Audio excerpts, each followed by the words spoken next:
just be playing the title track on repeat. There's something about it that appeals to him. We've bought all her albums for him, but he always goes back to that song." The three of them watched as Oliver sat on, unaware still of their presence.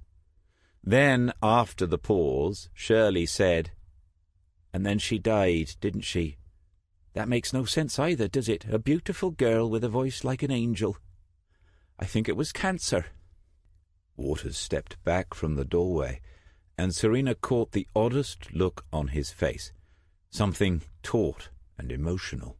He took a few paces away from the cell, turned to Shirley Salmon and said, "I haven't watched all of the video, but I'm sure you were asked this yesterday.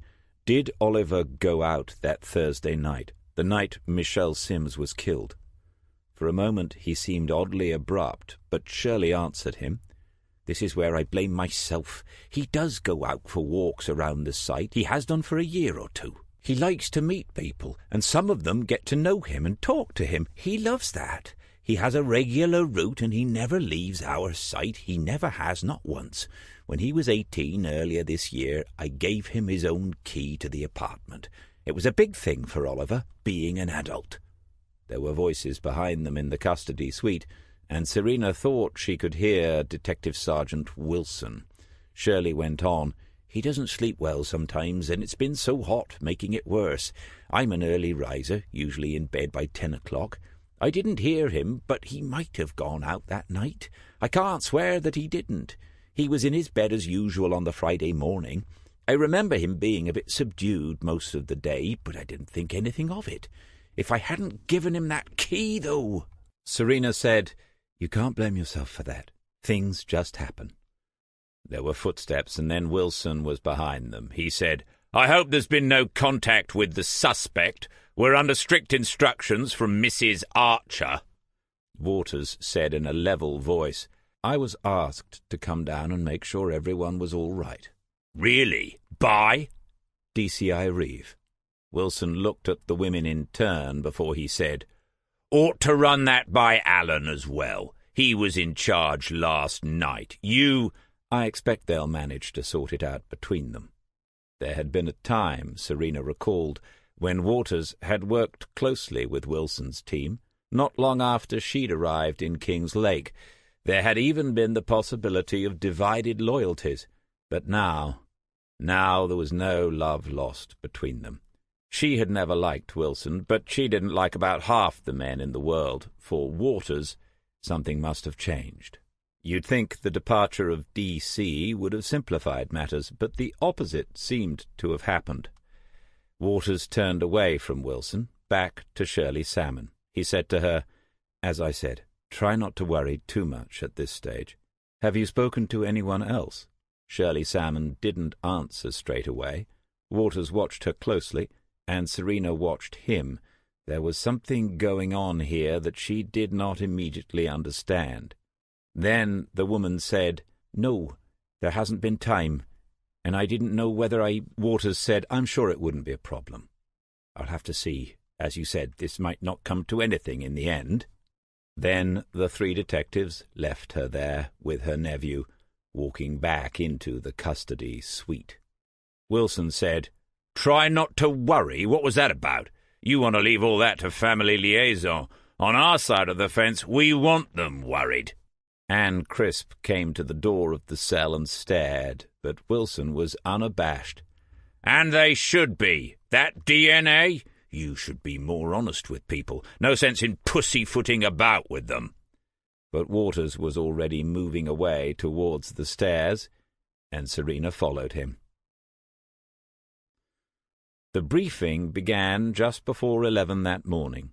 Alison Reeve took charge of it, there being no sign of Chief Superintendent Allen, though his whereabouts was soon explained. The two of them had to meet face-to-face with a senior Crown Prosecution Service lawyer in Norwich at 3 in the afternoon.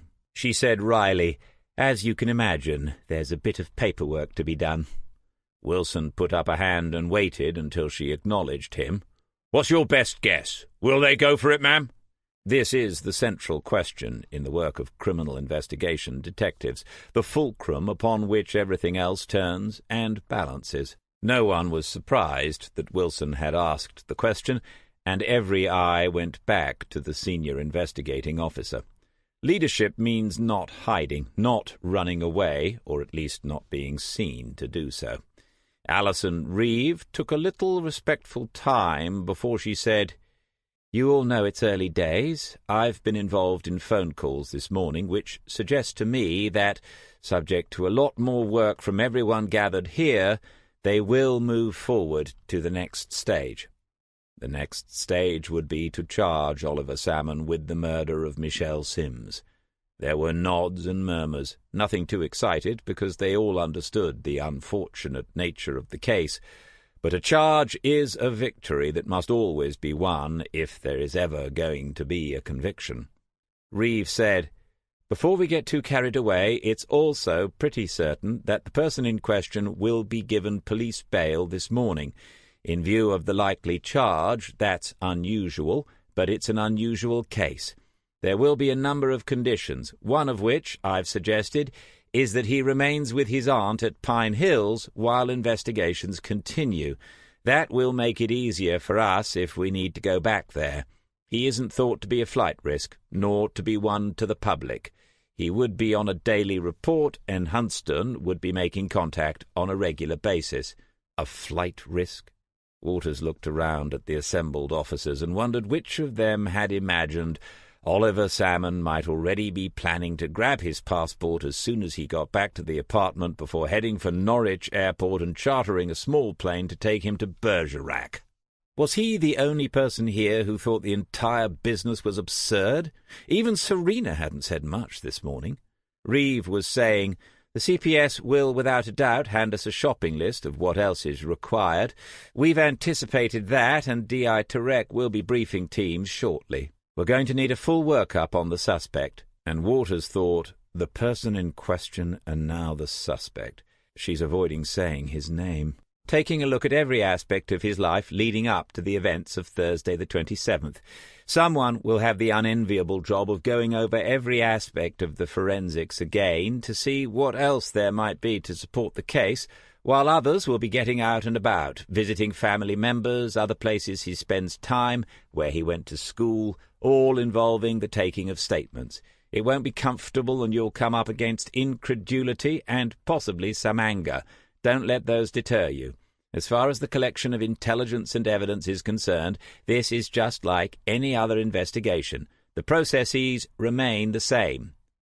No, not a single face looked even faintly bemused at the prospect of pinning this on Oliver Salmon. Marta Dabrowski was here. If anyone else had doubts, it would surely be her, but the two of them had never spoken face to face. Serena had her bag propped open on her lap, fiddling about with her phone inside it, and Ford was sitting very upright and paying very close attention to DCI Reeve. It wasn't often Waters found himself impatient to get to a briefing with his detective inspector, but that's how he felt this morning. "I'm happy to take on the forensics, sir."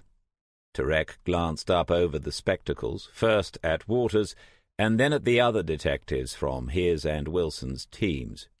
"Really? I see it as a one-person job, Chris. I don't need a team on that. It's basically a checking exercise, eliminating the possibility that defense counsel might—" "Absolutely, sir. I'd be happy to do it." He could feel Serena's stare from his left side. Any competent and experienced DC could go over the forensics file at this stage. Later, and closer to a trial, more senior officers and prosecutors would do so, of course, but it was routine at the moment. More to the point, he guessed, was her realization that if Turek agreed and he was in here on a one-person job, where was she going to end up for the rest of the day? "Very well, let's do that. Serena and Richard, then. We're going to need a statement from Oliver Salmon's mother in Norwich. He has a mobile, but doesn't seem to use it much. When I say he has one, of course we have it now, but anyway, there are messages from his mother. We need to interview her. I'm told there are other children, so you'd better telephone and arrange things." Turek waited, perhaps to see if Serena was going to write any of this down. When she didn't do so, he looked away from her and said to the group, We're looking for any indication that Oliver Salmon was showing interest in the opposite sex, and any indication that he could be violent or threatening. As DCI Reeve said, people might feel uncomfortable about this, but it's the job we have today. Persistence pays. As an example of that, I'm going to share with you something we got in only a couple of hours ago. He pushed a button on his laptop, and the whiteboard came back to life. More buttons, and they were looking at a blurred black and white image. An abstract at first, but which slowly resolved itself into a brick pillar on the right-hand side, then a footpath in the centre, and on the left, half of a road. Tarek said, "This is a recording from a video camera on a gate post. The house is the one on the road between Pine Hills and the town. The camera was first noticed on the Friday morning when we were there at the caravan site, and we've been trying to contact the owners ever since. Last night they finally got in touch, and early this morning an officer from Huntston brought us this. There is still work to be done, but we have something in this clip. Bear in mind that the camera is used by the owners to see who is at the gates before they open them electronically. It isn't designed to video the road or the path. Here we are. Note the time in the bottom left corner. 27:07:18, 22:42. It wasn't clear whether Tarek had pressed play. Nothing seemed to be happening. Something at the scene was giving enough light to make a picture, and Waters guessed that if the people had cameras, they also had security lights mounted on the gate posts. A few more seconds elapsed, and then a figure appeared on the footpath at the base of the picture, walked jerkily up across the screen, and disappeared into the top right. The image was grainy and only a rear view, but it was plainly a woman wearing a skirt and a light-coloured blouse, heading along the road towards the town.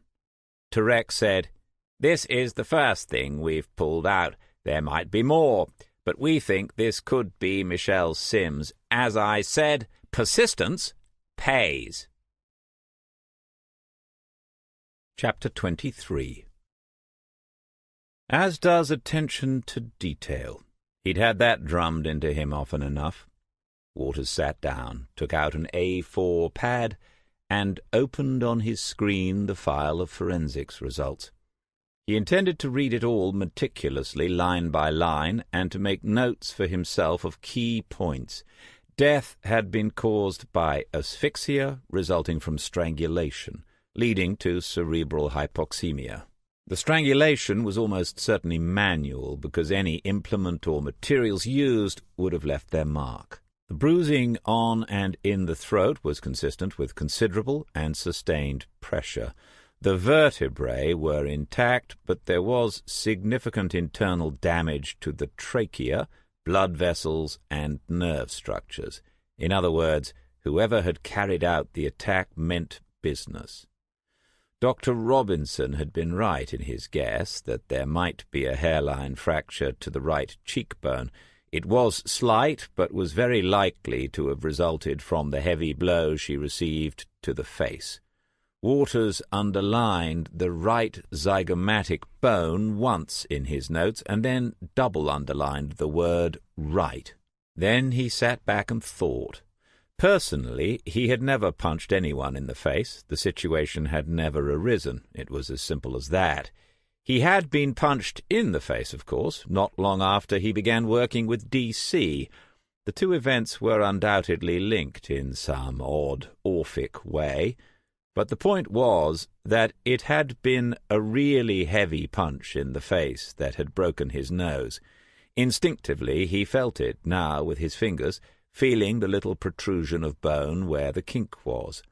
So how hard did you have to hit someone to fracture their cheekbone, the zygomatic one, with a single blow? The post-mortem results stated clearly that there was evidence of just one blow. He returned to the picture of Oliver Salmon sitting on the bench in the cell, the one in his head that had been haunting him since he first saw it. Was it conceivable a boy, that boy, had delivered such a blow? Was there sufficient power in those arms and rounded shoulders to knock down Michelle Sims? And then in those fingers to close them around her windpipe and deprive her brain of oxygen for what, 3, 4, 5 minutes? No evidence of sexual assault other than the fact her clothing had been pulled about, and that obviously was not evidence of any such thing. It was cause for speculation, though. The killer might have derived some satisfaction from exposing her, from looking at her, but if he had then gratified himself, as some do, he knew this from his rather gruesome wider reading, then Sally Lonsdale would not have missed the proof of it. Maybe a killer who liked to look but not to gratify himself? He takes all sorts, Waters. Or, as they had already discussed, perhaps this killer wanted her to look as if she had been molested. But if you go that way, he told himself again, you're into a whole new ball-game. And before we finish this point, how much sexual interest do 18-year-old males with Down's syndrome have? Marta Dabrowski had said they vary from having mild to severe disabilities. How does that affect their libido? Can they become so frustrated they are capable of losing control, of extreme violence? Another question was easier to answer. The scratches on her scalp were consistent with Michelle Sims being assaulted and most likely murdered at the spot close to the road. The briars there had provided samples of her hair and skin, torn out as she struggled for breath. So she had been carried from there to the place where Waters had seen her, and been with her for most of the following day.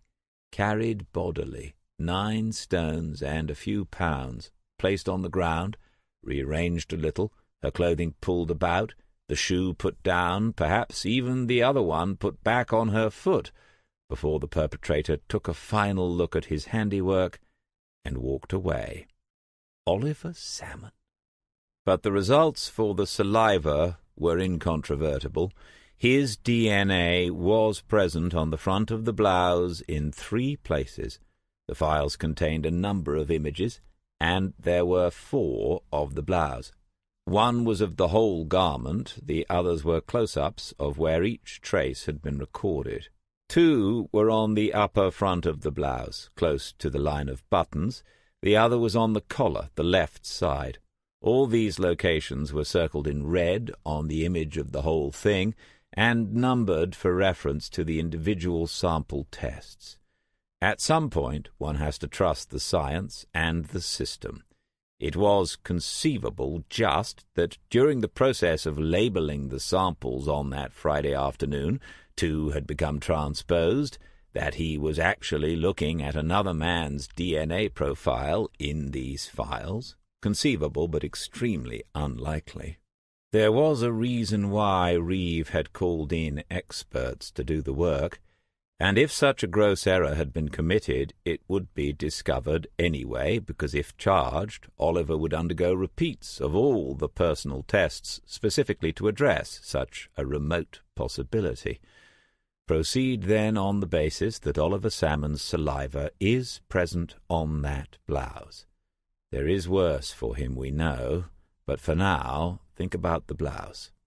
Standing upright, standing on our 2 feet, our saliva doesn't usually reach another person doing the same unless we spit at them, or unless they embrace us sufficiently to hold our faces close to their body. It was difficult to calculate which of the 2 possibilities was the most unlikely, but Waters concluded that it was the first.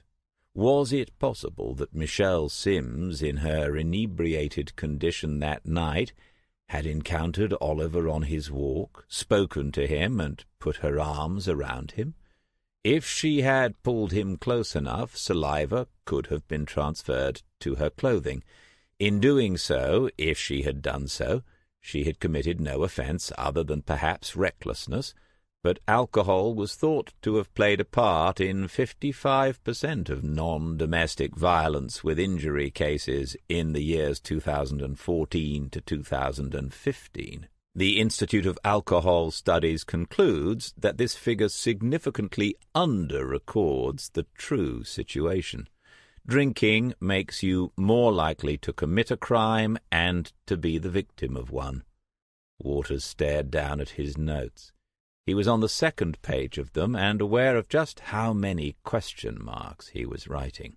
He was also dimly aware someone else had just entered the office and that he'd lost track of the time. When he looked up, he saw Marta Dubrovsky standing at the printer, her back towards him. He watched and waited until she turned, and then he put up a hand. Not a come-over-here gesture, just a hello, but he hoped she would speak to him anyway. From the printer she said, "You look busy." "The forensics, there's a lot of it." She took 2 sheets out of the tray and tapped them together. "You still working the Sims case?" "Yes," he said. Was she? He knew the answer, but we go through these rituals of civility, don't we? She held up the papers and told him this was her account of the interview with Oliver Salmon last night. Then Waters asked if she had a few minutes to spare, and she came towards him and sat in the chair that faced his across the desk. She was almost painfully thin, and it was difficult to see how she had sufficient strength in her arms to meet the fitness tests on the dyno. Once upon a time, female officers had to be at least 5 feet 2 inches tall before it became illegal to discriminate against short people, and she would barely have made that either.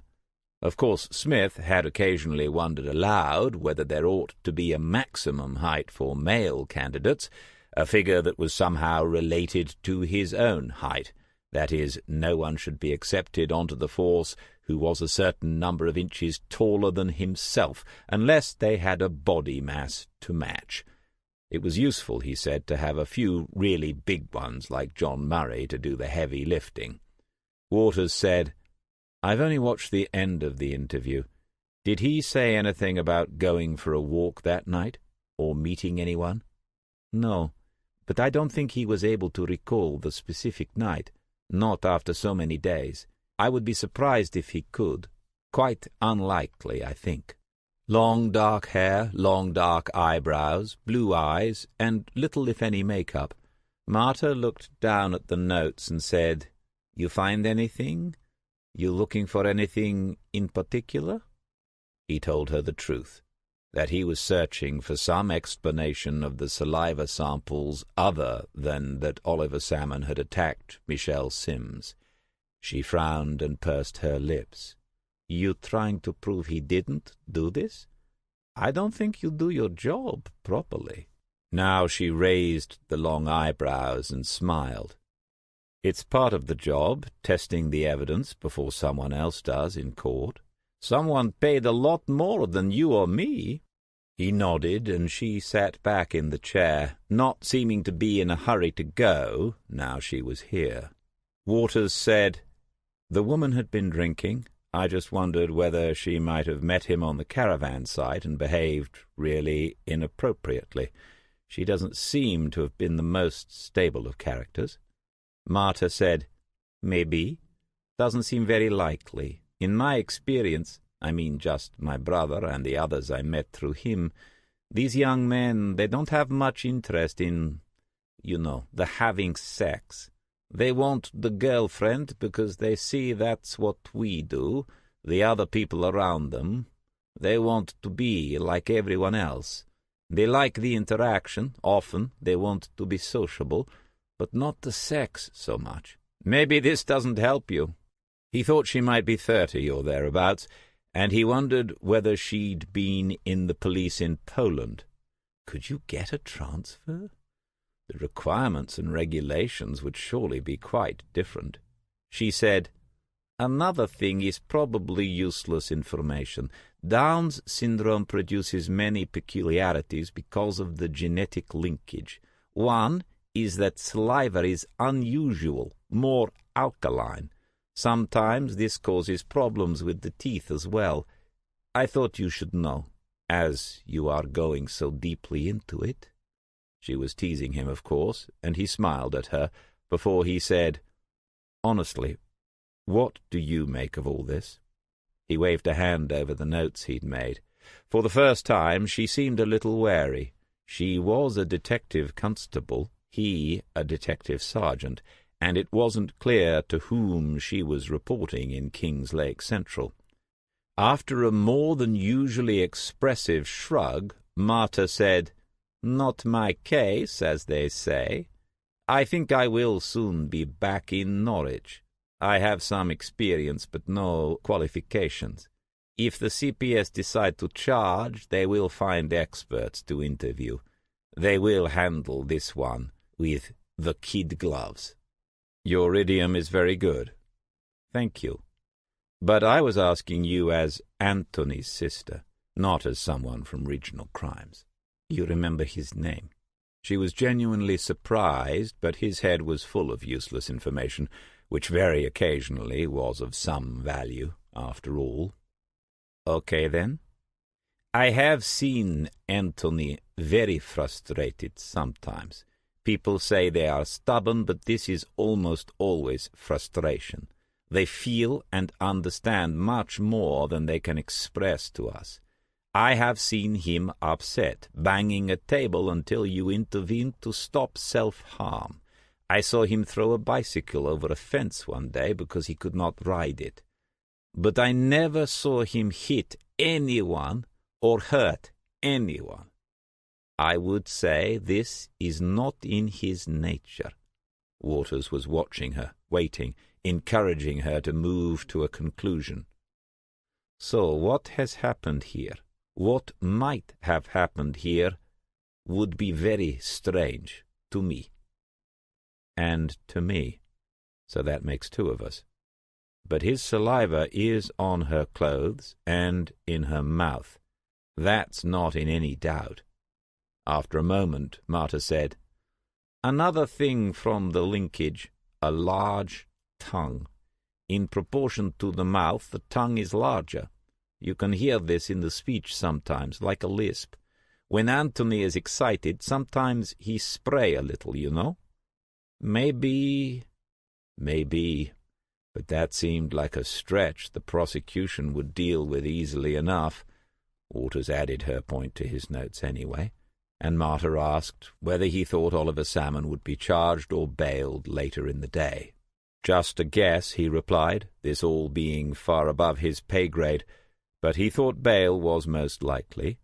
He'd heard discussions going on about the difficulty of holding Oliver in custody, which was what they would have to do if he had been charged with murder or manslaughter. It would take time to arrange something like that. The investigation would go on, and the search for more evidence. Voices outside, and then Serena and Ford entered the office. They'd been to Norwich and back, and Waters hadn't even had lunch. It was the middle of the afternoon. They didn't come over straight away. Serena was talking, Ford nodding, and then he went back out into the corridor. Marta looked around, nodded, and said to him, "Well, I wish you the best of luck with it, whatever you try to do." Waters said, "Thanks, but I'm not sure what luck is going to look like yet in this one." She got up and left. When she passed by Serena, the two women smiled at each other and exchanged some sort of greeting, and then Marta went out of the office. He watched Serena as Serena watched Marta go before she made her way across towards him, the look arriving long before she did. Waters asked how things went in Norwich, but it didn't work, so he just waited, and after a few more moments Serena said, "That looked cosy." Michael Salmon, Serena told him, is an executive in an energy company, and probably a senior one. He's flying back into Gatwick from the Middle East tomorrow to sort this out. That's what Mrs. Erica Salmon, Oliver's mother, had told her. Serena had been given the impression, and in no uncertain terms, that when this lot get lawyered up, they mean it. Waters asked whether Oliver's mother had actually used that term, lawyered up, but her answer wasn't as polite as it might have been. "I keep getting surprised by houses," she said. "First the Fletchers, then Barry Sims, and now the Salmons. They live in a village outside Norwich. It's probably the old manor house or a rectory or something. Acres of gardens and enough pets to charge the public to go in and see them. They've got a sheep. Why?" Waters admitted that he didn't know why anyone would have just one sheep. They don't make much money even when you have hundreds of them. He did know that in the Welsh hills, and Mrs. Salmon is a handful as well, she and her sister-in-law have been keeping in close touch. She wanted to make sure they keep that duty solicitor. Was I going to make sure of it? I tried to explain it's not down to us. In the end, I gave her the name of Christine Archer's practice, and I'll bet she's rung them already. You do know you're getting the blame for that. It's all over the station." Waters said he did know. How had Mrs. Salmon reacted to the news that her son had been arrested in connection with a murder? "Disbelief. She says he's completely incapable of it. She's never seen him violent towards another person." Marta just told me the same thing about her brother. "Marta? You mean Detective Constable Dabrowski?" "Yes, her first name is Marta." Which Serena Butler knew perfectly well, of course. They all did. Irony with Waters was a hit-and-miss affair. There were times when he didn't seem to be concentrating, and so he missed the point. In reality, she'd learned that invariably he was concentrating, but on something else entirely. Either way, often you couldn't be sure whether he'd missed your irony or whether he was outplaying you by answering with a serious, straight face. "Anyway," she said, "it's safe to assume they're going to get involved, and soon." She had plenty of questions, as many as I managed to ask. Who is in charge, and how could she get to speak to him? I told her it was a woman and gave her Reeves's contact details. Fair enough, the DCI won't mind that. Then I happened to mention Detective Chief Superintendent Allen as well. Contact details? Yes. Waters thought about it for a moment before he smiled a little and said, "He'd have been proud of you, keeping up an old tradition." Ford returned with a plastic tray and 3 paper cups. He lowered it onto Waters's desk, and then the two of them sat at their own tables, their chairs swiveled so they were facing each other.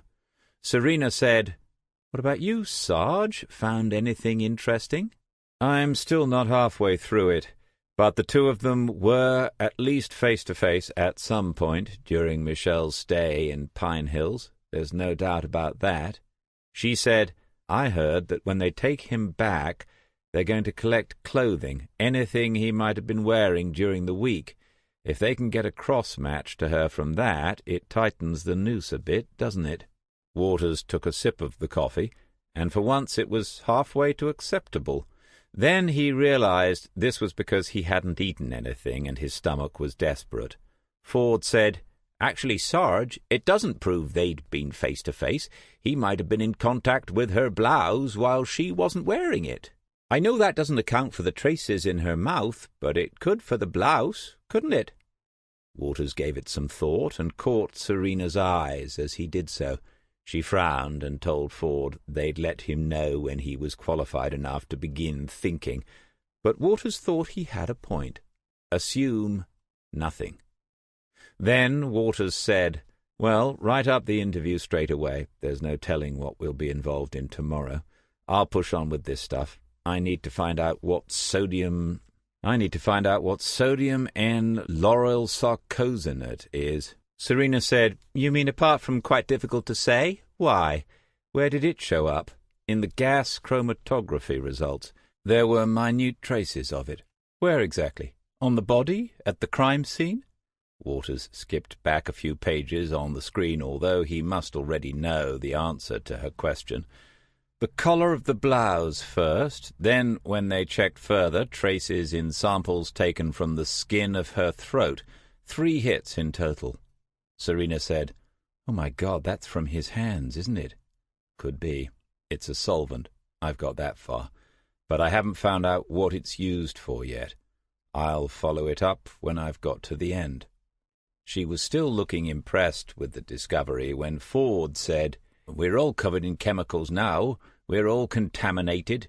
It was in the Huffington Post a while ago, and solvents are everywhere. It just means it's a liquid that will dissolve, But then Serena Butler crossed her arms and put her head a little to one side, and Ford said he'd get on with writing the interview report then.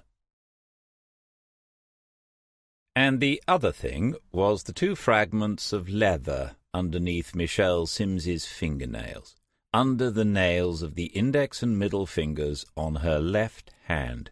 That's what Dr. Robinson had spotted at the scene, and what he had taken care to preserve. Bovine in origin, mechanically processed and dyed cream, possibly linked to the automotive industry. The notes added that no central register of such materials was maintained by the forensic service, and the matching of samples would incur additional costs. Leather car seats found in classic cars and in fairly expensive newer ones. Somehow Michelle had got some of that material underneath 2 fingernails. Waters looked down at his left hand and flexed the fingers. It would take some force, wouldn't it, to tear leather like that? If you dragged your nails across the seat, maybe. And she had artificial ones, he remembered. Would that make it more likely that traces of the material would be caught under them? So, a struggle in a car seat before she was strangled on the grass near the path could be significant. Whatever other evidence might point to Oliver Salmon, they were not going to find him in possession of a driver's license, were they? But the fragments of cream-coloured leather might have been there for hours, even days, before she met her death. They might have nothing whatsoever to do with it. He knew what incur additional costs meant, though. Hundreds and quite possibly thousands of pounds worth of additional work in an attempt, one which would by no means be certain of success, to link the scraps of leather to a particular make of car. He read to the end of the report and began his summary of it for DCI Reeve. It would be emailed directly to her with a CC for DI Turek. Experience had already taught Waters that Turek was inclined to be selective about what he passed on to senior officers, in the name of economy and efficiency. At the end, he would add 2 points recommended for further action, establishing what that solvent was used for, and locating which makes of vehicle might have used that cream leather for their interiors. The first few notes of lazy Sunday afternoon announced that Serena had received a text. Waters watched as she read it, and then thought about whatever it said. Eventually she looked up at him and said, "Graham Fletcher, he says, sorry, but he still can't find his phone. He now thinks someone might have nicked it off the desk in his office. He says he's contacting the local police to get a crime number for the insurance." Waters didn't say anything, and after another moment she added, "Maybe you were right. We should have gone down to help him look for it."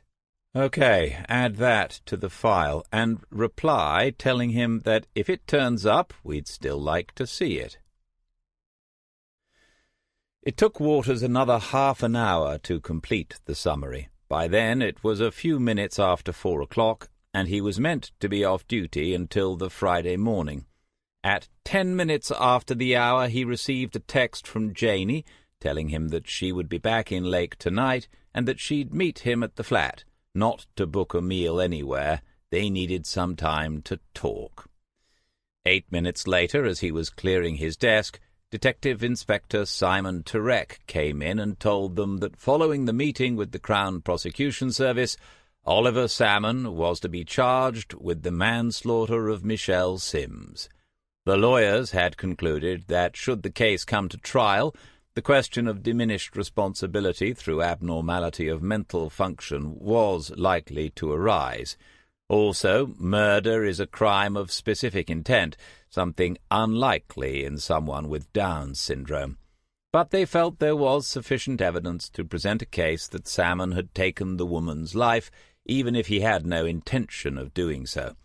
As to whether such a prosecution was in the public interest, That was for other lawyers, and possibly for a judge to consider at another time.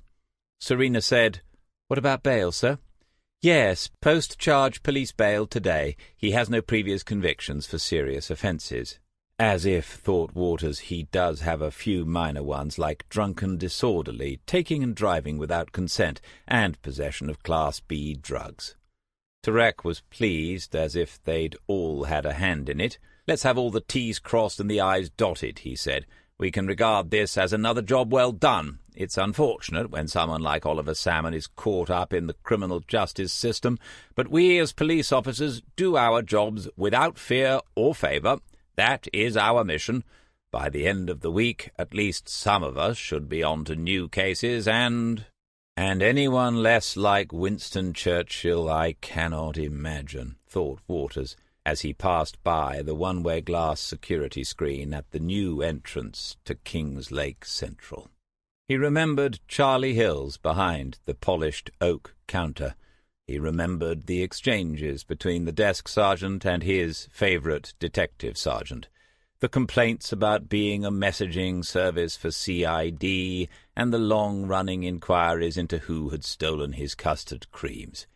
He remembered Smith. Then, as he crossed the car park, he thought about the T-shirt folded away in the bottom drawer, WWSD. What indeed? Chapter 24. You take the coast road if you're in no hurry, and on the morning of Thursday the 10th of August, Christopher Waters was in no hurry.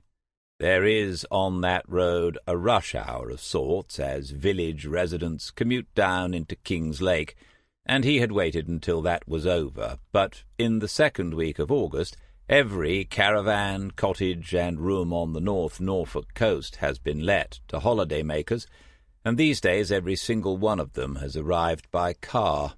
By 10 in the morning they're on the move again, making the most of the week, because in another 48 hours they'll be returning to the North or the Midlands or London, to dusty streets and roads and estates far from the sounds of the sea and the seaside. He was alone this morning. Janey had stayed on the Tuesday night, and yesterday they'd taken Sam Cole's black Labrador and walked over Weybourne Heath, away from the crowded beach. There was shade under the birch trees, and they found a bench to sit on. It had one of those little plaques which said, "Presented by Peter and Martha Collins." They loved this place. They'd talked about Peter and Martha, wondered how long they must have been married and how many times they had walked here over the years. It must be a lot, mustn't it, if you donate a seat? Next week she was going back to Manchester to look at the bridge accommodation the company offered to its new recruits. They had flats you could use for up to 6 months while you found your own place. You paid rent, but it was way below the market rates. She had shown him the letter of confirmation, too, and he had seen a starting salary that was just a few £1,000 less than he was earning as a detective sergeant. In a year or two, he had no doubt, she would be taking home more than him. More than once he found himself looking at her with a feeling of surprise, because he'd underestimated her. Catherine Diver had called her sweet, and he knew why, but there was a tougher side to Janey Cole, and she was going to leave him because of this job. Maybe they're all tough like this when it comes down to it. Not for the first time, Christopher Waters thought, that much as he liked them, he really didn't understand women. He was north of Huntston now, and the salt marshes had begun to appear on the left, flat and bluish-purple in the haze. The sea beyond, just a sliver of green between the marshes and the empty sky. He glanced at the dashboard and saw that the outside temperature was only 23 degrees Celsius. The forecast this morning had said the heat wave would come to an end this week, probably with the customary burst of thunderstorms.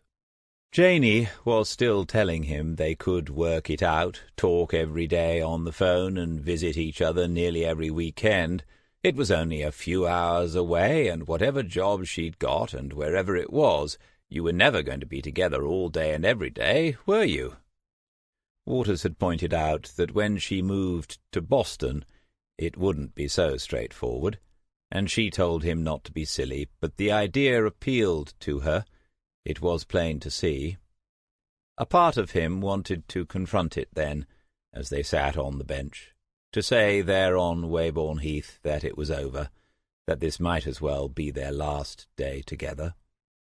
He wondered whether Peter and Martha Collins would have appreciated the irony, but in the end he let Janey talk on and dream for a little while longer.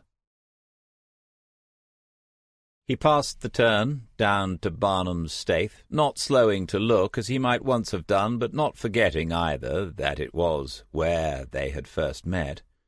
Beyond that point the coast road becomes narrower still, and yet more winding. If you meet one of those coast-hopper buses, you might have to give way and reverse until you find a passing place. As you do so, as you wait for the bus to ease its way past, with its near-side wheels on the grassy verge, pause a moment and look to the left, because here the salt marshes are at their greatest extent, stretching for miles in every direction, and every inch you can see is part of a national nature reserve. There is a vastness and an emptiness here that draws some people back time and again, until they're too old and infirm, and after that they remember and revisit it in their dreams, or until they have enough money to move here and become one with it all. 2 lanes run north out of Marston, winding their way out across the marshes. He took the second, Key Drift, which bends first to the left and then back to the right, before straightening out on a low ridge of higher ground. 6 flint and sandstone cottages sit on the insides of these bends, tucked away from the rest of Marston village. They can only have been fishermen's homes in past centuries. It would be a small outrage to good taste if they were not, but the fishermen are long gone. Now they are among the most expensive real estate in England. As the sea departed north across the salt marshes, the seamen's homes were rescued by a different sort of tide, the rising tide of money that, too, has flowed north from the square mile in the city of London. Waters passed them and slowly negotiated the final bend to the right, where the single-track road comes up against the creek and runs alongside it for another 200 yards. There is one more property here, at the very end of the shingle ridge, another flint and sandstone cottage, the red pantile roof and white windows and doors bright in the late morning sun. As the building came into view, he saw that a vehicle was pulling away from it and onto the track, heading towards him. 2 cars could not pass here, but he had time to reverse back into the driveway of the last cottage he had passed. Not all the way, but far enough so that the approaching car would have room to get by. The low flint wall obscured the road, save for the final few yards closest to him, but he should be able to see the driver, and to see whether he had had a wasted journey this morning. It was a dark blue Volvo XC70 estate, slowing right down on the corner because the driver could see the bonnet of Waters's car poking out, and he could see the driver then concentrating, looking down to her left because she was very close to the wall on the other side, and most likely wondering who the idiot was who had parked like that on the bend. If she'd glanced across, she would have recognized him. She might even have stopped and said hello, but she didn't, and he was left to watch Joe Everson driving away towards Marston. There had been another vehicle in front of the cottage, which must mean someone else was at home. He made the decision quickly and drove on towards the end of Key Drift.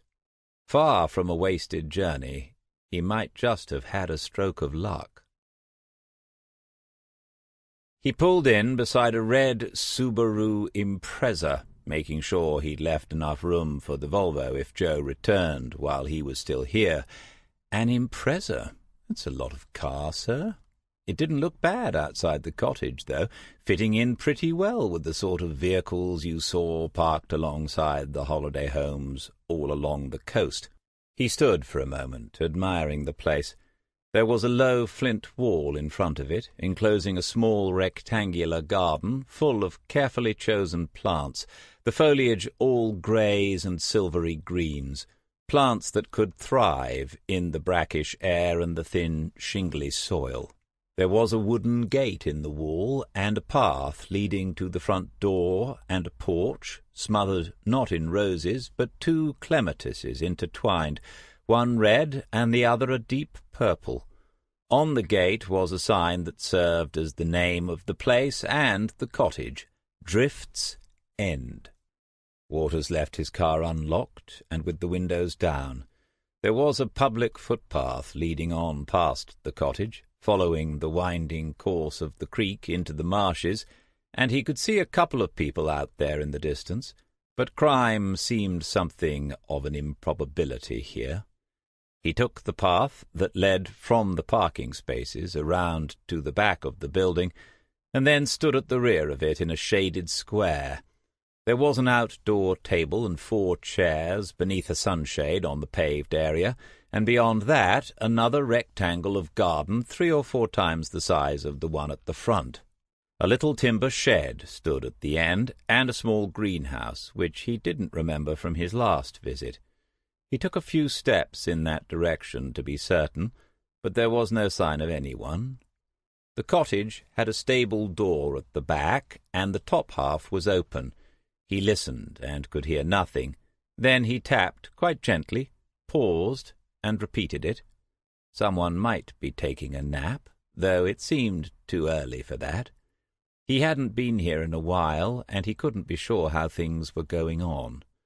Waters reached inside and pushed down the handle on the lower half of the door.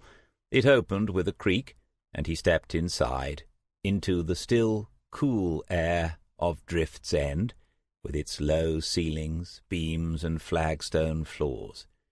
He was in what one would once have been called a scullery, a better name than the utility room, but he knew where the kitchen was, beyond the next doorway.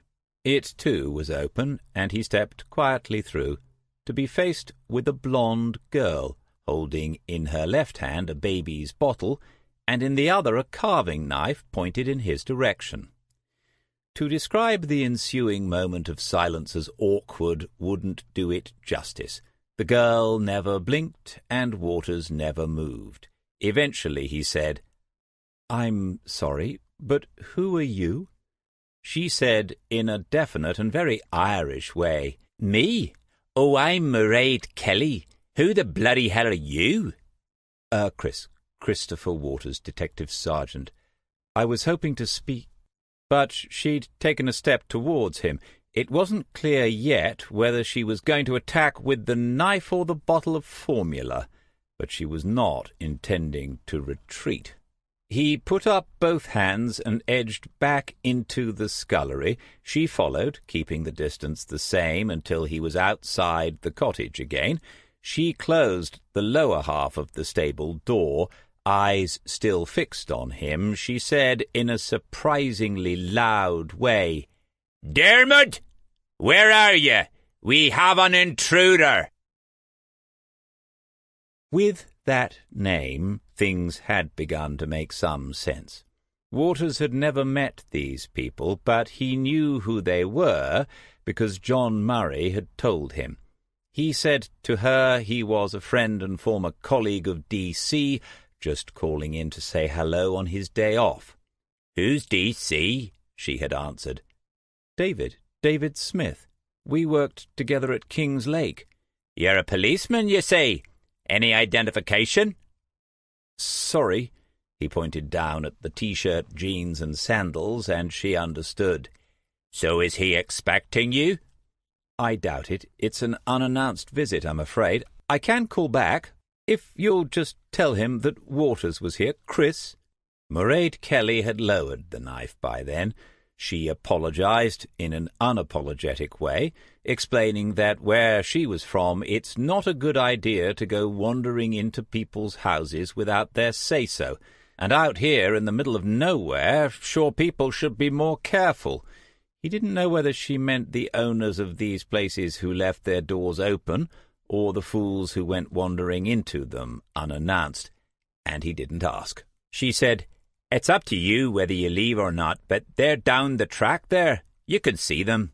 If you're not who you say you are, you might find you think I'm polite compared to my husband." But then she smiled for the first time, came outside, and pointed into the marshes. "That's them, where the dinghy is showing by the side of the path. I'm sure he'll be pleased to see you. Today of all days." Dermot Kelly was 2 or 3 inches taller than his father, powerfully built in the shoulders and with a handshake to match. He looked you in the eye as he shook your hand, and made no secret of the fact that he was taking the measure of you as he did so. In the crook of his other arm nestled a baby. Waters said, "And who is this?" Kelly looked at Smith and gave a single nod, after which Smith said, "Christopher Waters, meet Justin Baron Kelly. Justin Baron, meet Christopher Waters, Detective Sergeant, Kings Lake Central Police. My advice is to say nothing at this point until you have legal representation. Despite his attire, this man might still be on duty." Waters was struck by the improvement since he'd last seen Smith, which had been here at the cottage some 3 months ago, just after they had moved into it. He had regained his colour, and even had the beginnings of a tan on his face, no doubt from the hours they must have spent outside at that table in the sun. And he seemed alert, too, the blue eyes watching Waters's face for a reaction to meeting someone entirely remarkable, Justin Baron Kelly, his grandson. Waters smiled and looked again at the baby. He was asleep, wrapped in a pale blue shawl, the old-fashioned way, and Dermot Kelly's strong right hand was now held above the tiny face, keeping the sun from it. Waters said, "When I left late this morning, this was probably the last person I was expecting to meet. It's just a flying visit. Dermot had a meeting in Birmingham, so he brought the family with him to say hello. They stayed over last night." Waters looked at Kelly again. You could see it, that they were father and son. The same upright stance, the same straight, serious face, difficult to read, not betraying the emotions they must be feeling on a day like this one. After the stabbing, when they were all preparing themselves for the worst, when the doctors had said on New Year's Eve that if Smith was a religious man, they might want to call for a priest, John Murray had finally made sense of the photograph on Smith's sideboard. He had pieced together the little Smith had told him about his visit to Belfast the previous year, and he had found in a letter an address for a Leah Wisby, aunt to Dermot, great-aunt to Justin Baron. From there the telephone number was easy, and Murray had called them a few minutes before midnight. Waters didn't know all the details, but 2 days later they came to Lake General Hospital, Mrs. Leah Wisby, her sister Katrina, who had been in a wheelchair, he'd been told, and a young man escorting them to Smith's bedside.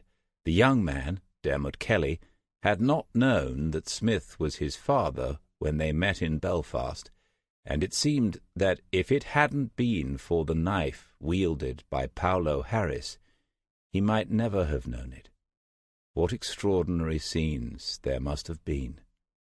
And now they stood together on the Norfolk coast in the August sunshine, 3 generations where there had been but one.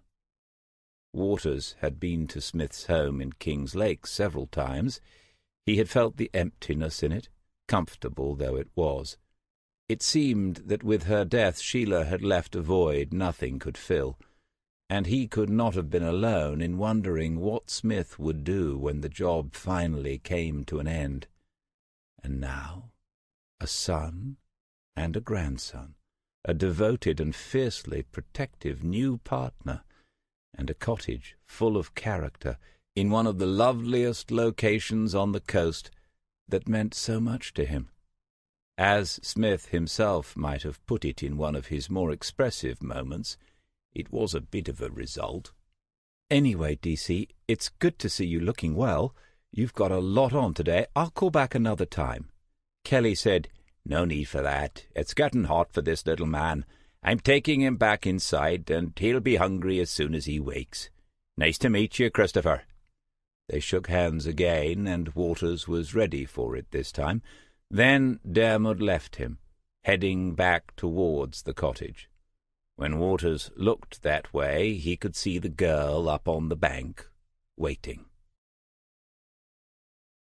"Another time we can stick the motor on and take her for a spin down the creek." They were standing by the dinghy, upturned on the side of the bank and chained to a metal post. It was bigger than Waters had expected, and newer, gleaming white in the sunshine. He cocked his head on one side so he could read the upside-down name, Rebecca Louise. Smith went on, "I was showing it to Dermot. He said that in another year or two we could take the boy out in it, as long as we can get it past Mairead. I take it you met Mairead?" "Yes, it was an experience in itself." "Don't worry, when we first met she didn't like me at all. We've moved on a long way since then. Now she likes me, she just doesn't trust me." Waters bent forward and touched the boat. He said, "It looks new. I assume you have been out in it. Obviously I wouldn't be assuming anything of the sort if this was part of an investigation." "I should hope not. I've only been out of the office a few months. Yes, we've had a few rides up and down the creek, but I'm not allowed out on my own yet." "But you're all right," Waters pointed. It wasn't easy to ask outright whether someone's heart was still at risk. "Better than I've felt in years. Did you know I gave up smoking last Christmas Eve? The medics have had me on a physiotherapy program, and Joe's become a health food fanatic. If you fancy a race back to the cottage—" Waters smiled and shook his head. "Seriously, Chris, I was a lucky so-and-so. I count my blessings every day." The edges of the creek had been exposed by the falling tide. As they watched, a small flock of wading birds flew in from further out in the marsh and settled on the shining mud on the far side. They gave shrill piping calls, and then began to feed. Smith nodded at them and said, "Redshanks." There were other calls in the distance, other birds constantly flying over the marsh, taking off, settling and calling, something timeless about it, and otherworldly. It's the sea, perhaps, and the fact that here on these marshes the sea has compromised with the land, come to some sort of agreement that some places must be in between, not wholly this and not wholly that. Smith said, "Just a day off, then?" "Yes, I was driving by. I called in on the off chance. I should have let you know." This had been a mistake. Even if there hadn't been family here, Waters would have thought the same thing by now. Smith was leading an entirely different life, one that he had earned and fully deserved. Shirley Salmon might yet get in touch with him herself. That she had not done so was obvious, and Smith might then go to see her, but it wouldn't be right for Waters to bring the case to his attention. What had he been thinking? "And is everyone okay? I heard from Murray not long ago. I think he's off on holiday somewhere about now." "That's right. Central feels relatively empty when he's not in it." Smith was watching him, and Waters held the gaze for a moment before he half turned away, as if ready to go back towards the cottage. "Serena? She must be cross there haven't been any good murders since I left." "She's always cross about something, DC." Smith still hadn't taken a step. They were now facing each other again, but further apart than they had been. Then he said, "Apart from the body found near Pine Hills. I saw it in the local headlines last week, but nothing since. What was that about?" To answer honestly would be to do what he had just resolved not to do. But the alternative was to lie, which would first be wrong, and second, difficult to get away with. Waters smiled, shrugged, and said, "I'm sure you don't want me to talk shop, DC. You've got better things to do now. I'll leave you in peace." He tried again, took another couple of steps, but it didn't work. Now they were even further apart. Waters said, "I'll ring you soon. We could go out for a meal, Joe, you and me. My treat. In the meantime, if there's ever anything I can do, you know where I am." Smith said, "And Janie, of course, for the meal." "Yes, if she's around. Busy these days, sorting out a job." The long blue gaze was unwavering and unsettling. Smith put his hands into his trouser pockets, signalling that he wasn't about to walk anywhere. Waters took a breath and overcame the crazy impulse to run back to his car. Smith said, "There is one thing you can do for me, Chris." "What's that?" "Tell me why you really came down here today." Chapter 25. If you overdo the paracetamol, you can damage your liver, though it's pretty good at repairing itself. At least that's what she'd read. But too much use of non-steroidal anti-inflammatories is worse, with all sorts of long-term complications. Alison Reeve decided to stick with the paracetamol for now, and to save the codeine she'd cleared out from her uncle's place years ago for emergencies. Chris Waters would be back in this morning, and she needed to have a word with him herself rather than going through Tarek. There was still some ill feeling about what had happened with Christine Archer, the duty solicitor. In fact, there had been consequences that Waters might not know about yet. Alan had come to see her yesterday afternoon after he'd had a long and uncomfortable telephone conversation with a London QC. "Alison," the chief superintendent had said, closing her office door before he sat down, "I've never had a defence barrister get in touch as quickly as this. They're out to make us sweat on this one." She said, "He called you directly? That's out of order, isn't it?" "It's certainly unusual, and I cannot think how he managed to get my name. It was all very clever. He didn't raise points of law or police procedure. It was all about the exceptional nature of the circumstances and the vulnerability of his client. Could we work together in his best interests, whatever the outcome?" He called Oliver Salmon his client. "Oh, yes, I got the impression they've appointed him already." It was unusual. Important lawyers don't usually appear on the scene until court dates have been set, and then their first aim is usually to alter the court date. Alan had gone on. He made it clear he was concerned about the impact on his client and the family of pre-trial publicity. He mentioned publicity several times, and Reeve thought this lawyer was either lucky or very well briefed, because he'd found the chief super's Achilles heel with his very first shot. "Alison," he was using her first name a lot this afternoon, "I don't need to tell you that police forces everywhere are under scrutiny as far as their treatment of minorities is concerned, the mentally ill, the vulnerable. As the senior investigating officer, you need to tread very carefully in this case." She had not tried to hide the smile when he said those words. She'd heard them before and expected to hear them again. "Sir, but Oliver Salmon isn't mentally ill, as I understand it. He has a disability, a learning disability." "Of course, I understand that, Alison, but the tabloid press might not draw such fine distinctions, and we need to examine what led up to me being contacted by a QC in the first place. I'm told it might go back to this duty solicitor who seems to have taken it upon herself to... Is it the case that Detective Sergeant Waters deliberately put the Salmon family in touch with her?" Reeve had said she could not confirm that, but she would find out.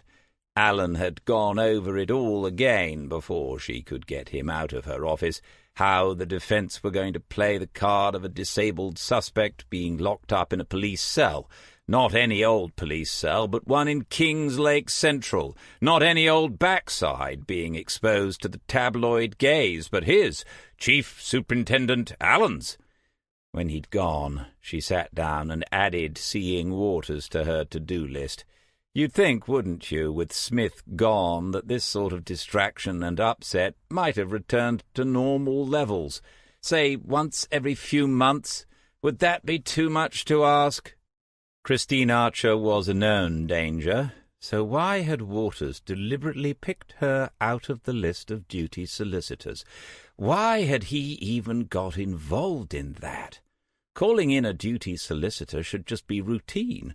More to the point, it should be routine for someone else, not one of her detectives. But the case was developing, slowly but surely. A more positive move yesterday was the fact that when they shared the CCTV from the gate with Michaela Fletcher via her iPad, she was sure it was her sister walking along the footpath in the direction of the town. The images were as blurred and jerky as ever, but family, friends, lovers see things subliminally in the way people move and hold themselves, and they are rarely wrong in circumstances like these. They had some of Michelle's final minutes on video. 12 minutes later, the lights of a vehicle had passed through the camera's line of sight, taking the road down to the coast. Another followed 2 minutes after that, and then, just over an hour later, at 23:45, one of those cars, an assumption, yes, returned towards the town. There was no chance of reading the plate or even identifying the make, but the vehicle movements might be significant. Had Michelle Sims been in one of the two cars? Reeve had thought about this and then found the number of Eric Boyd, the uniformed sergeant from Huntston who had been present on the Friday morning when the body was discovered. He looked a steady sort, the kind of man whose judgment one could rely upon. Yes, he'd said, from the Pine Hills site up onto the town road would take someone between 10 and 15 minutes walking. So it was possible that Michelle had taken that walk. Why? And been driven back down to the place where she was later found. Again, why, and by whom? A stranger? By someone she knew would be more likely, but she knew no one in the area, other than her sister and her two nieces. And then you had to ask, because someone in a silly wig would eventually do so, where had she encountered Oliver Salmon? That she had done so was not in doubt any longer. That part of the case was solid. Forget motive for now, find the moment of opportunity. Shirley Salmon had told them that since she'd given Oliver his own key, he had been free to come and go. He did not usually do so in the hours of darkness, but it was possible on that Thursday he had gone outside. No, not possible. He had done so. He must have done so. But where had he met Michelle Sims? There was no sign of anyone following her along the road into town, not on the video, nor of anyone following her back, because there was no sign of her coming back. So either there is another way back, or she was in one of those cars. Is there another way? Reeve made a note to herself that she had another reason to speak to Sergeant Eric Boyd. Meanwhile, Oliver was somewhere on the Pine Hills site, having let himself out of the apartment behind the office. At some point in the darkness, they encounter each other. Michelle is fairly drunk, and God knows how it starts, but it ends with a heavy blow to her face, and then she is strangled before her body is carried away and partially concealed. But it doesn't end there. Michelle has not been sexually assaulted, but attempts are made to suggest she has been, and her phone and handbag are nowhere to be found, which surely can only be because someone, the killer, has realized their possible importance in a police investigation, especially the mobile phone. Those actions are calculated and rational attempts to avoid being arrested and charged with murder. And do those actions, ladies and gentlemen of the jury, sound like they could have been carried out by the accused, by Oliver Salmon? The person in the silly wig pauses to give the question more effect, like an actor with a particularly fine line of Shakespeare. Maybe they gesture towards the small, pathetic figure of the young man in the dock behind the security screen. You have heard from those who know him, from family and friends, from his doctors and teachers, from those who work with him in the charity shop. Have you heard anything at all which might lead you to think he could carry out such an attack? Forget for a moment the single shred of forensic evidence, we will return to that, and ask yourselves whether you can imagine such a thing. Alison Reeve opened her eyes. Imagine it was Gloria Butterfield, QC, leading for the defence, preparing to cross-examine the senior investigating officer. This headache wasn't going away any time soon, and she had to bring Cara Freeman up to speed before she spoke to Waters. Then there was a briefing to organise, and Alan wanted another update by the end of the day. Gloria Butterfield, QC. Jesus. Well, you'd better reread the witness statements then. Start with the family, or we could be here all day. Richard Ford did as he was told, with no sign of impatience or feeling insulted. In his own way, thought Waters, he handles Serena pretty well. She waited until Ford was busy, and then shook her head in Waters's direction, as if to say, this is going to be hard work. In his 2 days off, as Serena had told him this morning, everything had been focused on filling in Oliver Salmon's background, but Ford had also done the chores he was given, one of which was to list the possible uses of sodium N-lauryl sarcosinate. He had this morning duly presented the list he had made to Waters, who had read down it once, looked up at Serena, who had nodded, and then Waters passed the list back to Ford and asked what he thought. Ford had said that he thought it was quite a long list. Serena had then pointed out that the list of reasons why someone might be a useless detective was also quite a long one, and somewhere near the top was the inability to work out the sum of 2 plus 2. Then she had directed his attention to the witness statements. While Ford got busy, Waters asked Serena about the fragments of leather found under Michelle's fingernails. What did she make of that? Could they have come from her own vehicle? Her answer was a definite no, and when he asked why, she said, "It's a light blue Toyota Auris." So, light blue with a cream leather interior? That would be disgusting. Serena could do an excellent impersonation of a dumb blonde when it suited her, but she was neither of those things. Waters knew that either she could remember the interior of the victim's car, or she'd already checked in some other way. He looked at the time on his phone and thought it would make sense to buy himself a watch. There were situations in which you needed to check the time without it being so obvious. They might have a few minutes before Turek turned up with the day's orders. The final phone call to her mobile, the one from a different number. Anything there? It's a pay-as-you-go. Not tied to a contract, and therefore not to an address or an individual, but not, as some imagine, entirely untraceable. Waters watched as Ford dutifully worked through the witness statements and thought, he's in just about the right place now. Will he see it? Then he said to Serena, "Have we done anything with that?" Now she was thinking and frowning a little. "No, the focus has switched this week. I know you've been off for a couple of days, sir, but we've made an arrest and we're going to charge.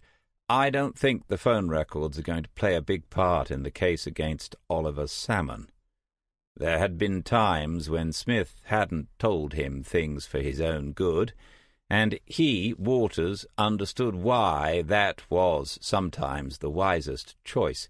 If you're going to lead, you make those decisions, and you prepare yourself for the possible consequences.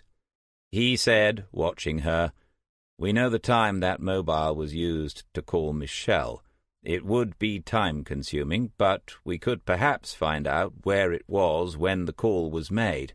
Just a general location. Yes, I'm hoping you know that I already know that, and if we had some idea where the phone had been bought, we might trace the IMEI through a store's sales records. You know, when they scan it during the sale. Then we'd have a date, and if the customer paid by card, we'd have a bank account and then a name, neither of which would tie in with where the investigation is currently going. Ford had stopped reading the witness statements. Now his eyes were on his own handwritten list, and then they went back and forth a few times between the two. He's a bit of a plodder, thought Waters, but he seems to get there in the end. Waters said to Serena, "We know she'd had conversations with and texts from Graham Fletcher. He was open about that, but he's lost his phone. Then out of the blue she receives a call from somebody else late on the Thursday night from a different number, one that appears nowhere else in her phone records. Or she didn't." Serena was going carefully now. She said, "She definitely did get a call from a number that's not anywhere else in her phone history. I checked that. But if this is what you're saying, it wasn't necessarily from someone else. That's a natural assumption, but it doesn't have to have been. It could have been from someone she knew, but on a different phone." Waters said, "And if it was, you'd have to ask yourself, why?" Ford was double or treble checking, but it wouldn't be long now. Waters said, "Well, we could come up with more than one reason, but the most obvious is that someone didn't want their involvement to be recorded on a mobile phone, or at least on a phone they knew could be traced to them. So they got a different phone." She wasn't convinced, but she was interested, which was all he needed her to be for now. Serena folded her arms and thought about it some more. Meanwhile, Ford was waiting, and Waters gave him a nod. "Sodium and lauryl sarcosinate is a common solvent with," Serena said without looking at him, "I'm not sure you're saying it right, a number of uses.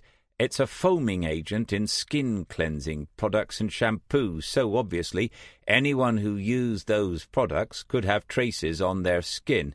And Michelle Sims worked in a hair salon, so," Serena said, "she managed a hair salon. Not the same thing. Go on." Ford said, "But it also has a lot of other uses. In particular, it's a component of power flush solutions for cleaning central heating systems." Turek entered the office with Wilson, and both made for the tables where the three of them were seated. Brisk good mornings from the detective inspector and a couple of grudging nods from the detective sergeant before Turek said, "Michaela Fletcher has told us she never met Oliver Salmon or saw him around the caravan site, but we cannot be certain that someone didn't see Michelle Sims with him. DCI Reeve has decided, therefore, that we will recontact everyone staying on the site to ask them about this. So that's everyone, all adults who were on the list for the week, not just whoever answers the phone. John has the lists ready for you. Please mark off each person interviewed and keep him updated. And with anything else of interest, as John still has the desk on the case. All clear?" Ford was about to say something, and Serena saw it. She moved quickly and said to Turek, "Is it just us on this today, making these calls?" "Yes, John's team are out working on further face-to-face interviews. If you make a start straight away, you should be almost done this afternoon. Most people will have been staying as couples, so it's 2 potential witnesses for each call. Be prepared to follow up on missing people tomorrow. It's a long shot, but these things have to be done." Wilson looked at Waters for the first time. He, Wilson, had become the senior detective sergeant. There is no such role officially, of course, but it was one he had taken upon himself. Now he had Waters sitting at a desk making routine phone calls for the rest of the day, just like one of his own team. Wilson laid a sheet of printed names, addresses, and phone numbers in front of his fellow sergeant. as if he was playing the king of trumps. As the two of them walked away, Waters's phone pinged with a message. He looked at it and then pointed to the side office before leaving Serena and Ford at their desks. When he, too, was out of earshot, Ford said, "Shouldn't we have mentioned the solvent thing? I know it's only tenuous, but what? It's all there in the files, if anyone wants to follow it up." "Yes, I know, but Chris, Sergeant Waters, said he'd reviewed the forensics. If it looks like he's missed it, that reflects badly on us. I admire your team spirit, Fordy." He looked a little crestfallen then, and she took pity on him. "If our sergeant decides it needs mentioning, he will. It's his decision. But he probably won't just yet. Want to know why?" Ford nodded, and Serena went on. "If we do mention it now, with the current focus all in a different direction, the detective inspector will say, 'Very interesting, make a note on a file somewhere and get on with those phone calls.' In other words, he'll park it. Whereas if nobody mentions the solvent thing yet, then nobody will be told not to follow it up a bit further. See?" He did, and then he asked how they could follow it up a bit.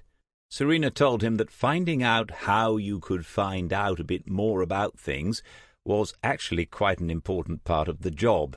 Maybe at some point they could ask a local central heating engineer whether they used that solvent, and if they did, exactly how, and was it a persistent sort of stuff? Would it hang about on your hands for days if you weren't careful? "But not now," she said, "because we've got all these phone calls to make, haven't we?" picking up the handset on her desk. Richard Ford did the same, and she thought, "That's it, follow my lead." Chapter 26. The text message was from Smith, and it said, "I'm in town. Fancy meeting for a quick lunch?" The detectives at Kingslake Central rarely took time out for lunch unless there was a reason to do so, and so Smith would have a reason for sending the invitation. Waters had told Serena he wouldn't be more than an hour, and she had asked no questions. He hadn't visited Mickey Lemon's cafe since the night he'd got himself seriously drunk and had been confronted by Duncan Bridges and the two Albanian thugs, but the proprietor remembered him, nodded, and pointed towards the back of the establishment. Most tables were occupied, but Smith was there, seated at the very same table Waters had been sitting at when Smith arrived to take him home, put him to bed, and force-feed him a fried breakfast the next morning. The choice of table now was no accident. As Waters sat down, Smith said, "Bacon sandwich or a full English fry-up?" Waters smiled, declined, and said he'd have the same as Smith, which, as far as he could see, was a cup of coffee. "You know me," Smith said, "can't resist a trip down memory lane," and then he raised a hand in Mickey Lemon's direction. Here in the cafe, away from the cottage in Key Drift and out of the sunshine, Smith looked more tanned and fit, like someone who lives the outdoor life. The dark blue, short-sleeved cotton shirt revealed tightly muscled arms, and Waters could see that for once the physiotherapist had one of those patients that physiotherapists dream about. When Smith took a glance around at the nearby tables to see who might overhear the coming conversation, Waters saw streaks of sun-bleached hair mingled with the grey at the temples. It was hard to imagine now that the surgeon had suggested reading the last rites, if David Smith was a religious man. Satisfied, Smith turned back to Waters and said, "I thought it would be better to meet up than for you to have too many long conversations with me in your phone records." "Too many? You think there'll be more after this?" Mickey Lemon arrived with 2 coffees, which he placed in front of them. He was gone again within seconds, and nothing had been said to indicate he knew the 2 men he had just served. Smith said, "Mickey tells me he doesn't seem to be on anyone's Christmas card list these days. Anyone from Central, I mean." Waters tasted the coffee instead of giving an answer. After a few seconds, Smith went on, I suppose it's viewed as old-fashioned now, more than ever, just going out and putting your ear to the ground. Do you ever call in on old Ma Budge?" Waters said he didn't and tried to explain why. There was more expected now in terms of day-to-day accountability. You can't wander off and disappear for an hour or two, sitting in Ma Budge's flat, just drinking tea and not looking at the suspiciously new, incredibly expensive German fridge-freezer in her kitchen. Micromanagement seems to be the thing now. And yet here you are, sitting in Mickey Lemon's with some old ex-copper just drinking coffee. Well, for some people, you make an exception. Smith looked away from him then, the mouth working a little as he thought over the situation and what had been said so far. At the counter, Mickey was explaining something to two pretty Eastern European girls, something along the lines that he only served food and drink here and was not planning to widen the range of services available. They'd have to find alternative accommodation for their franchise. Waters found himself thinking about Marta Dubrovsky, but he wasn't sure why. Smith had had enough time. He said, "If talking to me, or if me talking to you about Oliver Salmon is going to cause you problems, don't do it." The two girls left with free takeaway coffees, and they waved back at Mickey through the window. It was a perfect illustration of what Smith had been saying about the old-fashioned way of doing things. If a young foreign working girl was assaulted next week, a visit to Mickey Lemon's place might give you the lead you needed. Waters said, "I can't say it won't cause problems, but I can say Shirley Salmon needs all the help she can get. That's why I called on you, to let you know she needed a friend. I'm not expecting you to get involved, DC. I'm not expecting you to investigate." "Yes." A slight raising of the eyebrows that becomes a little frown, a tightening of the mouth to one side that might be the hint of an apology, but which probably is not. "DC, what?" "Yesterday afternoon, after Dermot, Murade, and the baby had left, we drove over to Pine Hills." "We? Joe went with you?" "Yes, I told her all about it on the way. Once we were on the move, it was easier. I calculated that she wasn't going to grab the wheel, but she's met Shirley a few times, and Oliver once, so she didn't object at all, as it happened." Waters stared into the dregs of his coffee before he said, "So you told Joe who had told you about it?" Smith nodded in a positive way. "Absolutely, and you're wondering whether she's annoyed with you, I expect." It was Waters's turn to nod. He did so somewhat less enthusiastically.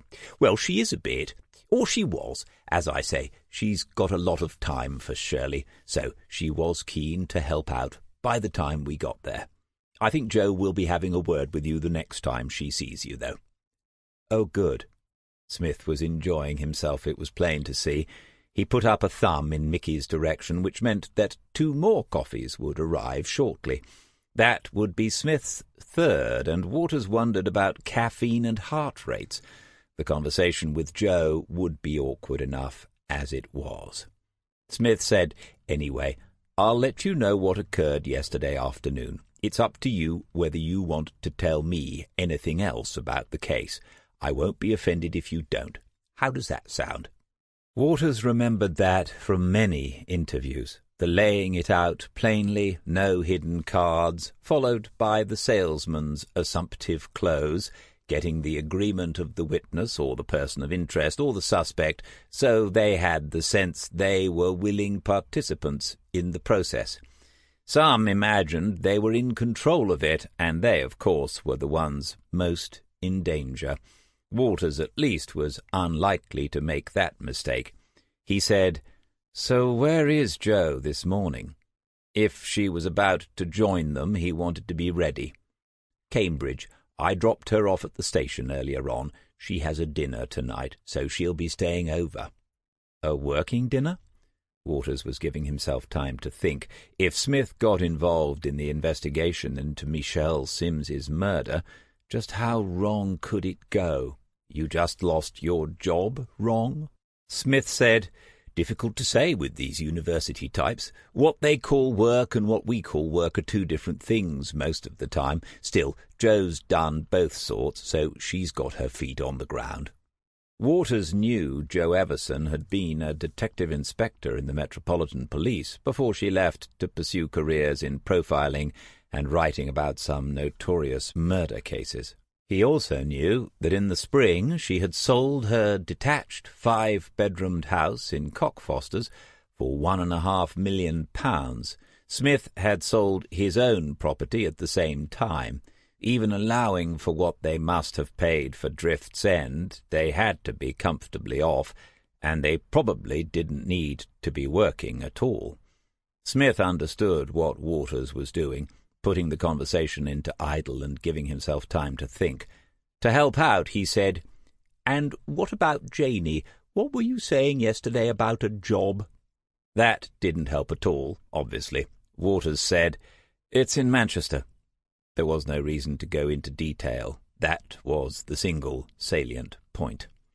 "Oh, and I'm getting the feeling you won't be putting in for a transfer." Waters drank some coffee. He'd made up his mind. Smith said, "Well, I'm sorry about that. Bad luck. She's a good one. So, tell me what happened in Pine Hills yesterday." They had arrived late in the afternoon. Shirley Salmon had kept her composure until they sat down in her office, with Oliver watching television in the lounge of the apartment. Then she'd had a bit of a wobble, Smith said, thinking they'd arrived simply for a social visit and that she had to explain everything that had happened. Then she had another wobble when she realized that the young detective who'd asked her if she had mentioned it to anyone else, and she'd understood perfectly whom he meant, had told Smith that one of his old friends was in trouble. Smith had scolded her for not calling him as soon as things had turned nasty, and then Jo had gone into the kitchen and made the first of several cups of tea. He listened as Shirley told him the story from the beginning, and he didn't ask many questions. Smith hadn't said this, but Waters knew it, could picture it, the intent listening, allowing Shirley to pick out what she thought was important, because that in itself would be revealing. "I told her," Smith said, "that at least she'd got lucky with the duty solicitor. Christine Archer?" Waters said, "Yes, one of your favourites." The look was direct then, but Waters never wavered. "Anyway, after she'd been through it all, she fetched Oliver out to say hello. I've known him since he was, 8 or 9 when he first stayed on the site. 10 years at least." Waters was working now, listening to a character witness, just as Wilson's team had been for the past couple of days. He was surprised he could be as objective as he was at that moment, detached and evaluating what the witness was saying against the strength of the evidence. But Smith had seen it and interrupted his own account. "You do know it's ridiculous, don't you?" "As I've heard you say plenty of times, what we know and what we can prove are often two quite different things." The cafe was busy now. A skinny youth had appeared behind the counter, serving, and Mickey Lemon was just visible in the kitchen behind it, grilling burgers and frying all sorts of unhealthy delights. Smith said, "Are you sure you don't want a bacon sandwich?" "Yes, but don't let me stop you, DC." "I think I might. I don't get many opportunities nowadays." He didn't need to explain. Jo had made it her mission to bring Smith back to full health and fitness. Smith had escaped the clutches of one micro-managing detective inspector in D.I. Turek, but ex-D.I. Everson was a different proposition altogether. Smith had Mickey's attention before long and asked for the sandwich with the requisite sauces, the bacon to be just a fraction overdone so that the edges were crispy, and if Mickey didn't mind, he'd have butter rather than any of those healthy spreads. As Mickey walked away with the order, Smith caught Waters smiling and said, "At my time of life, you've got to live each moment to the full. Also, I've had a near-death experience. It wasn't the first one, but it was the nearest. A bacon sandwich now and then is a form of closure, I reckon. Waters said, "Your time of life? You're not 60 yet, and you look fitter than when I first met you." "Well, that's a backhanded sort of compliment, isn't it? What was wrong with the way I used to look?" "It was probably just the 3 cigarettes a day. And now I'm not even tempted, so that's a bonus as well. All those years of trying to give up, and all it took was a knife in the pericardium." One of them had to make the next move forward. Smith was holding back, Waters knew, giving him the initiative as to whether he wanted to hear more about the encounter with Oliver Salmon yesterday afternoon. "So, did you talk to Oliver yourself?" "Yes. He told me he'd had a ride in a police car." After a moment, Waters said, "Does he understand what's happening?" "I doubt it. But then, does anyone else? I'm bloody sure I don't." It was the first sign that Smith was annoyed. Over his shoulder, Mickey Lemon was putting the finishing touches to the bacon sandwich, and Waters had hunger pangs now. It took a conscious effort to remind himself that they were no longer a team as they had been for the past few years, working the mean streets of Lake, visiting cafes like this one, having lunch out at the tuck shop on the bypass, or afternoon tea with Ma Budge, before they took her son in for questioning once again. "Did Oliver say anything else, DC?" "Nothing of any importance. Not while we were in the apartment, anyway." Which meant that they, Smith, Joe, Shirley, and Oliver, or some combination, had left the apartment where Shirley lived during the season, and Waters could already make a good guess as to where the excursion had taken them. It was an obvious thing to have done, but as far as he knew, Reeve hadn't done it yet. If Smith had, of course, he might have compromised the outcome of any subsequent visit. This is the danger that comes from allowing anyone outside an investigation to interfere. The bacon sandwich arrived. Smith lifted the top layer of bread, nodded approvingly, and then added a finely judged coating of the world's most famous brown sauce, and then a dash of malt vinegar. He replaced the slice of bread, and then he and Mickey spent a moment admiring their combined handiwork. Waters felt like an intruder. He said, when Mickey had left them, "You took Oliver out for a walk." "Yes, in the evening. Still too hot in the day for walking, isn't it? You could say I even got lucky with the weather. The first summer after I retire is the hottest in 40 years. Maybe it's a sign." He picked up one half of the sandwich and bit into it. "And now I suppose I might as well make a wild guess as to where you went on this walk." Smith paused halfway to his second bite. "Well, I hope it isn't a wild guess." "You went down to the footpath where the body was found." Smith frowned a little. "Not exactly. We did sort of amble in that direction. We went along the track, you know, the one you can drive along that comes to a dead end." Waters knew it all too well, having spent a very long, hot Friday there a fortnight ago this very day. He nodded, and Smith went on. "But we didn't get onto the footpath, not even close. Halfway along the track, Oliver stops. He's decided that he isn't going another step in that direction." "Did he say anything?" "Yes, he said, 'Time to go home now.' He said that several times, and eventually that's what we did. These sandwiches are pretty filling. Sure you don't want the other half?" Smith lifted the plate towards him.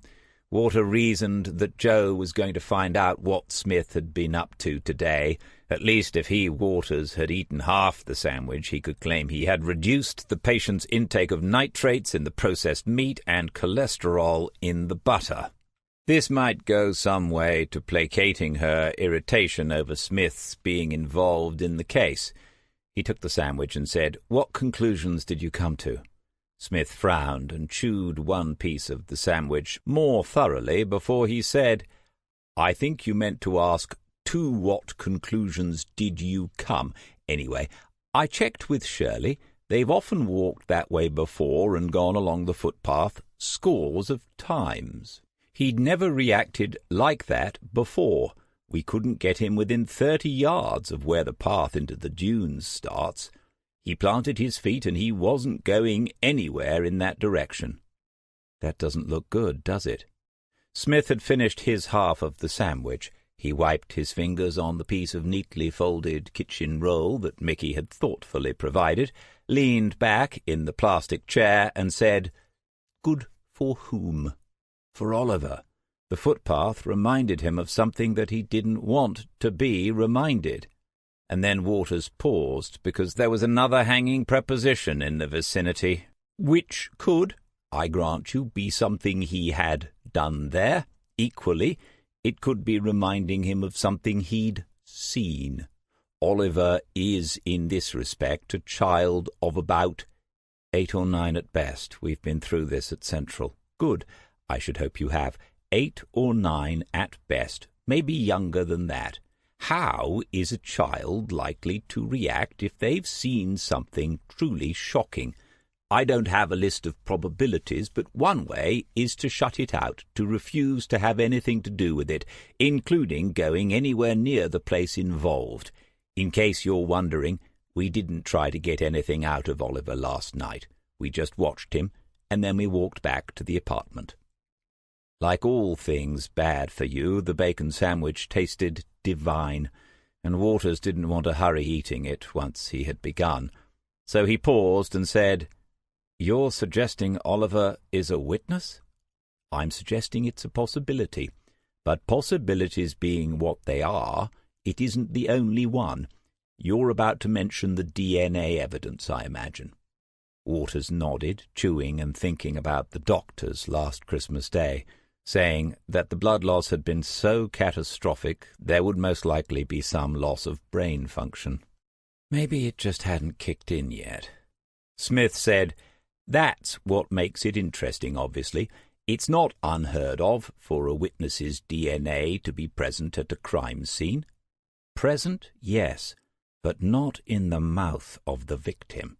That could be just about unheard of, DC." "Fair point. Fancy another coffee?" "Does Mickey do decaffeinated?" Smith glanced at the people occupying the nearest tables before he said in a lowered voice, "Just what sort of place do you think this is? He could lose business if you start spreading rumours like that."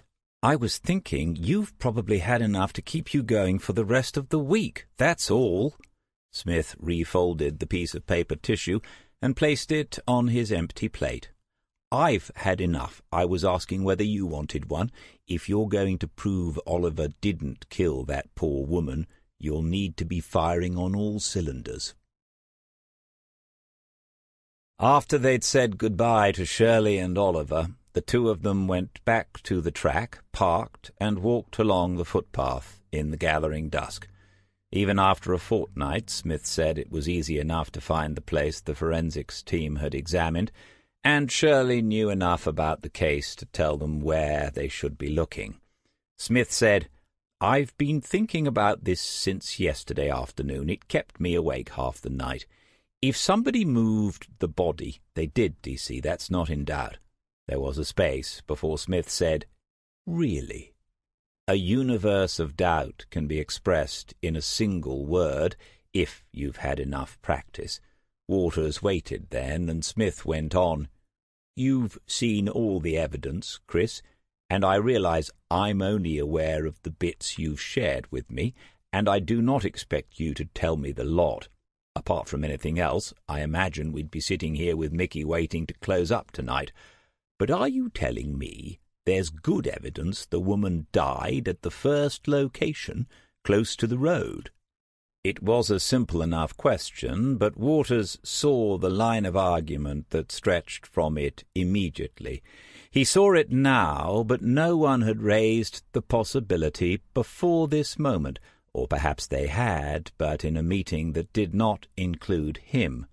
That was the difference. They didn't sit around for hours any more just talking about people, probabilities, and possibilities. These days they carried out instructions. They did not fly kites. "No, I'm not.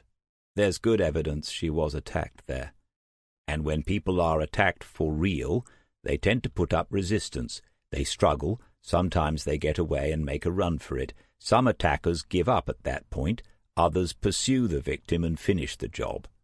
Waters felt his mobile vibrate in his pocket, and he was aware of the time. He should be back at Central by now.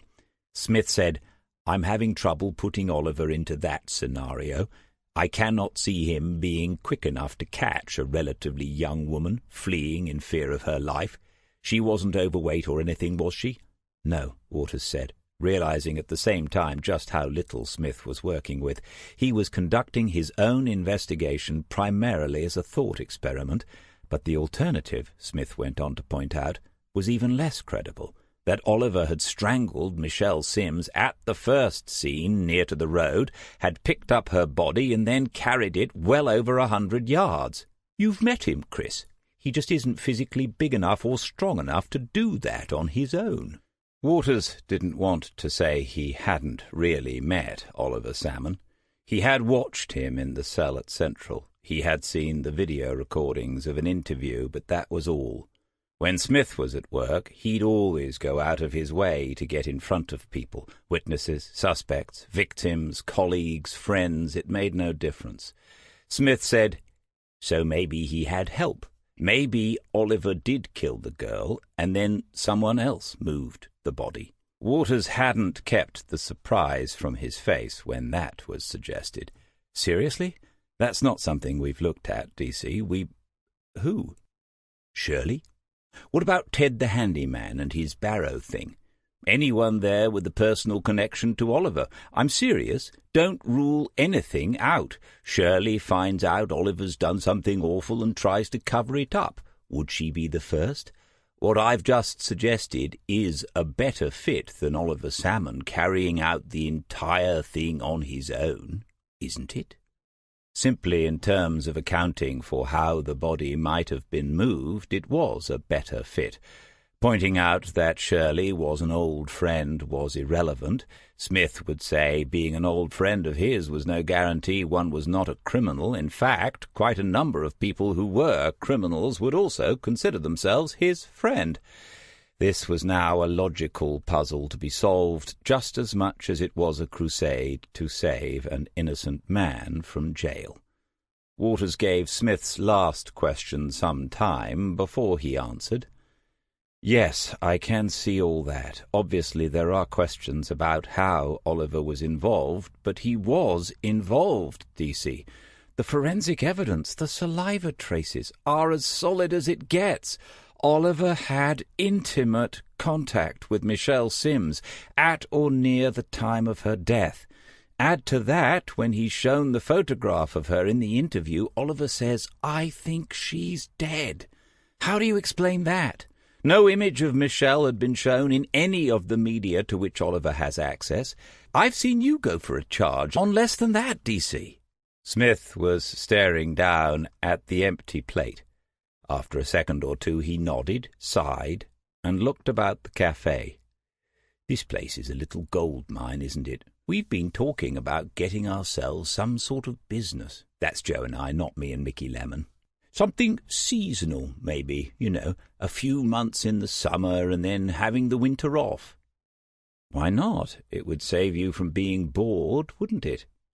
"At no point in our 2 conversations have I said or implied that I'm bored." "Agreed. I'm just making an assumption." Smith nodded again and gave Waters an honest, appreciative smile before he said, "All right, if you want to get into this properly." "Yes?"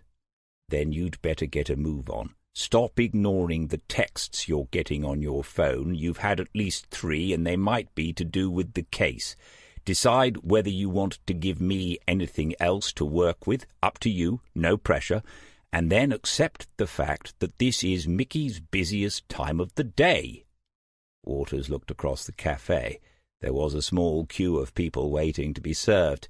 He could only see one empty table. He said, "I can accept that. How's it relevant?" "We can't just sit here. This table needs to be earning him some dosh."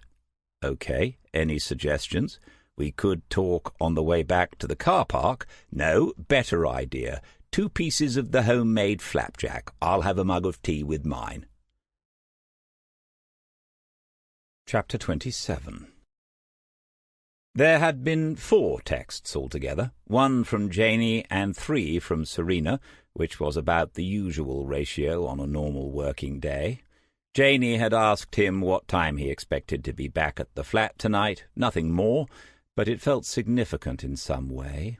When he reflected on it a little more, Waters realized it was because this might be their final weekend together in the old way, the way they had become accustomed to over the past year. There might be more weekends to come, but those would be different, bookended by hours of travel, hours in which to think and worry, getting back late before work the next day.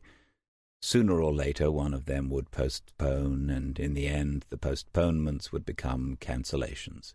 Serena's first text told him Tarek had asked where he was. She concluded it with, "So I said I thought you'd gone for pizza. He said we couldn't eat in the office. I give up." The second text told him Tarek had been in again asking the same question. It had been sent just 20 minutes later. This was typical of the detective inspector, who would be unable to leave this alone until he had confronted the guilty party. The third text had arrived as Waters was driving out of the multi-story car park, and it was much more interesting. "I've located where that other mobile was when it made the call. The name of the tower is Dunstable West." Waters's geography wasn't as good as his history, but he knew this was important. He called Serena from his car as he drove back to the station. "Dunstable West? I'm guessing that's on Dunstable Downs, right?" Serena said, "Yes, it's a major tower south of Luton. It takes a lot of Luton's mobile traffic. You should know I'm putting myself at considerable personal risk getting this sort of information." "How?"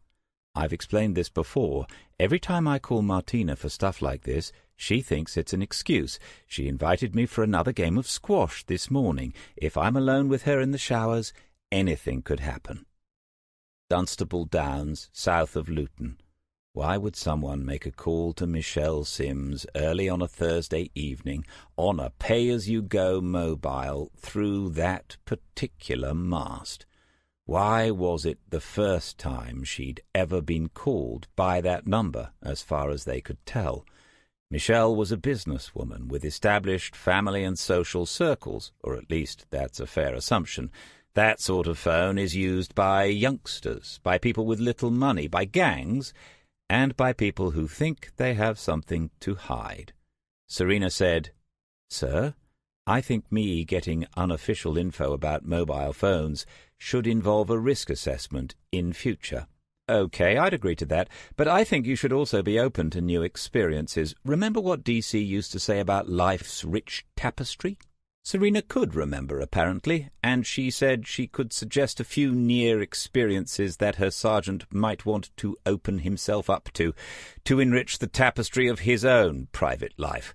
Waters thanked her and asked whether she had done anything about tracing the sale of the pay-as-you-go mobile. It was a long shot, but you don't become a better sniper by not taking on those occasionally. Serena said, "You didn't actually ask me to do that. We just talked about it, didn't we?" "Yes." "But I did, though. Ford has just given me a list of Luton retailers. I'm about to start fitting it in between the other calls to people on the caravan site. How are those going? Just so I know in case the DI is waiting for me at the back entrance." "Complete waste of time so far. How long will you be? Tarek is poking his head around the door every 10 minutes. Something must have intervened, because it was at least 20 minutes after Waters was back at his desk before the detective inspector appeared in the main office and beckoned to him. They met in the doorway, and then Tarek turned away into the corridor, like a schoolteacher taking a naughty pupil out of the classroom. Waters followed, surprised at his own feeling of annoyance. He was no longer a novice at this, and what's the point of having some authority if you have no freedom to exercise it? But he kept quiet and waited, because this might be about something else altogether. Tarek said, "Detective Constable Butler tells me you went out for lunch, Chris." sir, though that isn't strictly accurate. In what way? I went out at lunchtime, but it wasn't with the purpose of going to lunch. The fact he had then consumed half a bacon sandwich and a piece of homemade flapjack didn't make this untrue in any way. I see. What was the purpose, then, if you don't mind me asking? He did mind, a lot. It might be no coincidence that for the first time in several months he had just spent an hour in the company of a man who had, when the situation required it, fought the system every inch of the way. There had been times, and not a few of them, when Waters had thought, why doesn't he let that go? Why go out on a limb for something trivial, for some small point of principle? But there's no such thing as a small point of principle. Principles are big things. If principles aren't worth fighting for, what else is? What else matters? Waters said, I went out to speak to someone as part of the investigation, sir. Really? The Sims investigation? Sir. Turek was staring up at him with a look of considerable surprise. O'Leary walked by, edging past them and then moving away slowly, hoping to catch something of what was being said. Turek waited until he was far enough away before saying, I see. Has there been some development that I'm unaware of? How does one answer that when one doesn't know what someone else is aware of? The fact that Waters didn't know, of course, was the crux of the matter. We're back to those missing informal meetings, the gossip in the canteen that is impossible now because they took the canteen away and replaced it with a vending machine. The thought suddenly occurred to Waters that this was Turek's philosophy of policing, the vending machine philosophy. You put in certain tokens, press a sequence of buttons, and out come pre-packaged, uniformly processed solutions. But the thought had taken too long, and Turek said, I'll assume the answer is no, then, but I cannot imagine why any of us has the need to have secret meetings, and I'm not going to ask who this was with in a case like this one. You've heard me say this 100 times, Chris. There's no I in team, and... Maybe not, but there are at least 3 of them in investigation. How much more time is he going to waste on this? Waters tuned out most of what was said until, to let you know that DCI Freeman is standing in for DCI Reeve. When he asked why, Turek told him it was for personal reasons, nothing to do with the course of the investigation. Waters stood and waited for more, and it didn't come. Turek said he hoped the phone calls to the Pine Hills guests could be completed by the end of the day, and then he stood blinking behind the steel-rimmed spectacles until Waters turned away and walked back into the office. Serena hadn't heard about Reeve. She thought about it deeply for 3 seconds before she said to Waters, You should go and make sure she's all right. And then, for Ford's benefit, she added, Sir, you've seen her this morning? Yes, Serena said. She was about earlier on. One cannot be friends with a senior officer for all the obvious reasons, but both of them, Waters and Serena Butler, had reasons to be grateful to DCI Alison Reeve. She had been their DI when they joined the force at Kings Lake Central, and they soon became aware of the history between Reeve and Smith, that she had been a detective constable when he had been Detective Chief Inspector Smith. The 2 of them had worked together for years, and there was considerable mutual respect. As junior officers, you learn to respect that respect because it doesn't materialize out of thin air. Waters stood up. He said to Serena, Make her start ringing those phone shops, and then left the office, went right along the corridor until he reached the stairs, and took them 3 at a time. He'd noticed things, hadn't he, over the past couple of weeks. He just hadn't put them together, too busy. But SIOs do not relinquish cases willingly, ever. It's a matter of pride as much as anything else. He slowed his walk as he approached Reeve's office, intending to go past it and glance in. If she was with someone, this could wait. When he looked in, he saw her at her desk, reading her screen, and there was nothing obviously wrong. This was exactly how he would expect to find her on a normal day. He was in half a mind to keep walking by, but she'd seen him, putting up a hand and inviting him into her room. She said, "Hello, I was wondering if you'd show up." He asked her why, and she said Detective Inspector Turek had mentioned to her that one of his sergeants had gone missing. Waters thought, why do that? Why tell a senior officer something as trivial as that? The only possible answer was that for Turek it wasn't trivial. Alison Reeve read his face and said, "Or was there something else?" "Yes, ma'am. D.I. Turek just told me that DCI Freeman is standing in for you on the Sims investigation. I came to see if you're all right." Her eyes faltered away from his own and ended up back on the screen of the laptop. Seconds ago he'd thought to himself that there was nothing obviously wrong. But there was. Waters looked away from her, not wanting to stare, as she dealt with something internal, something emotional. Through the window, King's Lake shimmered a little in the haze of dusty sunlight and fumes. The drought was official now. The weathermen had declared it with a sense of professional satisfaction. No more baths. Take a shower with a friend. Serena would be delighted. When he looked back, the Detective Chief Inspector's face was pale, as if she was cold. But there was an odd smile, too. She seemed to have found something amusing, either on the screen or in his words of concern for her. She said, "Thank you, Chris. Thank you for taking the trouble to ask. And, Serena, ma'am, we were just talking about it and thought it best to come and find out directly. If there's anything we can do—" Reeve's right hand was busy making a few clicks on the trackpad of the laptop. She said, "Yes, as you say, find out directly. Avoid the speculation. I'm just debating whether I should share this with you. I don't think it's going to make your day. At least, I hope not." The wan smile again. He had a bad feeling about this now. She came to a decision, nodded to herself, and said, "All right, it's going to be out there soon, one way or another. At least this way I get control of it, don't I? The DCS will probably disapprove, but that won't come back on you. Come around the desk and have a look."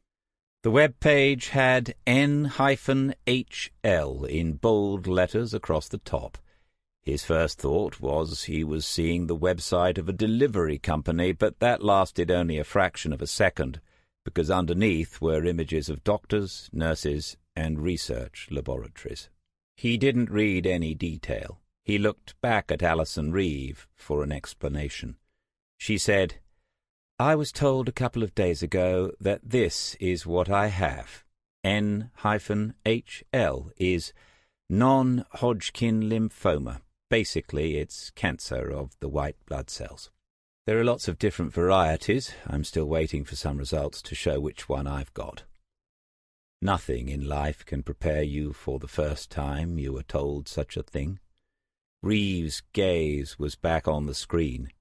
She didn't want to embarrass him. He didn't know how old she was, but he was sure she wasn't yet 40, maybe 10 or 12 years older than he was. His head seemed to be full of questions, from "Are you sure?" to "How long?"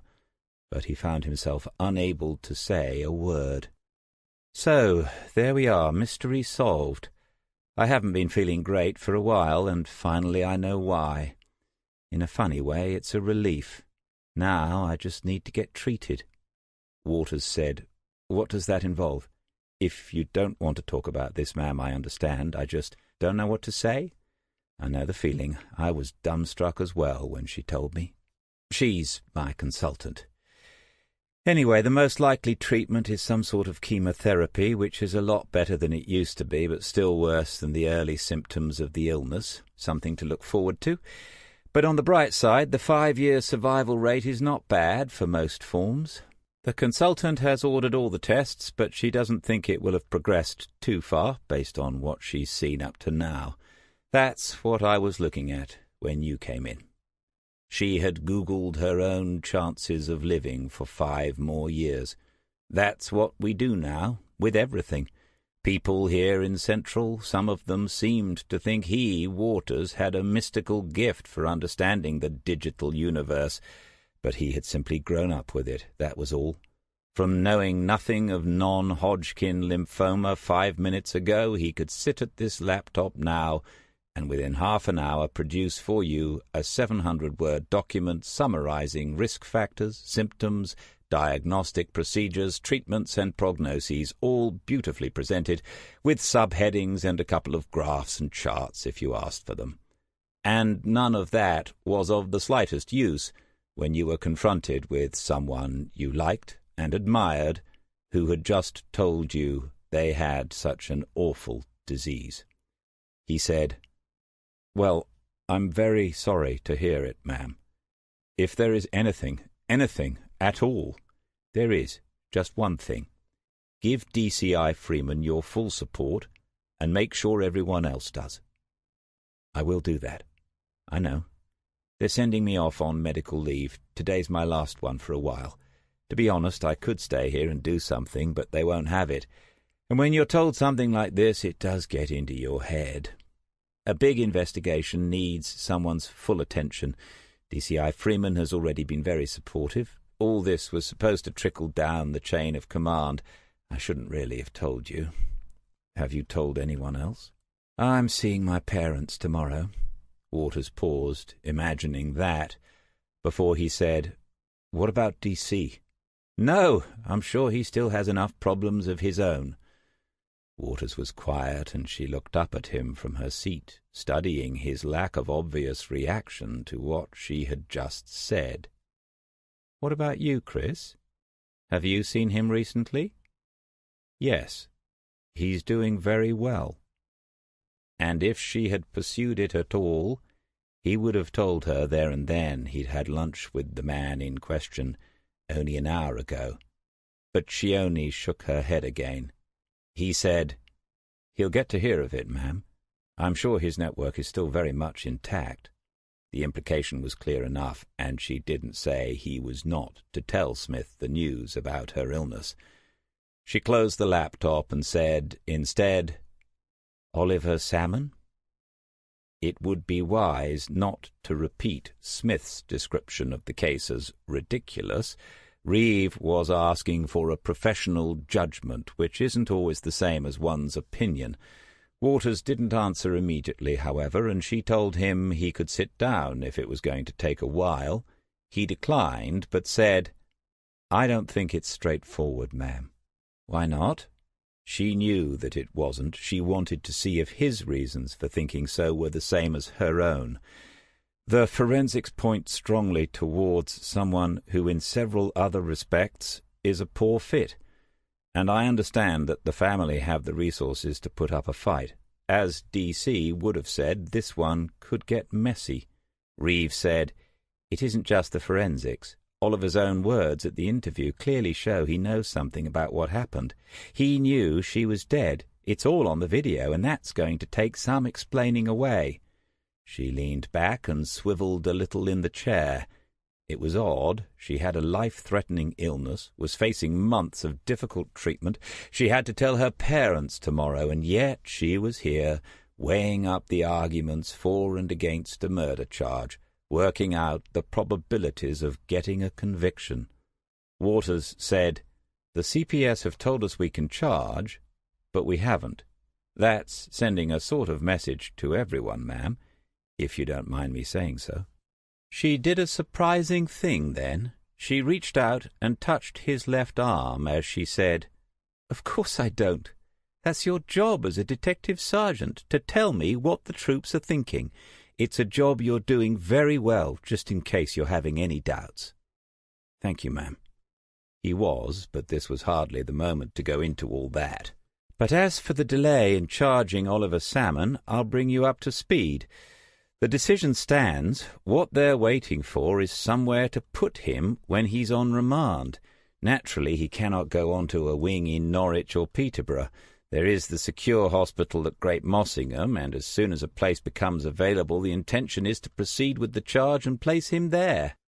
Under normal circumstances, he might have protested to Reeve, but circumstances more abnormal than these he couldn't picture at the moment. The unit at Mossingham was for the severely mentally ill, the suicidal and potentially dangerous individuals who have come to the end of the line. Oliver Salmon didn't belong in such a place, but surely if you left him in there long enough, he might. There would be no open doors, no loving aunt sitting outside his room, ready to reassure him that everything would be all right soon. It was a shocking thought, but he said none of this to Reeve. She said to him, "Chris, what I've told you, about me, I mean, isn't in confidence, so don't make it a burden. It will all go public in the next day or two. If there are people you need to tell, go ahead and do so." It was his intention to tell Serena straight away, but when he walked back into the main office, she was watching for him and stood up. This meant that something had happened, something significant, while he had been out of the room. The question was on his face before he reached her, and she said in response to it, "We must be on a roll. I found it on the second bloody call." Richard Ford was watching and listening. How much had she already explained to him? Waters said, "The mobile, the pay-as-you-go, bought at LU1 Mobiles. Should be fairly obvious where that is. Guess when, though?" She was pleased with herself, and so the date must be important to them in some way. Waters didn't hurry his answer. He worked it out. On or around the 27th? The same day, at 17:53, the mobile that called her last, on the 27th, was still in its box in her hometown 21 minutes earlier. That's a bit strange, if you ask me. Waters sat down and looked at the two of them. Then he said to Ford, "How far have we got with the list of Pine Hills guests? Have D.S. Wilson or D.I. Turek been in to check?" Ford picked up the sheets of paper, flipped through them and said, "We're well over halfway. Just about everyone says no, and that's the end of it. A couple have wanted to know what's going on, that's all. No one here has asked how we're doing." "Okay, can you keep going with it on your own? It'll give us a bit of space to look at something else. You'll be able to tick phone interviews in your young detective's I Spy book after today." "In my what, sir?" Serena looked equally bemused. Waters said, "Nothing, it's just something someone used to say to me. It would help if you could plough on with the interviews, though, Richard." "Not a problem," said Ford, and he had the right attitude. He could learn more by keeping his mouth shut and his eyes and ears open in situations like this one. Then Waters said to Serena, "I'm assuming if there was a bank card involved, you'd have told me already. Cash. And before you ask, the shop's CCTV is on a 1-week rolling delete. Where is it?" "The CCTV? Up in one corner behind the counter, I expect." "No, the shop." She didn't know, but had it online in a matter of seconds. LU1 Mobiles was situated in the largest shopping centre in the middle of Luton. Still in his chair, Waters asked whether the shopping centre had its own car parking, and the answer was yes, a multi-storey. A Thursday in a big and busy town, not yet 6 o'clock. The traffic would have been heavy, and there wouldn't have been a toll-free parking space within a mile. He said, "See if the car park will hand over their records for that day." For the first time in a few minutes, Serena Butler hesitated, not quite following his line of thought. "Right, but that's a data request. And whose number are we looking for? I assume that we are." "Whose?" Waters shrugged as if he hadn't thought that far ahead. "Barry Sims. I don't suppose anyone thought to make a note of it, but you can get it from the DVLA." Their eyes met and held. She had visited and helped to interview Barry Sims, and he, Waters, knew it. She'd felt a little sorry for Sims, but nothing more than that. Then Waters added, "And I suppose anyone who's lost a mobile recently." Chapter 28. At 4 o'clock, the air conditioning broke down. It did so without any fuss, just a quiet click, as if a timer had operated, but nothing the detectives in the room could do would persuade it to work again. Opening windows made matters worse. The air outside was no cooler, and it was heavy with traffic fumes. But the three of them had had almost an hour without interruption, and progress had been made. Waters was working intently on his own document, but monitoring what the other two were doing as well, because sooner rather than later Turek or Wilson would appear and ask for a progress report. Serena had been on the phone for several minutes now, mostly waiting. She found herself with the edge of a case file, eyes closed, as if she were on a beach in Costa del somewhere else. Then a voice on the line brought her instantly back to Lake Central. She said, "Hold on," into the mouthpiece, and waved to get Waters' attention. She said, "The car park office has got that info. They'll hand it over if they get a formal data request. Ask them what their procedure is." Data protection has become the thing now, and every organization has interpreted the new laws differently. It can take minutes or weeks, depending on how an organization's solicitor has decided to view the latest set of regulations. Waters watched and listened, ready with a variety of persuasive threats and imaginary benefits to anyone at the parking company who was in a position to hand over what they needed. Serena said into the phone, "Fair enough," and then to Waters, with a hand over the mouthpiece, "He just wants the name of a senior officer. He's done this before. He said the senior investigating one, if possible." Waters weighed this up. It was an easy enough lie to tell. Any old name would do. But in this case... He said to Serena and Ford, "We don't know where D.I. Turek is, do we?" Serena said no, without hesitation, but Ford looked pleased that he did, and said, "I think he's in his office, sir. He was about 10 minutes ago when I—" "Richard, pay attention. Sergeant Waters just told us that we don't know where Detective Inspector Turek is." Ford looked at her. "I thought he was asking a question. D.I. Serena patiently interrupted him again. "You thought he was, but you're overthinking things again, Richard. It was one of those rhetorical questions, wasn't it, sir? The ones that don't require an answer?" Waters nodded, but Ford wasn't quite beaten. He said to Serena, "But you answered it. You said no." That wasn't really an answer. It was more me just agreeing that we didn't know where the D.I. is. "But," Waters said to Serena, "keep your man on the line. I'll call the S.I.O. Alison Reeve might still be in her office. She hadn't looked at all keen to be gone from the job and the building she might not see again for months. He called on the internal line, and it was picked up after only 2 bleeps. "Freeman." He said, "Oh, sorry, ma'am, I thought DCI Reeve was still in the building." "She might be, but she isn't in here. Who is this?" He told her and explained why he had called.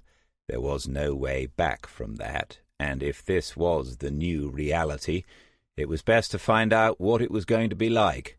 She listened without interrupting and then said, "A car park in Luton?" "Ma'am." "In the Sims investigation?"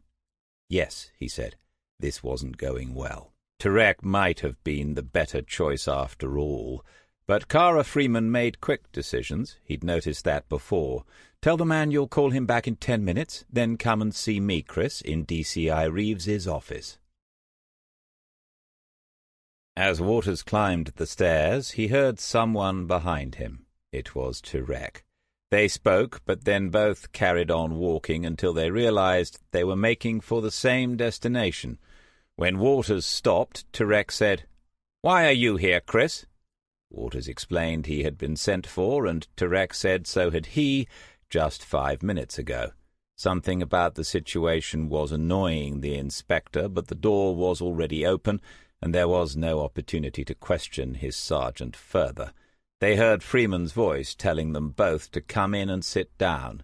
She was working at the laptop, frowning and squinting a little, even though she was wearing spectacles. The first time Waters had seen that. She must be long-sighted.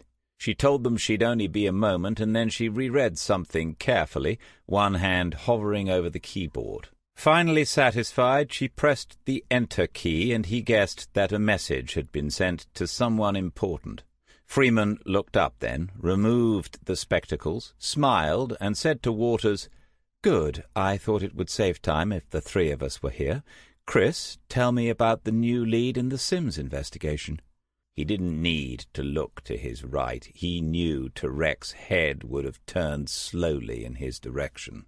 What he did need to do very quickly was to understand what Freeman was doing here. Was this unintentional, the result of her literally just taking over the case, or had she engineered a potentially awkward confrontation for reasons of her own? She had the same smile when she went on, "I'm assuming it's a new lead because there is nothing about it in DCI Reeves's notes, and they are comprehensive. There is no mention of any plan to trace vehicles in Luton." Tarek's breathing had altered a little. This was intentional on Freeman's part, and Waters knew then that the rules of engagement in the Kingslake Central Criminal Investigation Department had changed, perhaps forever, if not for good. He said, "I wouldn't go so far as to call it a lead, ma'am. It's a line of inquiry." Freeman looked at Tarek, who said, "Sanctioned by who?" The look came back to Waters, but before he could speak, she said to them both, "It looks as if there might have been a breakdown in communication. Those waste more time in the police force than anything else, including expenses claims. Chris, I gave you 10 minutes. You have 8 left. What's the line of inquiry?" Waters kept it short and simple. He said that as it was his team which had worked on the mobile phone records in the investigation, when they discovered this afternoon that there was a new pay-as-you-go device involved, it made sense to try and link it to— He saw the slight change in Freeman's expression then and put it a little differently. It made sense to see if there were any links to anyone else they had spoken to, and who might be involved. As the mobile had been purchased in Luton on the 27th, the same day that Michelle Sims was murdered, it was logical to look at people involved who were from there. Tarek said, "Involved how? As members of her family? As people who have lost a wife and a sister?" Freeman said to Waters, "Why the request to obtain the records of a multi-story car park?" Tarek twitched, and Waters looked at him directly for the first time since they had entered Freeman's office. The detective inspector was seething, and it wasn't difficult to see why. Feeling undermined, looking like a man who couldn't manage his team, embarrassed in front of a new, highly rated senior officer. But Waters surprised himself with his own lack of sympathy. The fact was that the investigation had been narrowed down too quickly. This was not Tarek's fault, but he should have made the point himself. "Ma'am, we want to see whether the vehicles belonging to her husband or her brother-in-law were in the car park at the time the phone was bought." Tarek said, "What if they were? People buy new phones. They even use them to call their partners and relatives. If I'd been consulted, ma'am, I would not have allowed this to continue." As far as Waters could tell, the detective chief inspector wasn't bothered in the slightest by the animosity. She was weighing it up objectively. She tilted her head slightly to the left and raised her eyebrows a little. Then she said to Waters, "You could just phone the 2 men and ask them if they bought the mobile in question, the one that made the last call." "Precisely!" Freeman's gaze went to Tarek, and if he was going to say more, he changed his mind. Then she looked back at Waters. He said, "I did consider that, ma'am, but then I thought it would be interesting to see if either of them was in the shopping centre at that time, before asking them if they'd bought a phone.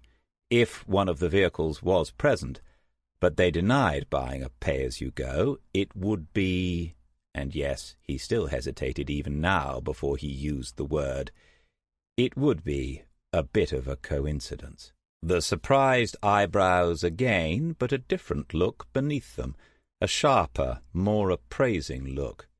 She swiveled the chair a little in Tarek's direction and said, "That's quite nice." Tarek made no comment, and after another short moment of reflection, Freeman said, "Is Serena Butler handling it, the car park thing?" Waters nodded. "All right, tell her to use my name. I'll send an email confirmation to her in a few minutes' time. That's not an authorization to use my name for anything else." Waters nodded again and stood up. It was obvious that Tarek would want to remain behind with the DCI and say all sorts of things. Tarek, too, must have assumed that's how it would go, but Freeman said, "Chris, hang around for a minute, please. Simon, I'll catch up with you soon." When the detective inspector had left, she asked Waters to close the door to the office that was now plainly hers for the foreseeable future. Then her attention was back on the laptop's screen. She put on her spectacles, read something, and took them off again. Years ago, when Smith had first met her, Waters remembered a comment about the whole show being run by sixth-formers soon, and she didn't look much older than that now. Waters thought she might actually be younger than Tarek. She said, "All right, give me your take on this investigation." He'd soon have this off by heart. It felt like a rerun of his meeting in Mickey Lemon's a couple of hours ago, followed by the conversation with Alison Reeve. He used some of the same phrases, making the point about the forensics pointing very clearly at someone who was in almost every other respect a bad fit. He said that while Oliver Salmon clearly might have had the opportunity, what could his motive have been? Freeman took her time before she answered him. A sexually motivated attack by a completely inexperienced 18-year-old. He was aroused, followed her, made some sort of advance. When she pushed him away, or whatever took place, he lashed out. She struggled. Maybe she attacked him. Have we examined him for any marks? I don't think so, ma'am. We should have done so. That's basic stuff. A longer pause while she reflected on that, and Waters began to reflect on a number of other matters. Freeman said, "Anyway, tell me why we're wrong. You seem to think we are." There's no evidence of a sexual motive, other than her clothing being pulled about. Even Dr. Robinson pointed that out to me at the scene. He thought it was odd. That's Dr. Robinson, the pathologist? Yes, ma'am. We haven't got another Dr. Robinson who's a member of this criminal investigation team. He didn't answer her this time. She went on, "So, sticking with the majority view, we explain the disarranged clothing by saying that Oliver Salmon, 18, completely inexperienced, couldn't resist having a look, because that's how it starts, isn't it, for everyone? We get curious and we want to see. And being brutal, because sometimes we have to be, Oliver Salmon has disabilities which mean he's somewhat behind the curve, okay?" There was a new edge in her voice now, but he guessed this was by design. She might be annoyed because he'd brought her problems in her first hour in charge. Equally, she might be testing him to see how he held up, how he held on to his own ideas under pressure. He'd certainly been tested like that before. He said, "It's one interpretation, ma'am. But you're not buying it." "Not entirely, no." "That's all right. Is it true that you put the Salmon family in touch with Central's least favourite duty solicitor?" "Yes, ma'am." "Was that deliberate? People are saying that it was." When he didn't answer, Freeman said, "I wasn't running this when you did that, so I'm not really bothered. If I had been, it might be a different story, but I'd like to know your reason." "I've met Shirley Salmon, Oliver Salmon's aunt, a few times before. They're decent people, and I thought they could use some help." Freeman picked up her glasses, as if she intended to get up from her desk, walk around it, and take a closer look at him. In the end, she didn't put them on. "Which raises a couple of questions. Did you declare a personal interest? Was it your place to assist people under our investigation in that way? And in doing so, did you make it more difficult for your colleagues to carry out the investigation?" Waters said, "I don't see it that way, ma'am. Christine Archer is rigorous, but she's been on our list of solicitors for years. Any one of us could have called for a solicitor, and it could have been Ms. Archer who turned up. That's beside the point. You chose to use your position to influence who did turn up." Then she glanced at the laptop again and said, "This is my third SIO. Waters said, "Yes, ma'am," and wondered whether she expected him to congratulate her. He concluded the answer was most likely no. It was probably a sort of warning. "Do you see much of Smith?" "A little," he said, alarm bells ringing. Could she possibly know that it was through Smith he had met Shirley Salmon in the first place? If she had asked, he would absolutely not have told her he'd had lunch with him today. But had Freeman driven through the town on her way to Central? Was it conceivable she had caught sight of them? Nevertheless, he knew what she was doing. He recognized the technique, switching direction apparently at random, like Ford running with the ball on a Saturday afternoon, wrong-footing the opposing backs before suddenly making for the line. She said, "I tried to recruit him twice. If he'd just hung on a few months longer, he would have ended up working for me in the end. I hate losing." And Waters thought, she's peculiar. You could say this is verging on the inappropriate. Anyway, the reason I mentioned Smith is that in our last conversation on the subject, he said he would not be available, but he had 2 young prospects who were the next best thing. One was Serena Butler, and the other was you. As you know, Serena's already on my team, as and when. Are you? Answering that too quickly would have been a mistake, but eventually he said, "Yes, ma'am." "Good. Any other reasons why you're looking for a perpetrator in Luton?"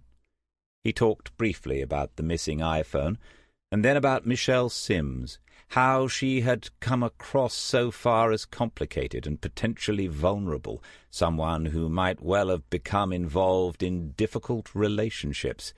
Evidentially, in terms of a case that could be presented in a courtroom, this was meaningless, and Waters knew it, but Freeman heard him out before she said, "Go with it for now. Don't make any more moves without consulting someone here, preferably your DI. You've really pissed him off." "Ma'am." It was impossible to tell whether she was annoyed herself. Her comment about Turek had come across as a statement of fact, nothing more. "And as you've had your people spending their time on other stuff today, better make sure that what you were supposed to be doing is all done before anyone goes home tonight." He said it would be, and made another move to get up and leave. This time she didn't prevent him, but as he was heading towards the door, Freeman said, "Alison Reeve told me to back you as well. Not in as many words, but she did. So you can make friends as well as enemies, which is good to know." At the door he waited for her finally to dismiss him. "But if it turns out that you've wasted time and resources and goodwill, that's on you." Back in the office, he went to Serena, and she told him Turek had been in minutes ago and left a note on his desk. He gave her Freeman's authorization and said she should use it straight away to retrieve the car park's data for the 27th of July. She had more to tell him, he could see, but he went to his desk and read the note. It was in Turek's own hand, small, angular, and difficult to read at the best of times, but the meaning was clear enough. It was an order that he should inform Detective Sergeant John Wilson, acting desk sergeant on the Sims investigation, of the new line of inquiry so as to ensure correct documentation. Turek could have done so himself, of course, and the reason why he hadn't would become obvious as soon as he, Waters, spoke to Wilson. As with Turek in Freeman's office, Waters had the strangely liberating realization that he didn't care about another confrontation with the man who carried a grudge from years ago about, what was it, the Macpherson case, long before Waters's time on the force. And that sprang from another realization which had been taking shape over the past few weeks. Becoming a detective sergeant had made it clearer that there were aspects to this job which he didn't like, and if he didn't want to do it any more, he had plenty of other options. Serena had come to his desk, impatient as ever, and his look told her he was ready to hear it now. We should have the car park data within half an hour, but—" "I don't like it when you do that, sir." "Yes, I know."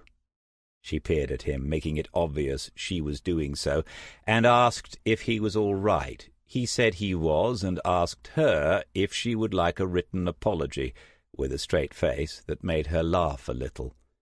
"And I got the registrations from the DVLA cross-checked against their addresses." Waters was paying attention now, despite the anarchic thoughts of 5 minutes ago. Barry Sims was easy, but Graham Fletcher wasn't. They had to do a bit of digging because it didn't show up straight away. Any guesses why? She liked this guessing thing with him. Waters knew he had a reputation for being clever, though he wasn't feeling it much lately, and Serena wanted to put it to the test on a regular basis. He said, "No, right out of guesses, tell me." "Okay. They couldn't find it straight away because he's sold it." "Fletcher has sold his car? When?" "Tuesday of this week." Waters could see that Serena already had some, if not all of it. First the iPhone, and now the car, and don't forget the traces of sodium N-lauryl, whatever it was. Don't forget the brother-in-law keeping the peace between the two sisters, in touch several times with Michelle while she was at Pine Hills, keeping the peace in the rows that Michaela Fletcher had made no mention of to anyone. Some would argue that if he was worried about the car, Fletcher would have got rid of it sooner, but that might have aroused suspicion if it had been discovered. And wasn't it Tuesday that Serena had begun leaning on Fletcher about locating the missing iPhone? Waters said, "Do we know where the car went when he sold it?" "Yes, got all that. It's a dealer in Luton. Went in as part exchange, would be my guess." Another voice said, "Check their website, see if it's listed." They looked around, having both forgotten about Richard Ford. He ducked slightly, expecting to be told he'd been caught thinking again, but Waters said, "Yes, good idea. Serena will give you the details." She came back to his desk after doing so, with Ford already busy with some proper detecting for a change. Waters pointed to the spare seat, and she sat down. "Chris." "Sir, are we going with this now? We seem to be out on our own a bit. No one's spoken to us all day. This is nothing to do with Oliver Salmon." "DCI Freeman has agreed to us taking a look elsewhere, on a temporary basis, I think." "Freeman? What's happened to Allison? When you came back, you didn't say anything." He still had all that to deal with, or with which to deal, whatever.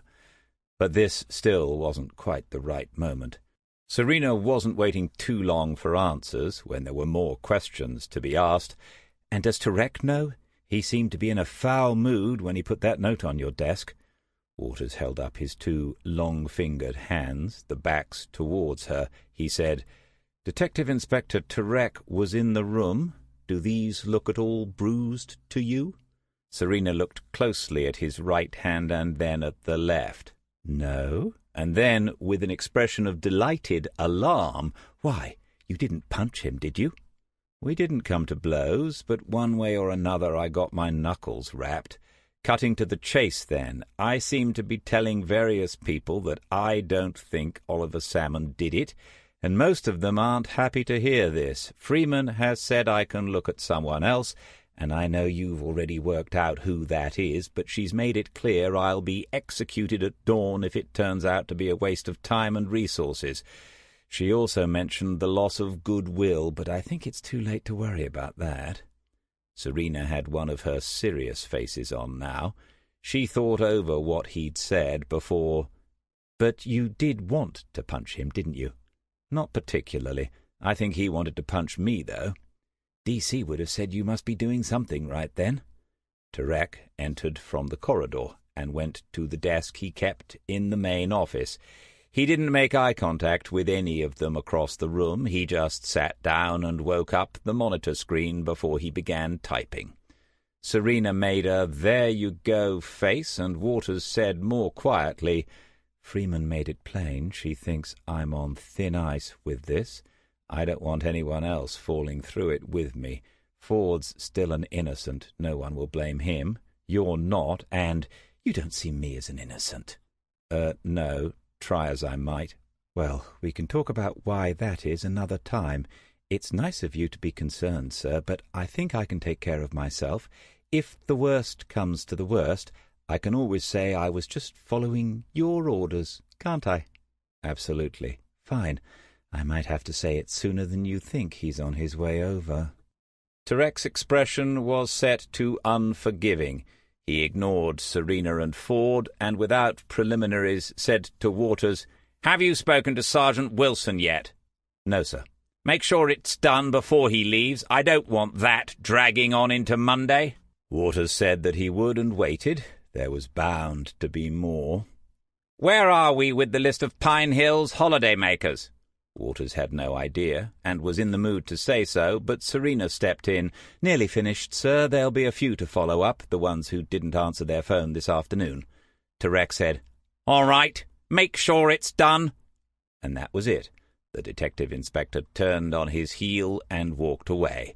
They watched until he was out of the office again, and then Serena said, "He looks like someone did something nasty in his handbag." The day was running out quickly, and there was still much to be done. Waters felt the need to make a list, starting with the visit to Wilson in the incident room. Might as well get that out of the way. Serena went back to her screen to see if the parking data had arrived. There were 2 minutes of quiet before Ford said, "Mercedes C-Class Saloon Silver, new in this week. Low mileage, excellent condition, 1 local owner. Pictures to follow available from next Monday. No registration details, but that's got to be it, sir."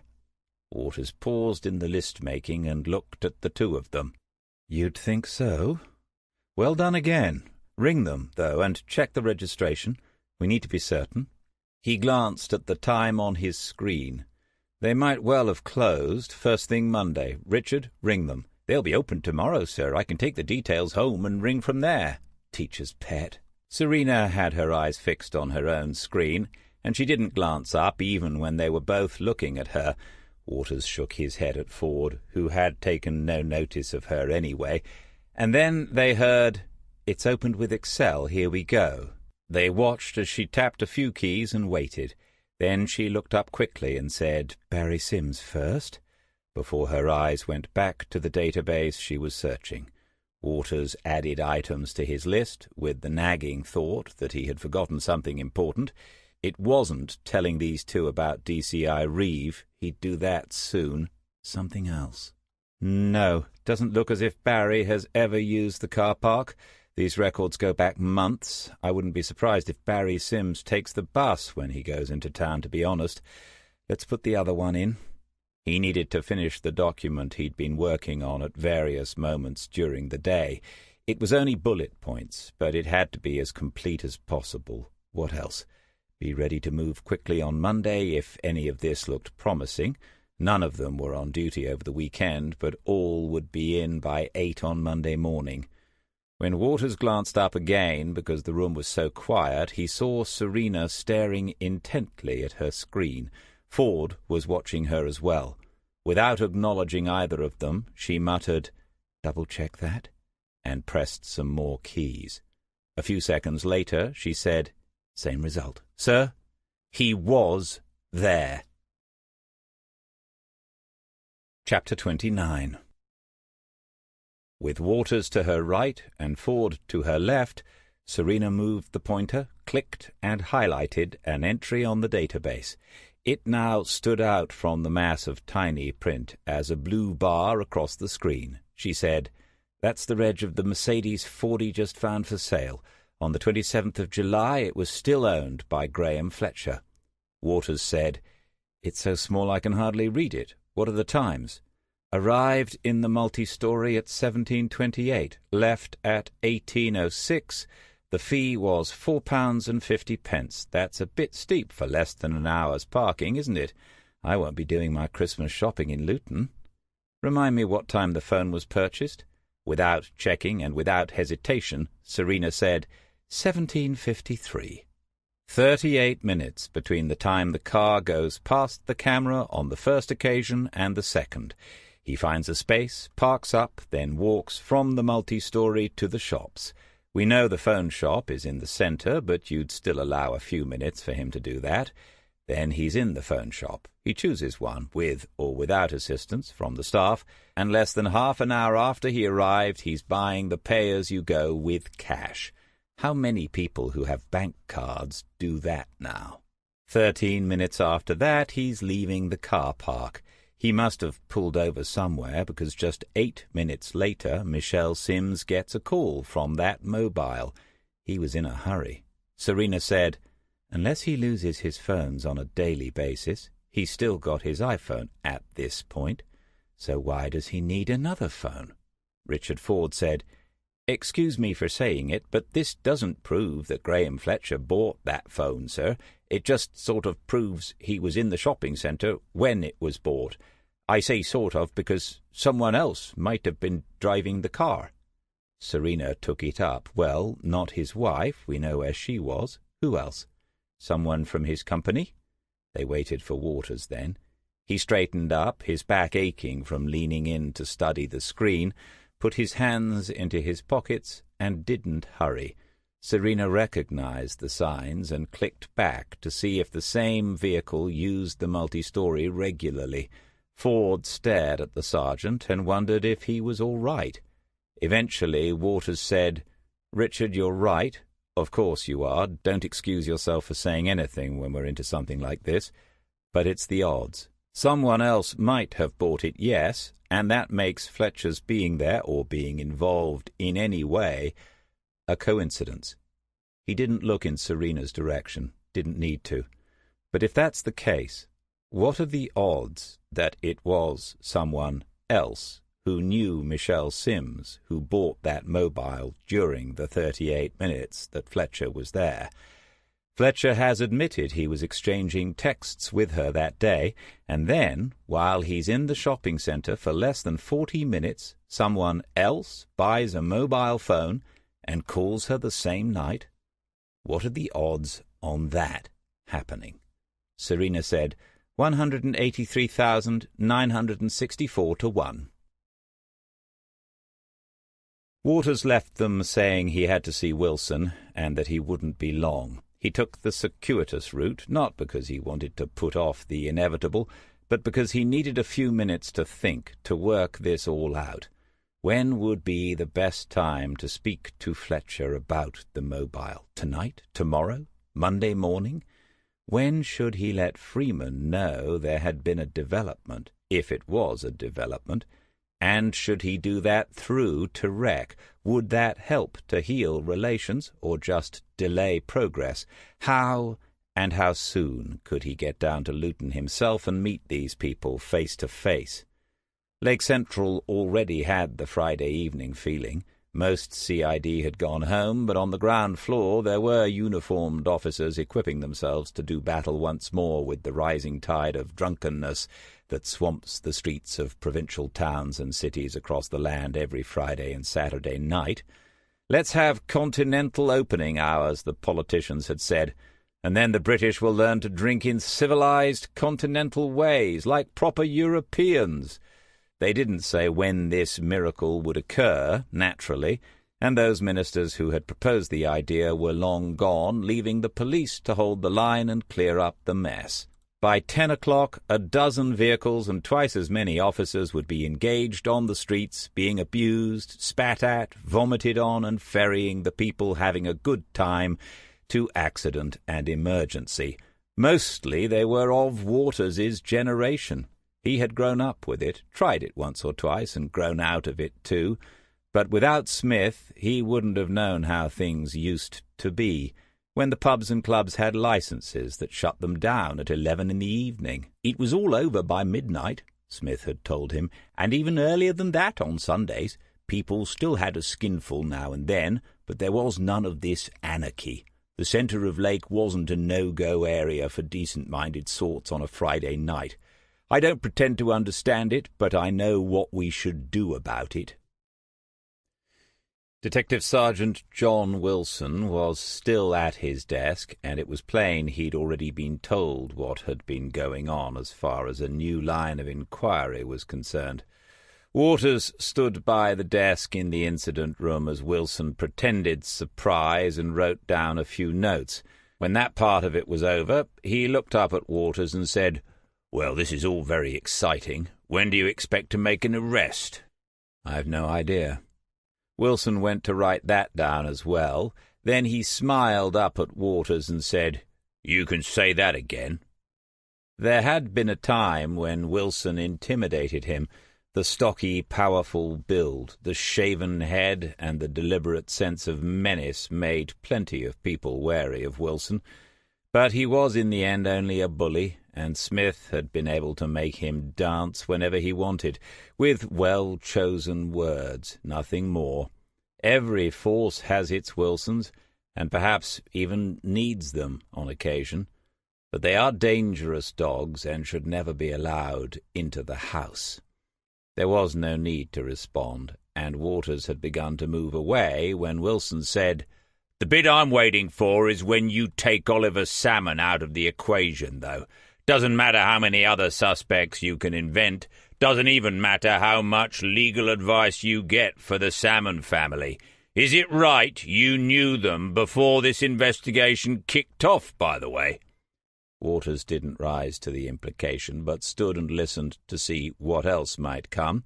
There might be some value in letting Wilson show more of his hand. "That's what I heard. Wouldn't surprise me, but like I said, you can drum up all the suspects you like. I won't be buying it until you can explain to me how his saliva got inside her mouth, other than the obvious way, which is he stuck his tongue down her throat. Disgusting thought!" This was Wilson at his best.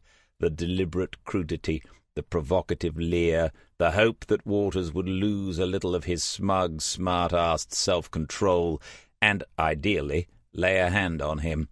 The two of them were alone, and there were no witnesses, but there was no doubt in Waters's mind that witnesses would appear were he to do any such thing. "As desk sergeant, is there anything else you need to know about the new line of inquiry?" Wilson didn't answer that. Waters turned and walked away, directly back to his own office this time. There was more unpleasantness to come, and he might as well get it over with now. A bond is formed with other officers when you have worked through long and difficult cases together. Ford had not experienced that with Alison Reeve, and so he said how unfortunate it was that she had cancer, but Serena was as shocked as Waters had ever seen her. She put up a hand and covered her mouth, as if she was frightened about what she might say. But when she spoke, she said only, "She told me she was ill. I never imagined." He recalled it, the day when he'd seen the detective constable place her hand on the arm of the detective chief inspector, as they sat and talked in the intimate way women sometimes do. Serena said to him, "So how is she, in herself? When does she start the treatment?" And they want details, too. He didn't have the answers, but said he had no doubt a call from Serena over the weekend would be welcomed. She had Reeves's mobile number, didn't she? The two of them, Serena and Ford, should have gone home, but they were showing no signs of doing so. Waters's focus was on Monday now. He asked Serena to put all the details of the afternoon's developments concerning the car park into the central file for the Sims investigation. This would only take her a matter of minutes, and then he asked Ford for details of the dealer who had Fletcher's car. Ford brought them over with the news that he had already confirmed it was the same car. He'd left a message earlier, and while Waters had been out of the room talking to Wilson, the sales manager had called back, thinking he had a customer. Waters said, "How did you leave it with the manager?" "I said we might need to speak to him about the car on Monday. I made sure it will still be there if we do. I said it might be of interest to us, sir." Ford was all right, steady and not inclined to flap or get overexcited. There was even a touch of the John Murrays about him. Soon the man himself would be back. Waters wondered what he would make of all this. It was another opinion that mattered. "Fine. How many of these calls to Pine Hills still to go?" 3 was the answer. Waters told them he would make those now, and that the 2 of them should go while there was still some of Friday night left. He opened his own screen and saw the document he'd been working on. This should also be complete in a few minutes. With any luck, he would be home by 8 o'clock himself. The thing he'd forgotten almost declared itself at that moment, but Serena came to his desk with sheets of paper, pointed out a couple of things, and then stared at his screen. He had headed the document simply Michelle Sims. Underneath that was a brief paragraph, followed by a list of bullet points, quite a long list, summarizing everything they knew about the woman beside whose body Waters had kept some sort of vigil that long, hot Friday morning. 2 weeks ago, today. It felt more like 2 years. Serena said, "Ha! Bullet points, 1 side of A4 or less. I haven't seen one of those in a while. Is this for Freeman?" He nodded, clicked save, and then print, not looking at her directly, because it wasn't beyond Serena to make another and more accurate guess than that one. But she went away and tidied her desk. He knew that within the hour Serena would be talking to Alison Reeve, perhaps even arranging to meet for coffee or something, and that was a good thing. Ford was on his way as well. Waters told him he'd had a good week before he said good night. Alone in the office then, with 3 phone calls to make before he could go back to the flat. To the flat where he'd promised to meet Janey more than 2 hours ago. There was no text waiting on his mobile and no sign of a missed call. He dialed her number, but it rang out and then went to leave a message. He didn't, because it would sound lame. They'd been here before. At first she had found it exciting, even a little romantic. My boyfriend's a police detective. He has to go off on investigations at odd hours. He can't always discuss his work. But that wears off after a while. Janey Cole was intelligent and understanding up to a point, that point being the one at which she'd begun to suspect she might always be second on his list of priorities. To be a detective's wife is to be a detective's widow, even when he's alive and well. Waters tried her number again with the same result. He was certain she could see who was calling, and that she was refusing to answer. Then he put his mobile away, picked up the landline on his desk, and found the list of potential witnesses from Pine Hills. When he arrived home, the flat was empty and silent. It was a few minutes after 8 o'clock in the evening. Janey had tidied up before she got tired of waiting for him. He looked around for a note, but there was no other sign she had been there, ever. He went to the bathroom, opened the cabinet above the basin, and saw that her toothbrush and things had gone. He didn't know whether she had taken it today or on an earlier visit. When exactly didn't matter. In the bedroom he discovered that the drawers she had used for clothes had also been emptied. He went through to the kitchen, turned on the grill, and made a toasted cheese and chutney sandwich with the stale bread. Someone had once told him that stale bread makes the best toast. He couldn't remember who, but it was the kind of trivial but somehow important life skills advice Smith handed out on a daily basis. Tea leaves make a better cup than tea bags, every time.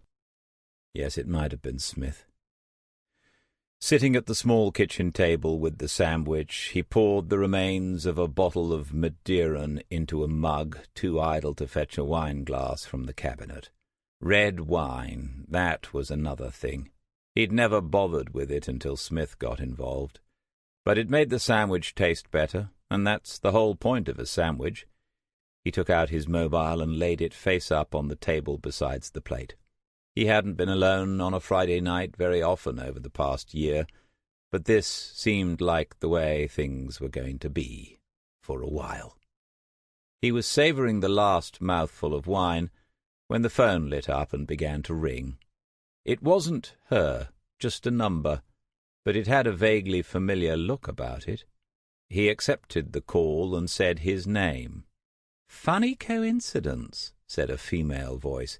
"That's who I just called." "What are you doing?" It was Catherine Diver.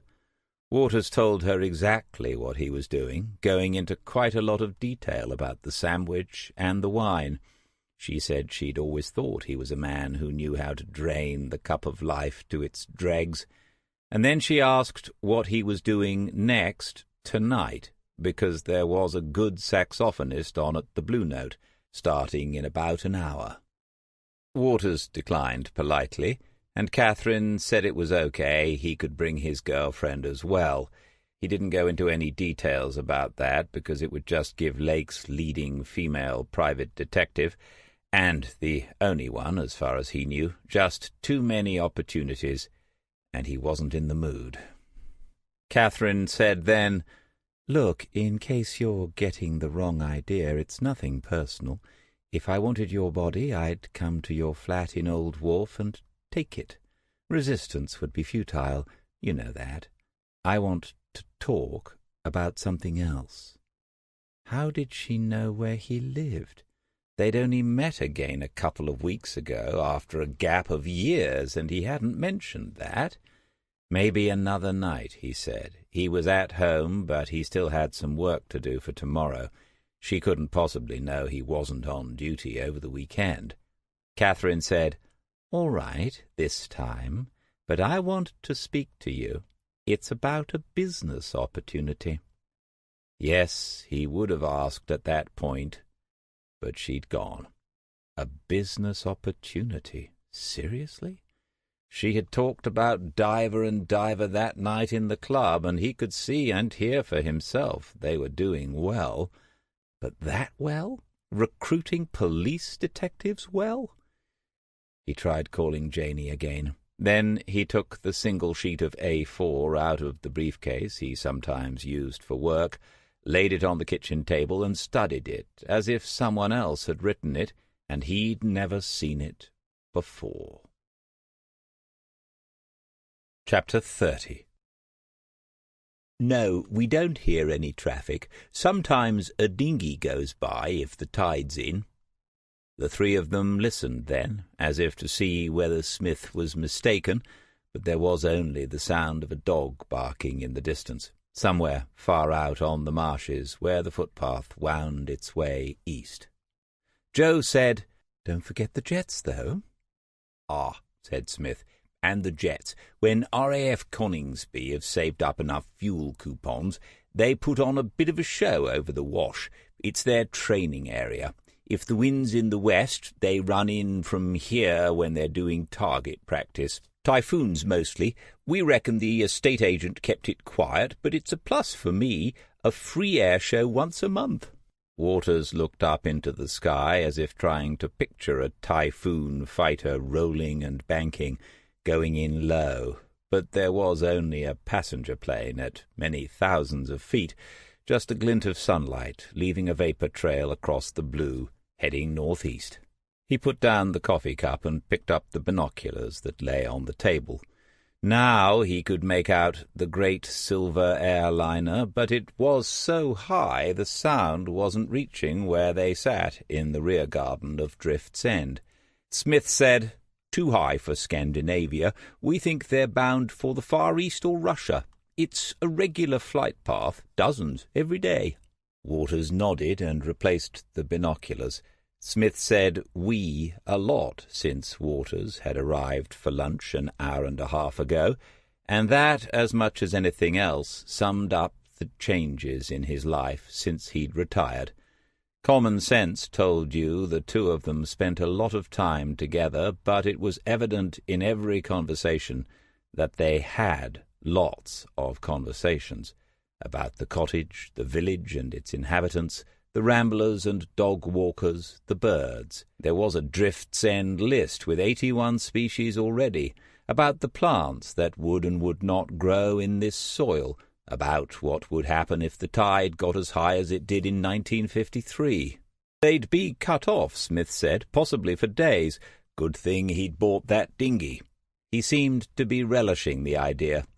Lunch had been a chilled chablis, salad and seafood, the latter all local from Whalley Westons, 2 villages along the coast.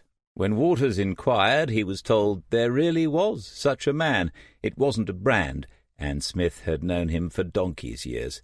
Everything came off the few small boats that still managed to earn a living from the seas around the North Norfolk coast. As soon as Waters had arrived, Joe had said, "You do eat seafood, don't you, Chris? We do, all the time. But I've got locally made sausages I can do for you, and eggs, and seafood would be good," he told her. "Remember the crab salad you made me eat in the Queen's Arms at Overy?" he said to Smith. That was the first time he'd noticed seafood.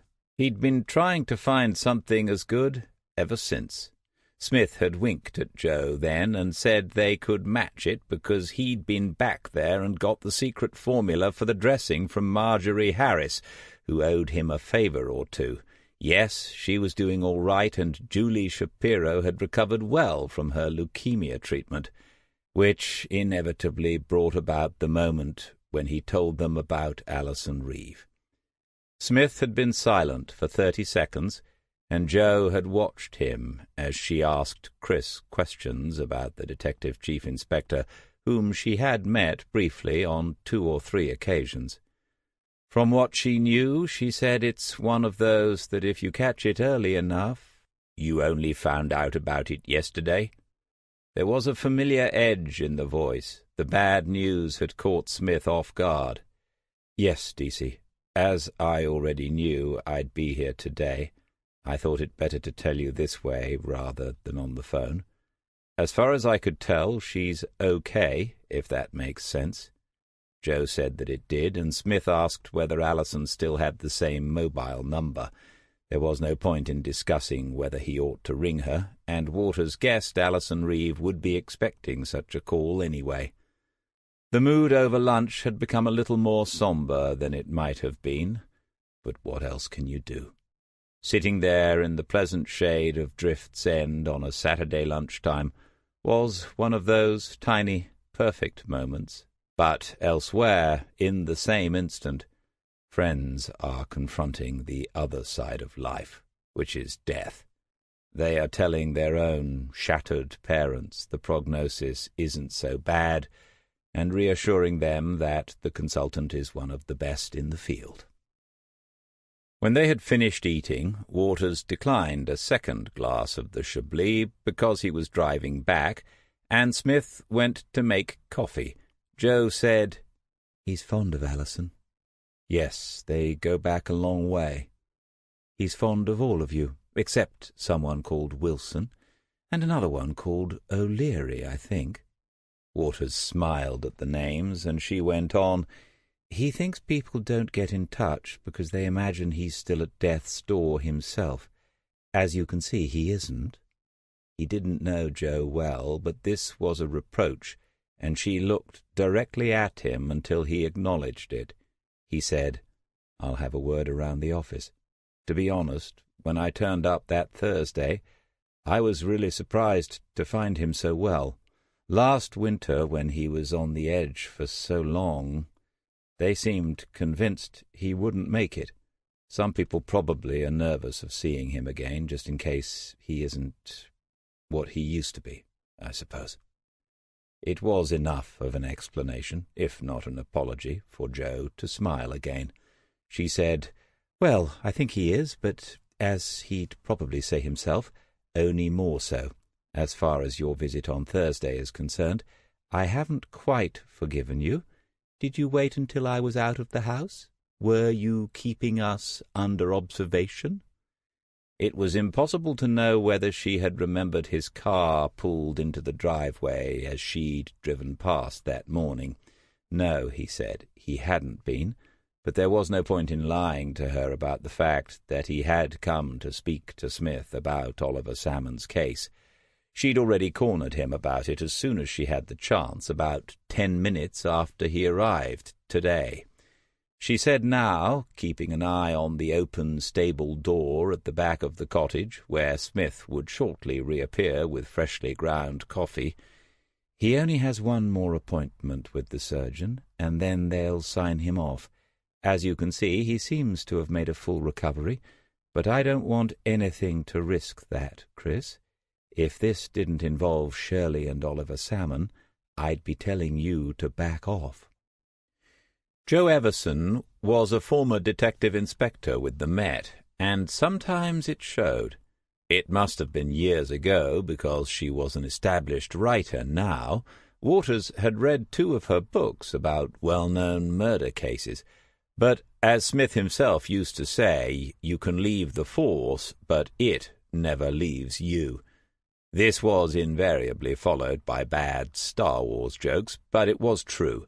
Waters only had to think about his own father.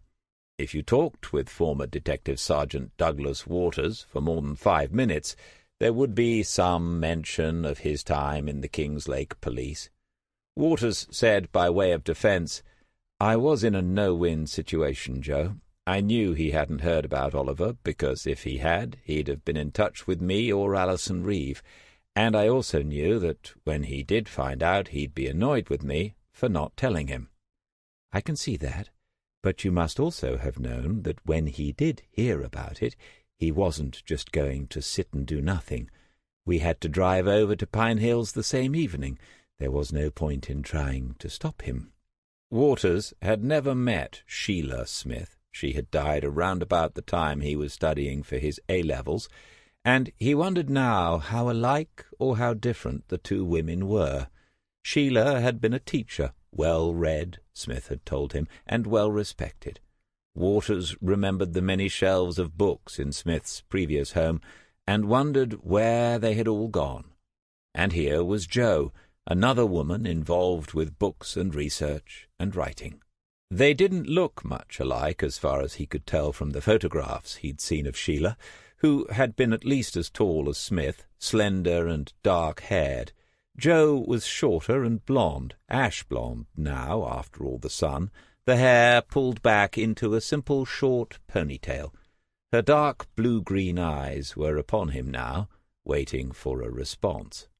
Waters said, "I do understand. I don't have to say anything else about the case today. It was worth coming for the lunch." She wasn't having any of that, and laughed enough to encourage him. "But you were there that evening. What did you make of it, when Oliver went for a walk along the road to the dunes?" Joe said, "I'd only met him once before, last year, and very briefly, so I don't claim to know him at all. But it was definitely peculiar, the way he stopped in the road. He was remembering something that had happened there.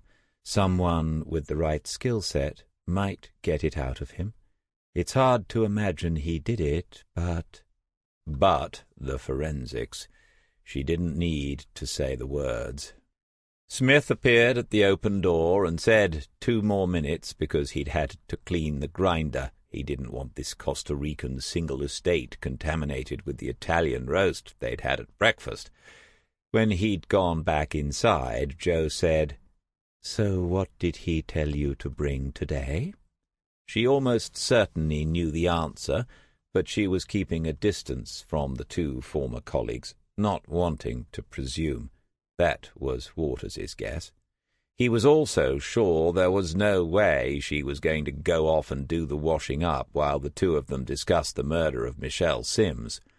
Waters said, after I'd given him the outline, he said if it was his case, he'd want to know as much as possible about the victim. I'd heard that before, obviously, and I asked why, and he said it didn't sound like a random one. He said she wouldn't be one of those victims who were just in the wrong place at the wrong time. He let that tail away as he looked at Jo, searching for some sign that the 2 of them had already discussed this. They must have done so.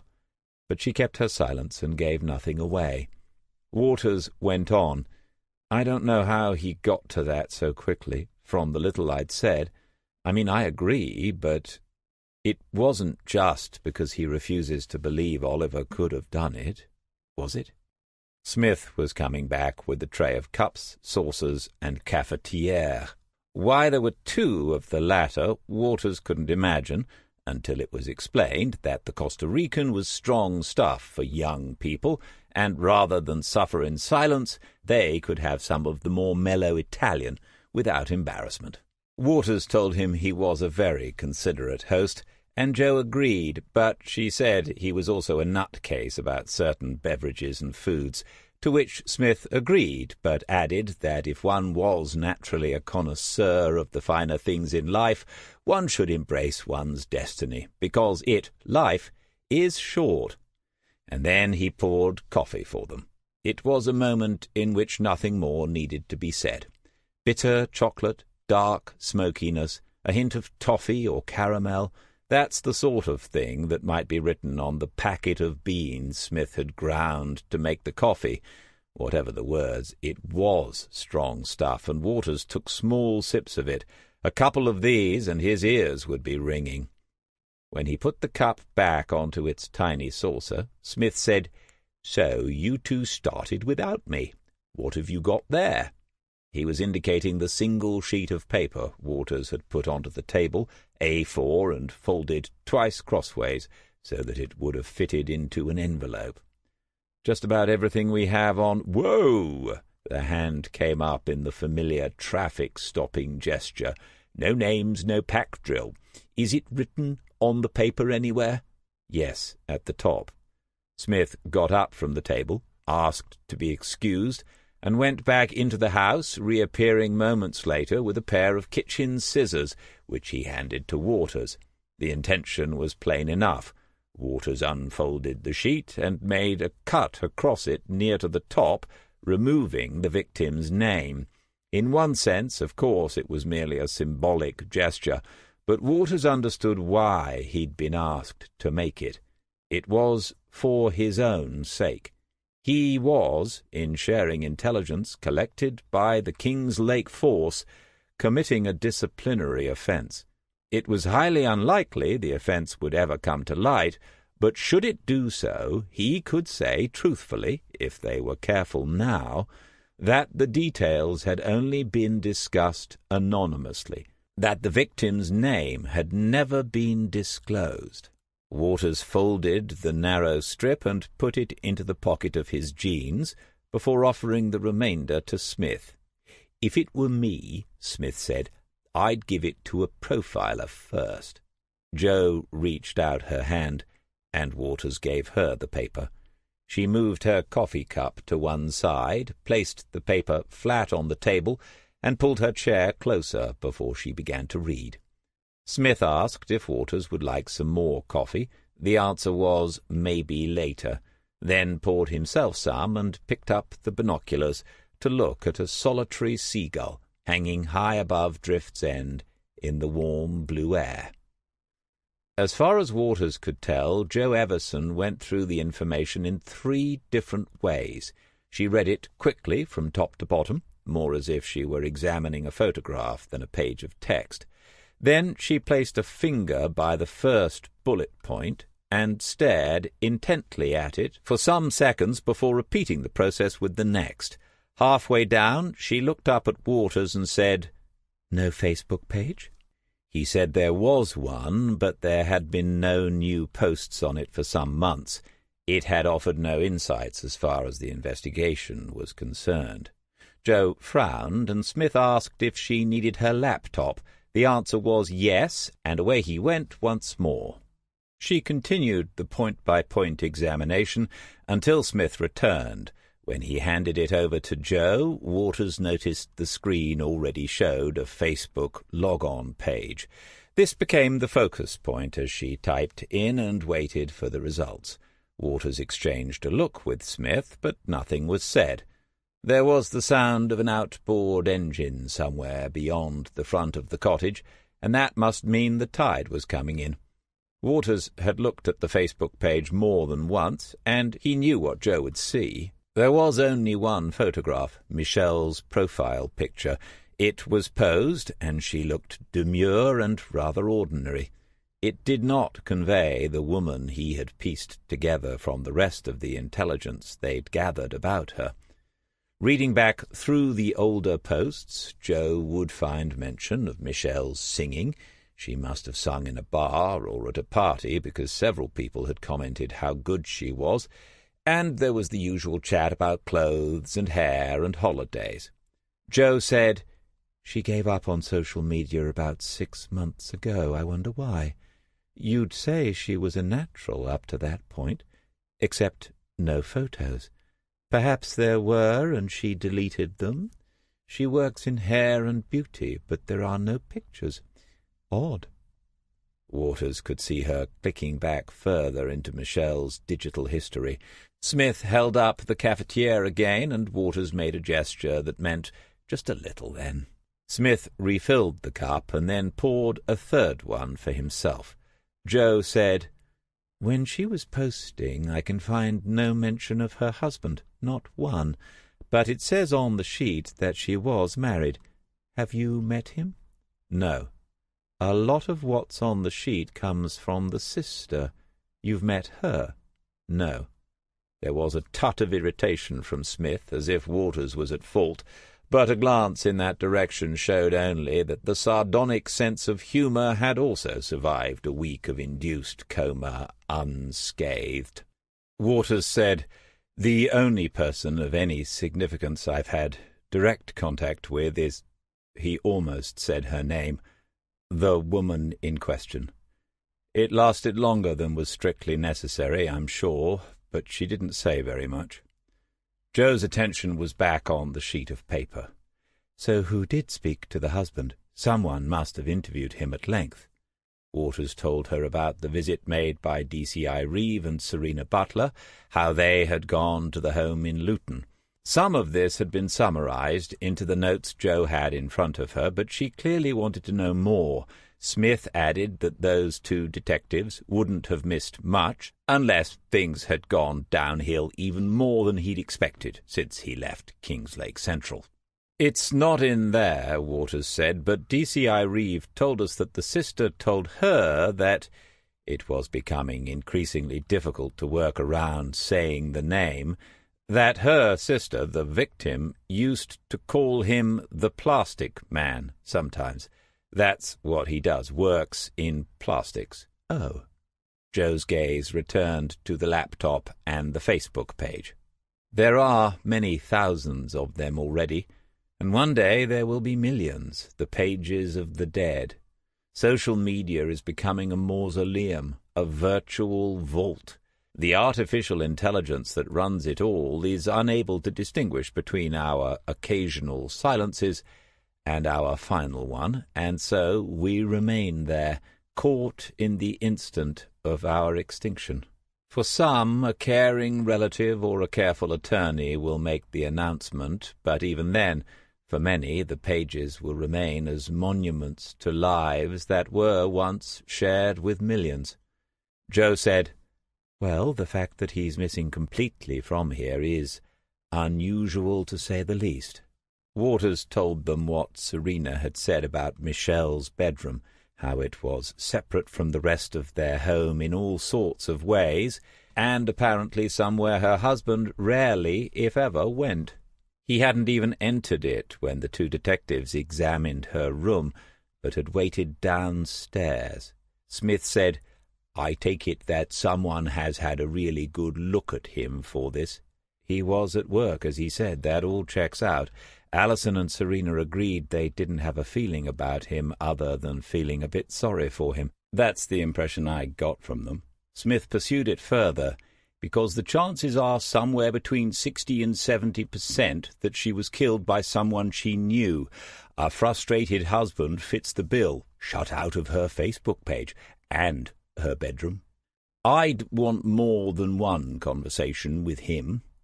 Joe closed the laptop and said, "Those statistics don't distinguish victims by gender. For female victims, the percentage is even higher. Give me 10 minutes to look at the rest.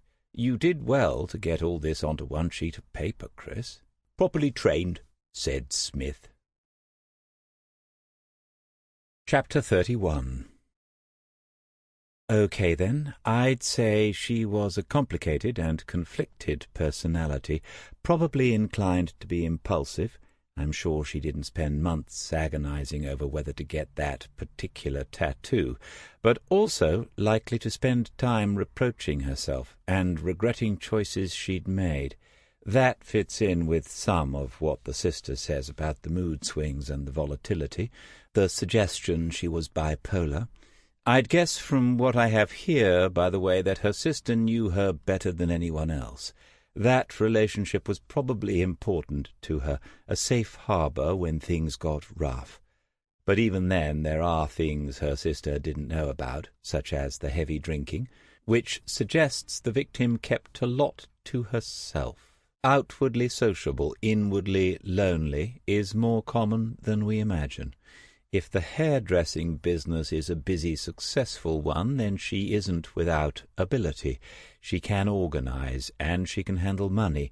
She gets the kind of people who work there, and she gets the customers. She understands what they're really looking for when they book an appointment. Waters and Smith exchanged identical looks. They're looking to get their hair cut, aren't they? It's a chatty, sociable environment, and that reflects one side of her personality, but she's multifaceted. There are signs she is profoundly dissatisfied with herself and her life. I'd be interested to know how long ago she had the breast implants done, if I was doing a full workup. It's the subject of jokes, but it's major surgery, painful, and with a long recovery. You don't do that to yourself voluntarily, unless you've got genuine problems with self-esteem. And who were the implants for, if not her husband? Women often say it was for themselves, no one else, but that's only indirectly true. It's for themselves in the sense that the increased attention from others is what makes them happier, or at least they think it will. The drinking may be another expression of the same thing. We all use alcohol to escape ourselves at times, but for some it becomes the preferred version of reality. I'm not a pathologist, but I think it takes years of abuse before you have those signs in your liver, so your victim has been conflicted for a long time. Unless she's out 4 or 5 nights a week, she has been drinking steadily at home for a while. She craves attention. She is prepared to sing in public, but I'll bet alcohol is needed before she does. She obviously had a good voice. Waters mentioned the couple he'd interviewed in Barnsley, who had remarked on the woman's singing, and Smith asked whether he'd telephoned them or actually gone to South Yorkshire. When Waters told him, Smith asked why, and Waters, in a deliberately off-hand way, told him it was to interview a guest at Pine Hills who was on the sex offenders register, but it wasn't important. The look on Smith's face was priceless. Joe said then, "But the thing that leaps out at me is the mention of the brochure for a fertility clinic. Where has that come from? And why did you decide to include it in your list of notes, Chris?" The question took Waters by surprise. For the past 5 minutes he had been simultaneously listening and wondering how Joe Everson could get so much so quickly from words he had typed out between doing other jobs yesterday evening. He glanced at Smith before he said, "I could see Serena thought it was odd. She was sure the husband knew nothing about it from where she found it." Joe said, "She was, 36, 37? That's typical enough, I'd say. Maybe she hadn't done anything yet. Maybe she was thinking about it. But without her husband's knowledge or involvement, that's not typical. Ask your ladies whether the subject of children came up with him." Waters would not have claimed to know Jo well. This was the longest time he had spent in her company, but he could see now why Smith had been taken with her. The look on her face was familiar, because it was the same look he had seen many times on Smith's face. The intent, focused, inward gaze in pursuit of knowledge, understanding, and the truth. She went on, "And think about the cost. If it was a private clinic, any ideas?" It wouldn't be unfair to describe the two detectives as clueless on this one. "A single basic cycle would be at least £5,000. After that, depending on how determined or desperate you are, the sky is the limit. Did your victim have those resources? Managing a salon isn't going to be highly paid. And another thing, if she was involved in fertility treatment, if she's had a cycle of it, it will probably show in her financial records. I don't think you can hand over a fistful of used notes. Would your detective constable remember the name of the clinic on the brochure? With perfect timing, they both answered, yes. Well, that's another route into it. Smith said, this is all very interesting, and he seemed to relish the warning look he got in return for that. But if Chris goes back into the office with it, someone is going to ask, what the heck has this got to do with her being strangled in a seaside beauty spot 50 miles from home? I know I'd be asking that. She said, and you should also know that it isn't the job of your profiler to answer questions, but to narrow down the range of questions you need to be asking. Smith acknowledged being passed at the net with a smile, and Waters guessed that matches like these probably went on for hours, much to the satisfaction of both participants. He thought for a moment about Janie Cole. Joe said, there are only two possibilities. Either she was an unfortunate random victim, or she was not. If it's the first, everything I've pulled out of these notes is irrelevant. If she wasn't, then something here might not be irrelevant. It's my conclusion that she was an emotionally unstable and conflicted personality, and that makes her more likely to become a victim of violence within a relationship. Here's another conflict. If she was having fertility treatment, or planning to, why the drinking? It's something they tell you to stop.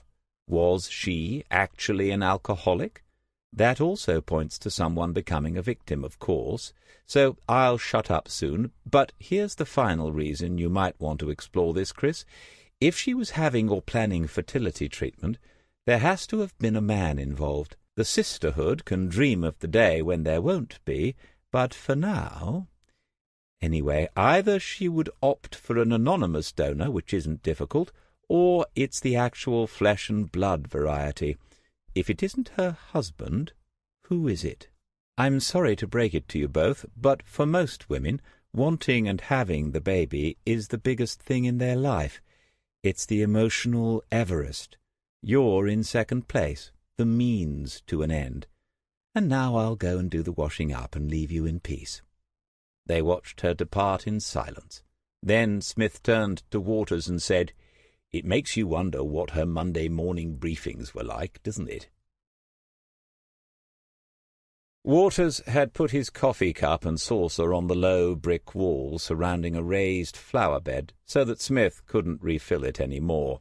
The bed itself was full of colourful scented plants. Waters was no gardener and couldn't have named any of them, and it was alive with buzzing, humming insects. As he spent a moment watching, something darted in, out, and back again, almost too quick for the eye to follow. But Smith had spotted it and said, "Look at that! Did you see it? There it is at the Nicotiana!" Which didn't help a lot, but Waters could see the creature now, hovering yet motionless in front of a white flower, the wings beating so quickly they were nothing more than a blur. Smith said, "Do you know what it is? A hummingbird hawk moth.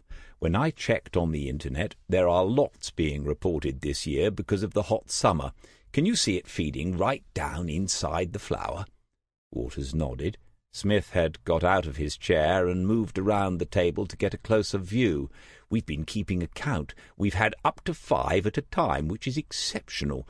The amazing thing, though, is where they come from. They're migrants, all the way from Africa and the Mediterranean. That tiny little thing has flown maybe 1,000 miles to end up in Drift's End." The moth was present for another 30 seconds, before lifting vertically like a flying saucer and disappearing over the roof of the house. Smith watched it all the way while Waters looked around the rest of the garden, thinking it idyllic and no place to bring stories of misery and murder. Smith pushed his hands into his pockets and said, "Come down to the end of the garden. There's a good view to the east, over the marshes."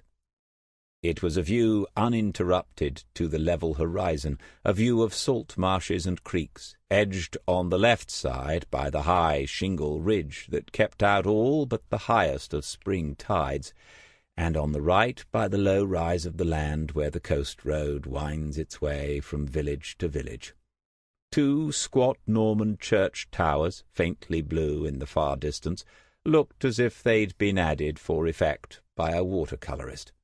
Smith said, "Remember when Mark Randall was killed with the shovel, and we went after Gareth Stone? Some of us had him charged, convicted, and put away for 20 years as soon as we discovered he'd lied in the first interview. They weren't going to change their minds until we came up with a more convincing alternative, which we did in the end. I think you're in the same situation with Oliver. You've got to spend some time trying to show that he didn't do it, couldn't have done it, is even better. But what you really need is to find out who did. As Joe said, keep going back to the logical possibilities. If it wasn't Oliver, then she was either the victim of some other random attacker, or she knew the person who killed her. You've got to work both lines, keeping everything open until something begins to gain its own momentum. You know what that feels like by now. If she knew her killer, then the chances are that something on your one side of A4 isn't only relevant, it's important. You just have to work out which thing it is." Waters smiled and said, "I know that much, but resources are somewhat limited. I'm not the most popular detective sergeant in the building, as it is." "Naturally," said Smith, "I cannot imagine for a moment what that feels like." The sense grew, for Waters at least, that this was now about more than the case of Michelle Sims. Neither spoke before Smith turned and walked back to the table and chairs where they'd had lunch. There was still no sign of Joe. As he sat down again, Smith said, "I can't remember the exact occasion when I first said this to you, but I know I'll have said it before. The time will come when you'll have to choose between being a high-ranking, well-paid, and officially respected police detective and being a good one. This shouldn't ever happen, but in my experience it always does. I tried to work out why, but gave up in the end. There's some fault in the system which brings a certain sort of copper to that particular fork in the road, and maybe you've got there quicker than I did." Waters said, "You chose to go for DCI. That's high-ranking, well-paid, and officially respected." "Yes, and I also chose not to go any higher. That's the first point. The second is, when Sheila became ill, it solved the dilemma for me. That's not being heartless. She knew it herself and said as much to me. We laughed about it. The higher you rise, the more trapped you become, and you also become part of the problem. You think you're going to spend your time as senior investigating officer on the big cases, but mostly you don't. You spend half of it going to meetings about overtime budgets and equal opportunities strategies, and when you do get a good SIO position, you've always got an Allen on your back nagging about politics and public perceptions. These were things Waters had understood when he was a member of Smith's team, but which he had never heard spoken aloud like this, because, of course, it would then have been inappropriate and unprofessional.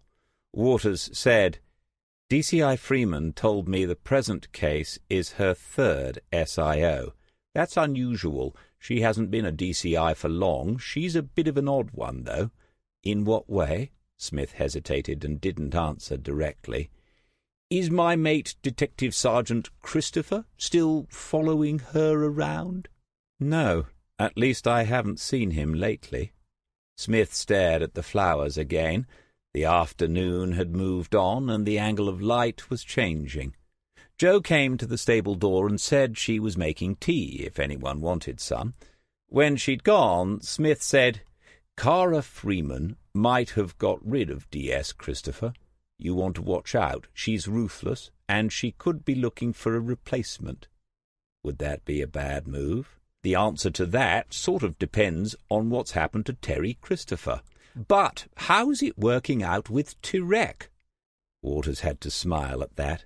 Smith stretched back in the chair and laced his fingers behind his neck before he said, "Look, I chose to carry on as a detective sergeant for good reasons. You've got a small team you can shape to your way of doing things. You've got some responsibility and admin, but not so much that you can't get out of the building when you want to, and you get to talk to people face to face instead of sending someone else and reading reports about it.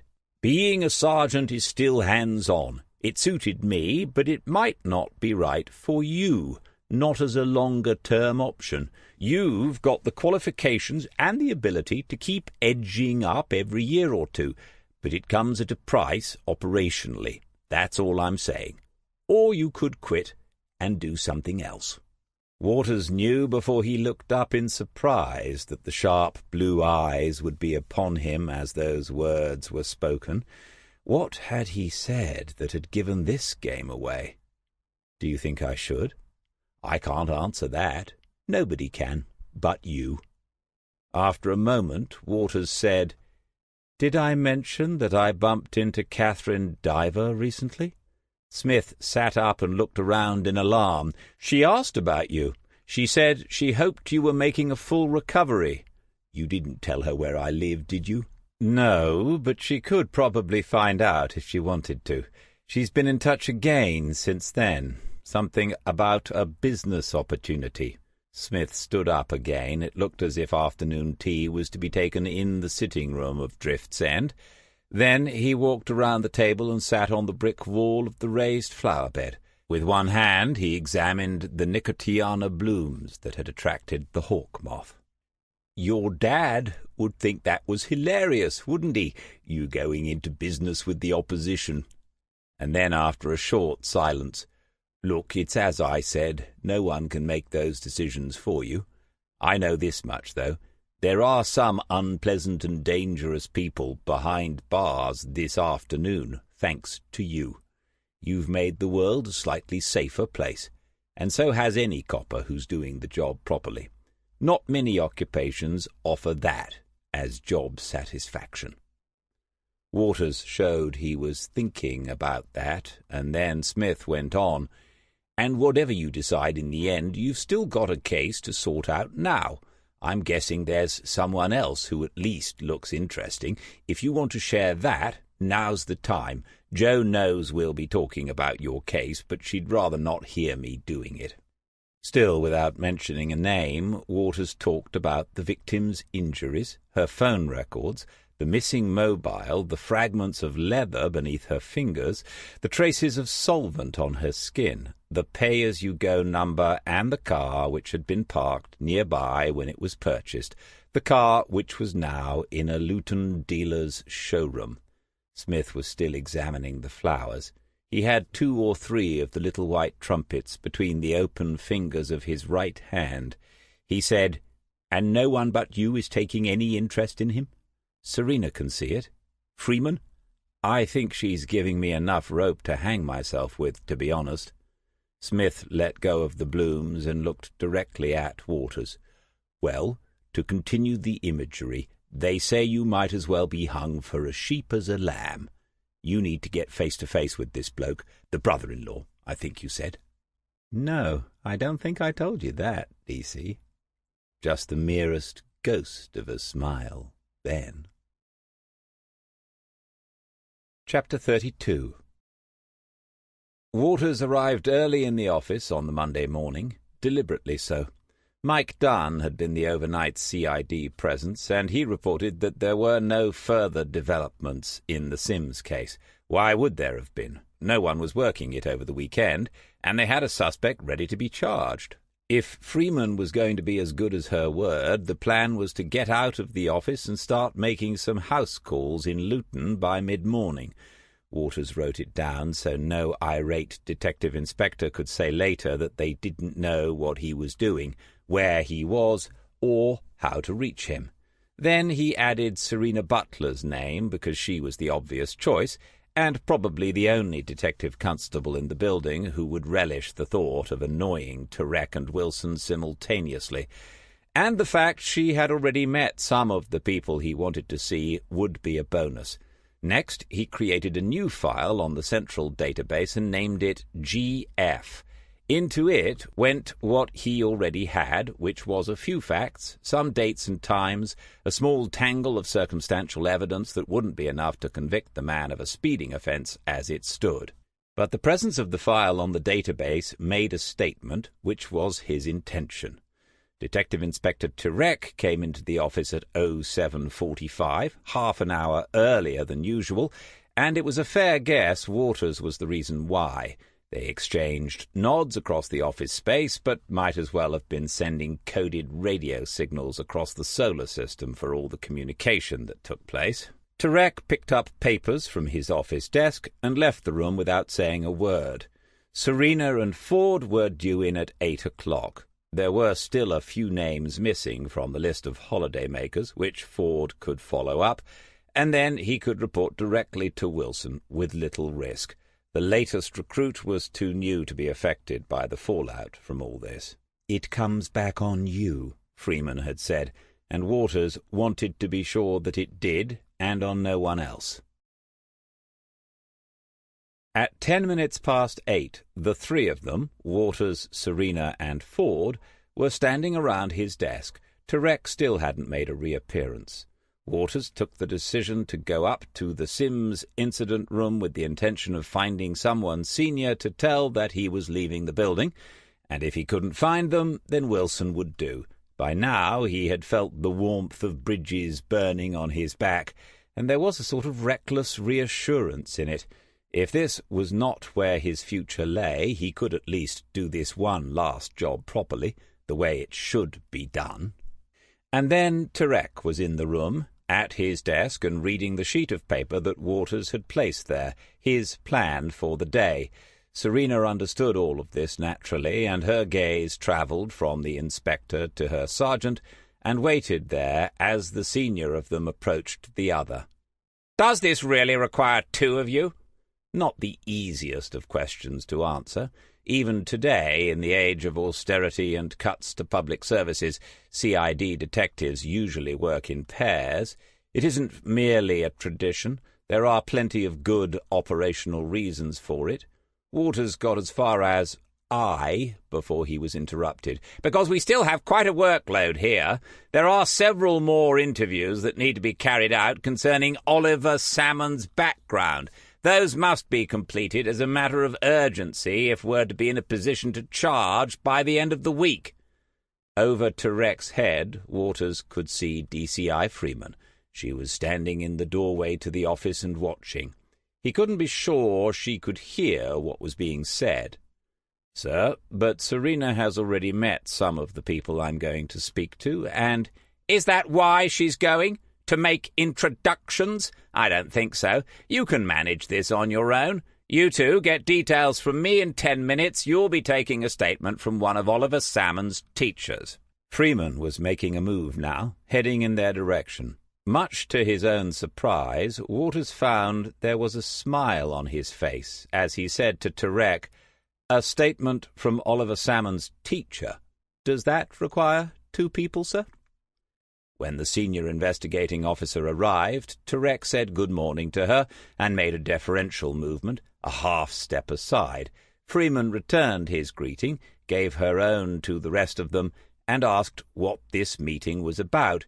She was a small, slight figure, wearing a short-sleeved white blouse and smart, casual trousers. She looked about the same age as Ford, and it was plain that Turek was frightened of her. The DI explained he was making the best use of his resources, deploying staff according to their skills and the needs of the operation. As an experienced officer, Detective Sergeant Waters should be able to— "You're quite right, Simon. The interviews planned last week must take priority." She hadn't caught Waters' eye yet, and he remembered Smith's warning, ruthless. Was she about to humiliate him in front of his team? He had the bizarre thought that his pension wouldn't amount to much more than one decent meal a week in Sandrine's restaurant. She was backing Turek over the interviewing of teachers. That would contribute plenty, wouldn't it? Freeman had taken out her mobile, one of the big new iPhones. She studied it, and then she looked up and said, "Just checking my day. Doesn't look too bad, so I'll do it." Tarek said, "Ma'am, I'll accompany Chris when he goes to Luton." Tarek's mouth fell open a little. This was so far beyond the pale that he seemed to take it as a physical blow, a slap in the face. He glanced at the rest of them before he said, "Really, ma'am? I don't think... As SIO, surely you—" Freeman was looking at her phone again. 88% in the battery, so we should be okay. You can call me if there are any developments. Chris, you're driving. I think my MOT might have run out." The Detective Chief Inspector wasted no time, and they were out of the building and on the road within 15 minutes. She watched Kings Lake as they headed out to the bypass, and then her focus moved to her phone. She spent several minutes scrolling through messages and emails, reading some and deleting others. All this Waters could see out of the corner of his eye as he drove. Then she put the phone away and took an iPad from her black leather bag. She logged on, and he realized it was satellite-enabled. Was it issued by the Force? All the others relied on Wi-Fi signals.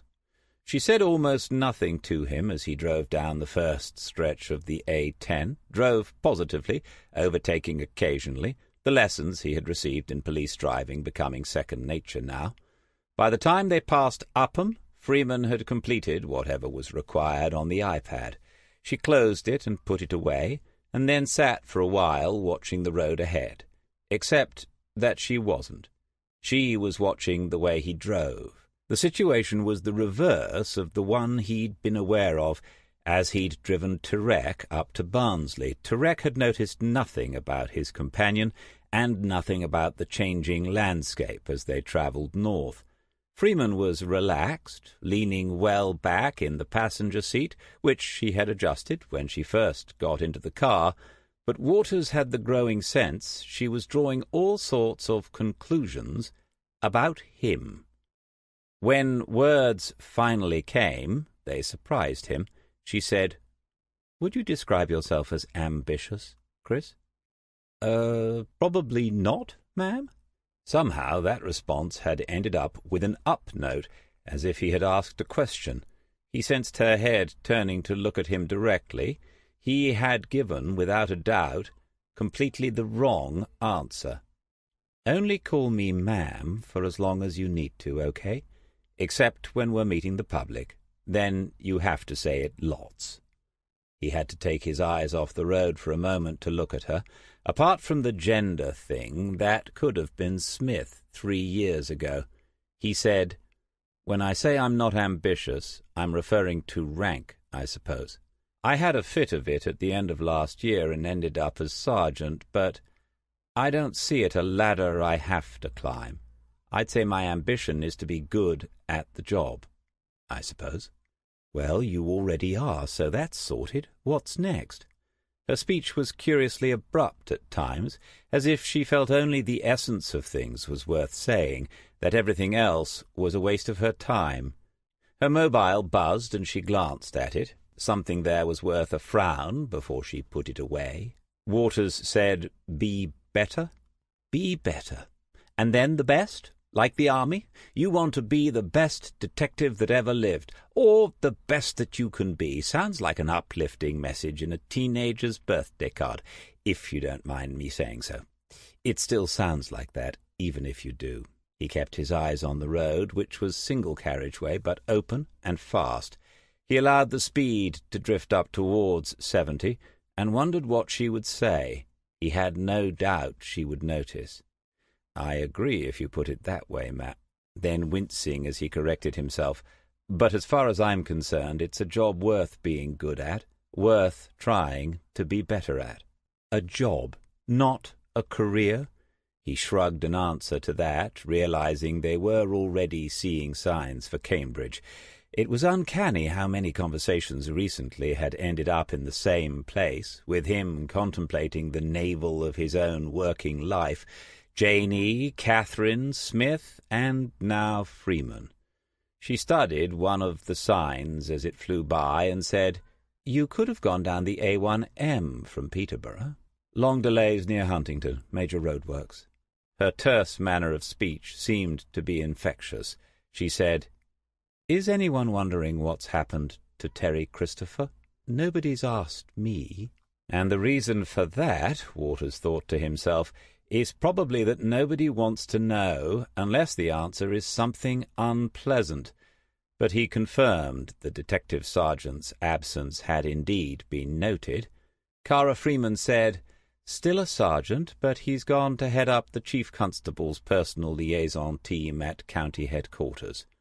Waters did his level best to look impressed, but had the feeling she'd seen through him. She said after a moment that DS Terry Christopher was very ambitious, and if they weren't careful, they'd all end up working for him one day. After a few seconds, Waters had to look at her. She kept a straight face for a little longer, and then began to laugh. They had already passed the first signs for Luton on the A6, when Cara Freeman said, as if she'd spent all the intervening miles thinking about his earlier answers, "So, if it isn't the prospect of a bigger office and a PA that lights your candle, what does? What makes it worthwhile for you?" He talked about enjoying the intellectual challenge and being part of a team. She picked him up immediately on that. "You see yourself as a team player?" An hour and a half ago she had stood and watched him face to face with an angry detective inspector, his line manager. Waters chose his words with care. "I enjoy being part of a well-run team." "Fair enough. But intellectual challenge and having some nice chums don't get you out of bed in the morning, do they? If they do, I'll apologize, and we can talk about match of the day instead. What did you think about that third goal in the Manchester derby at the weekend?" This was ruthlessness, all right. Conversational ruthlessness. She wasn't rude, not even brusque, but you had to keep up, or she was done with you and probably bored by you. He said, "I don't know the first thing about football or sport in general. I was a good middle-distance runner when I was at school, but I gave it up at the first opportunity. I preferred sitting in the library and reading." "What did you read?" "History books, sometimes novels. I liked Dickens, which was considered strange in a comprehensive school, even in the sixth form." Now she was interested again, for some reason. "You enjoyed Dickens, but you don't seem to have great expectations. Back to the job. What's the thing you most enjoy about it?" The dealership that had bought Fletcher's car was their first call, and it was on this side of Luton. The destination pin was already visible on the sat-nav screen, and Waters estimated they would arrive there in a matter of minutes, depending on the traffic. They ought to be discussing how to approach this. Instead, he was undergoing some sort of analysis. But it was a good question, a pertinent one, all things considered, and he took his time in coming up with an answer. "I like closing the net around whoever did it, making certain that whatever excuses they make and whatever lies they tell, they're not getting away with it, and making sure the selfish people don't win out over the decent ones." Wayne Fletcher's funeral, standing in the graveyard among the lime trees, watching from a distance as the family said a final goodbye to their teenaged son, the first drops of September rain beginning to fall, and Smith saying something like that. Cara Freeman seemed to spend a long time thinking about his answer. "You like nailing the bastards, then?" "Me too. Gleneagles Motors. What sort of name is that for a car sales company in Luton? Do you think there's a Mr. Gleneagles? How do you want to handle this?" They never discovered whether there was a Mr. Gleneagles. Waters parked in the area marked "Customers," and a salesman appeared immediately, watching them and waiting at the entrance to the anonymous modern metal and glass building. Freeman told him to go ahead. She'd catch up in a moment, taking out her phone. The salesman met him halfway, hand outstretched, smiling desperately. It looked as if he was on some sort of last warning. He was young and small and labelled Neville, but somehow the jacket of his light blue suit still wasn't big enough. "Good morning, Mr. and Mrs." No words could convey the epic nature of this error. Waters showed his warrant card and asked to see the manager. When asked if he, the salesman, could tell Mr. Mancini what this was about, the answer was no. Experience had taught Waters he could end up repeating the story several times before he reached the right person. Neville went away, and Waters waited in the still humid air. The heat wave was over, but nothing had come to take its place. Freeman was still by the car and apparently speaking into her phone. Mr. Mancini arrived on the forecourt, with Neville watching from behind the safety glass of the showroom. Mr. Mancini's suit fitted his rotund form perfectly, as did the demeanour that said, "I am a very busy man and profit responsible." "Is this about the C-class?" "The silver Mercedes, yes, it is. One of my officers Friday, I know. It's been stood here all weekend. That's our busiest time. I've had people looking at it. What's going on?" From the manager's glance, Waters could tell that Freeman was now standing close behind and listening. He said, "When you say you've had people looking at it, Mr. Mancini, do you mean that customers have viewed the car?" "Aye, it's what we do here." The man looked at Cara Freeman with a smirk on his face. Waters said, "Customers have touched the car. Have they sat inside it?" "I imagine so. People usually do before they lay out 25 grand. Waters explained there had been a misunderstanding. The car should have been withdrawn from sale and put in a secure location, pending a police investigation. Mr. Mancini was singularly unimpressed by this. He'd purchased the car fair and square, and everything was legitimate. He didn't know what sort of business they thought he was running here, but, "Sir, could you show us the vehicle now?"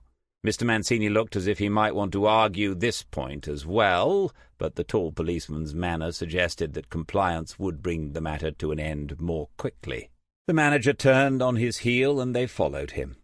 The Mercedes stood in a line of expensive used cars, with the price clearly displayed in the windscreen. Waters stepped forward to the side of it, bent a little, and looked in through the driver's window.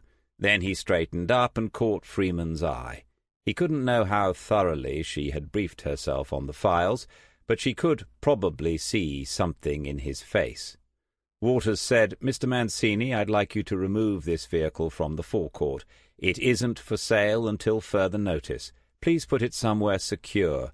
We'll need to examine it. That might be done here, or we may need to take it away." The sales manager took a step forward, inflating himself, arms raised a little as if he would settle this with fists if necessary. "Until further notice? On whose say-so? And on what ground?" "On my say-so, sir. Detective Sergeant Waters, Kings Lake Central Police, Kings Lake, and on the grounds that this car may be significant as part of an ongoing investigation into a serious matter. Please have the car removed from the forecourt immediately." Mancini said, "That motor represents a significant investment, never mind a significant anything else. I don't think you can just turn up and start telling—" "Sir, can I stop you there?" It was Freeman. The manager turned and stared before he asked, none too politely, what she had to do with this. Waters noticed that a small crowd of appreciative employees had joined Neville inside the showroom. Freeman said, "I'm Detective Chief Inspector Freeman, from the same place as Detective Sergeant Waters. We can just turn up here, and, unfortunately for you, we have. How many vehicles do you have on your stock list this morning?" The question took the sales manager by surprise. He couldn't be sure, but 80 or 90. Why? Freeman turned to Waters. "This looks like a legitimate business, but you never can be sure. Appearances are deceptive, aren't they, Mr. Mancini? Anyway, how long would it take to check the legality of 90 vehicles, Sergeant Waters? V5s, MOTs, trade insurance forms, serial numbers, registration plates. On top of that, we'd need to look at the credit finance capabilities if we were being thorough." Waters said, "Several days, ma'am." And we'd have to issue a closure notice while we did it, wouldn't we? Yes, ma'am. She turned to Mr. Mancini with a warm, engaging smile and said, or you could just remove the effing car. The little crowd of employees had dispersed as the sales manager headed back to the building. There was a brief silence, which came to an end with distant screams of, "Neville!" The two detectives waited by the Mercedes until the unlucky representative reappeared with car keys in hand. It had to be Waters's imagination, but the jacket seemed to fit better now, as if it had enlarged itself, or the owner had shrunk a little. Waters followed on foot to supervise the incarceration of the vehicle and sign something, and Freeman went back to wait in their own car. It was about 15 minutes before he joined her there. She said, as he got into the driver's seat, "I found my opposite number in the station here. He's all right. They'll pick it up by the end of the day." Waters nodded, pushing the keys into the ignition so he could open the window. There was no air to breathe anywhere. Freeman went on, "I'll send you this DCI's name and number. You'll need to speak to him and tell him exactly what you want." "I will, ma'am." "Do you know exactly what you want?" He was beginning to adapt to this abrupt, no-nonsense way of speaking, but it was easy to see where her reputation for intimidation had come from, and easy to see why Serena Butler was more careful when Freeman was around than she ever was when D.I. Tarek was in charge. He said, "The car has been fully valeted. All sorts of people have got in and out of it over the weekend. Neville told me several potential buyers had viewed it, and 2 test drove it. It's about as contaminated as it could be. But I haven't just wasted Luton CID's time, because give me something or I'll call them back. The upholstery on the seats is cream-coloured leather. Our pathologist found 2 pieces of something similar under Michelle Sims's fingernails. Forensics said it was a material possibly linked to the automotive industry." Freeman said, "All right," and fell silent. Inside the showroom they could see Mr. Mancini. He'd taken off his jacket and was walking about and waving his arms quite a lot. Freeman said she really wanted his name to be Henry, but Waters didn't understand why, and he didn't ask. Instead, he said, "He's quite annoyed about the Mercedes. He seems to think he's been done over, and he's threatening to call Graham Fletcher about it." "Oops. Did you make any attempt to discourage him from doing such a thing?" "No." "That could liven up our morning, couldn't it?" Waters nodded. Eventually, after another good look at him, Cara Freeman said, "You could DNA the car, but if you found hers, it would be useless. She's a family member, and he could easily come up with an uncheckable story to account for her having been in the vehicle at some point. Doing it the other way round, if we can find recent evidence of the car on her, that's stronger. But I doubt whether you'll be able to match the fragments to actual tears in the seat, not after they've been processed in a lab. If we could put that car in the area at the time, that's a different matter altogether." Waters was ahead of her here. He said, "When the car goes into our custody, so will the sat-nav. How long does it hold the data? Would you happen to know that?" "Up to a month in most cases." She checked the date on her watch before she said, "No time to waste then. Nice. Get the boys here to look at the seats and the sat-nav as soon as." He nodded, but didn't say much, his mind already moving ahead with different scenarios for different sets of results from tests that hadn't begun yet.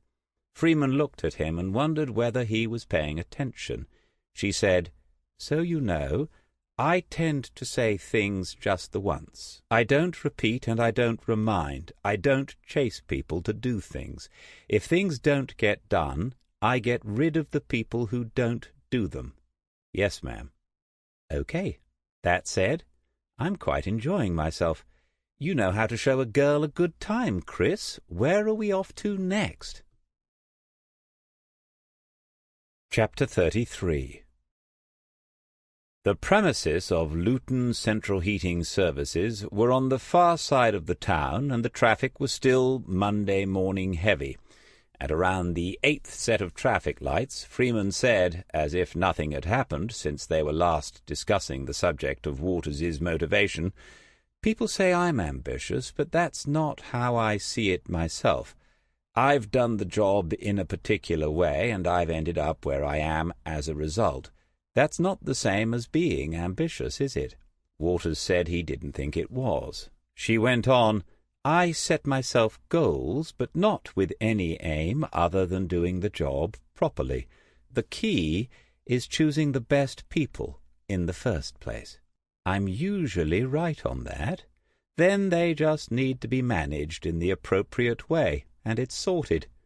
He thought it probably was that simple, but the simple things often aren't the easiest to do. "So what are your goals for the new squad?" Though it wasn't that new any more. Her team of specialists had been set up since January, but the dearth of good murders meant it still had the feeling of being untested. Where do I begin? First, I want the powers that be to start calling it the Murder Squad. That's what it is, but for some political and therefore inexplicable reason they won't. Second, I want a permanent base and a permanent core staff. You can't build a team by weekly emails and quarterly meetings. It's like the England squad only training together a couple of hours before an important international match. This was the second reference to football, but he made a conscious effort not to hold it against her. Third, local divisions must hand over cases more quickly. I can see why they don't, but it's a murder squad in name only, except they won't call it that, unless you give it murders to investigate. There are 11 ongoing investigations in the county, and we're currently looking at 2, both of them over a year old. But the suits know that if they insist on me having all the relevant cases, they'll have to give me the base and the permanent staff. It's a standoff at the moment. They were perhaps a mile from their destination now, but waiting in a contraflow on the ring road. Waters heard her mobile ping with a message, but Freeman was ignoring it, apparently more interested in having this conversation. "What are your chances of getting what you want?" 92% by the end of the year. Seriously, there's no practical alternative to what I've asked for, and they're about to give in. Of course, when I get my way, you're going to lose Serena Butler for good. She looked at him, waiting to see how that would go down. He said, "Any thoughts about where you'd base the squad?" "It's a bit far west, but Kingslegg has the best communications as far as roads are concerned. It also has the worst, or the best, murder rate in the county over the past few years, as you probably know, having worked some of them yourself. I've been having a good look at it recently." And that explained why she had been around for some time before Alison Reeve went on sick leave. She said, "So Serena would still be in the building, just not in your team, unless you joined the team as well." She'd been studying him, but now, when he looked at her, she glanced away. They edged forward a few more yards before the lights changed to red again. Still looking ahead, Freeman said, "That would make sense and solve some of the problems. Smith's departure left a situation which hasn't been resolved. It's a credit to him, of course. He was outstanding, but politically a misfit, and he left behind a team of outstanding misfits who can't, or most likely won't, adapt to doing the job any other way. This morning's argument was a good example. One answer might be to stop trying to make them fit, just put them into a new setup with a new boss who doesn't carry any of the old baggage." Alison Reeve had been, still was, Waters told himself, a good DI and a good DCI, but he'd never encountered anything quite like this. Everything made sense now, the way Freeman had appeared in briefings, sat at the back and said little or nothing, the times he had seen her on her own in odd places around the station. "Who do you mean by them?" "We're not talking big numbers, Chris. You and Serena." "What about John Murray?" "I know Smith rated him. Do you?" She was unnervingly direct, but it was fascinating, and it felt like the most important conversation he'd had at work in months. If you asked me to choose between the two of them, I'd find it impossible. Okay. They were moving again, and his thoughts had to go towards Fletcher now. Freeman had chosen a strange moment to raise the matter with him, but he had a suspicion she knew that too. Was she still trying him out?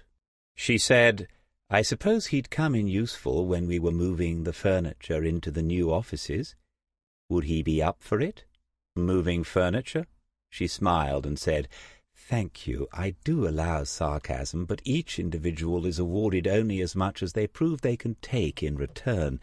If you came across, would Murray come with you?" Waters paused, because this was serious. When it came to reaching her goals, he knew now that Cara Freeman, ambitious or not, was deadly serious, and being a part of that would be serious too. He turned the car into the industrial estate, where they would find Fletcher's company, and, maybe, Fletcher himself. He could feel the start of the adrenaline rush, familiar now, but no less exciting and scary, aware that the senior officer beside him was waiting for an answer. "Yes," he said. "I think he would." From the reception counter they could see back into the building. There was an office behind reception where a middle-aged woman sat in front of a screen, and then another office behind that one, which was Graham's, but he wasn't in, said the receptionist. "He's down at the big job in Farley, about 30 minutes' drive away." At Waters's suggestion, she called his mobile number, but didn't get an answer. This wasn't unusual, she said, if Graham was in the middle of something technical, but he'd get back to her when he noticed the missed call. The receptionist's name was Ashley. She had a badge with the company logo and her name pinned onto her blouse, and she noticed when the detective glanced down and read it. Waters had shown his identification, but hadn't introduced Freeman. The DCI had said nothing to the contrary, but judging by events at Gleneagles Motors, she was happy to stay in the background, at least for today. The girl was attractive, and Waters smiled at her before he asked whether that was Mr. Fletcher's new number. He said he knew Graham had lost his mobile last week sometime, wasn't it? Or the week before? She said it was his new number, and Waters asked whether the lost phone had ever turned up, to which she answered no, it was still a mystery. He picked up one of the company leaflets from the counter and handed it to her. "Ashley, could you write down Graham's new number for me? I'll give him a call later. It would be useful to have a word while I'm still in Luton." She did so without hesitation, gave him the leaflet, and then picked up a pad from her desk, asking if she could have his number so that Graham could reach him too. Waters didn't glance at Freeman, but he gave himself a split second in which to weigh this up before he told her. On balance, this was likely to work to his advantage. The girl wrote it down and then said something he wasn't expecting. "Is this about Michelle?" "Michelle?" "Michelle Sims. She was Graham's sister-in-law. Course you know that. Is that why you're here?" The only sensible thing was to say yes. Behind him he sensed Freeman taking an interest now. Waters said they were in Luton to update Michelle's family on some developments, and Ashley didn't pause to wonder why they were here, and not at Michaela Fletcher's home, or at Barry Sims's. She said, "Terrible, wasn't it? I still can't believe it. She was so bubbly and funny. Graham's still devastated by it." Waters said, "You knew Michelle, Ashley?" "Worked at the salon before I came here. I was the receptionist and did all the bookings. Michelle was the manager. You never imagine these things happening to someone you know, do you?" Waters smiled again and said that he tried not to. Freeman stepped in beside him then and asked the girl how long ago she'd worked at the salon, but only in a friendly, conversational way. Ashley said she left in April, so that was about 4 months ago. Was it a coincidence, asked Freeman, that she'd changed jobs, but was still working for the same family, more or less? Ashley said, "Not really. It's where I met Graham. He saw me working and thought I was doing a good job, so he poached me. That's what he said. This pays a lot better, so it was a promotion. And if my heating goes wrong, I get it fixed for free." Freeman laughed along with her before she asked, "How did Michelle feel about that? Did she mind?" Just the slightest hesitation, and a different look at the woman who must be a detective as well, although no one had actually said so. "She was a bit put out, but," Waters said, "I expect good receptionists are hard to find." And then he reminded Ashley to say who had called when Mr. Fletcher got in touch, or arrived back. Detective Sergeant Waters, Kingslake Central CID.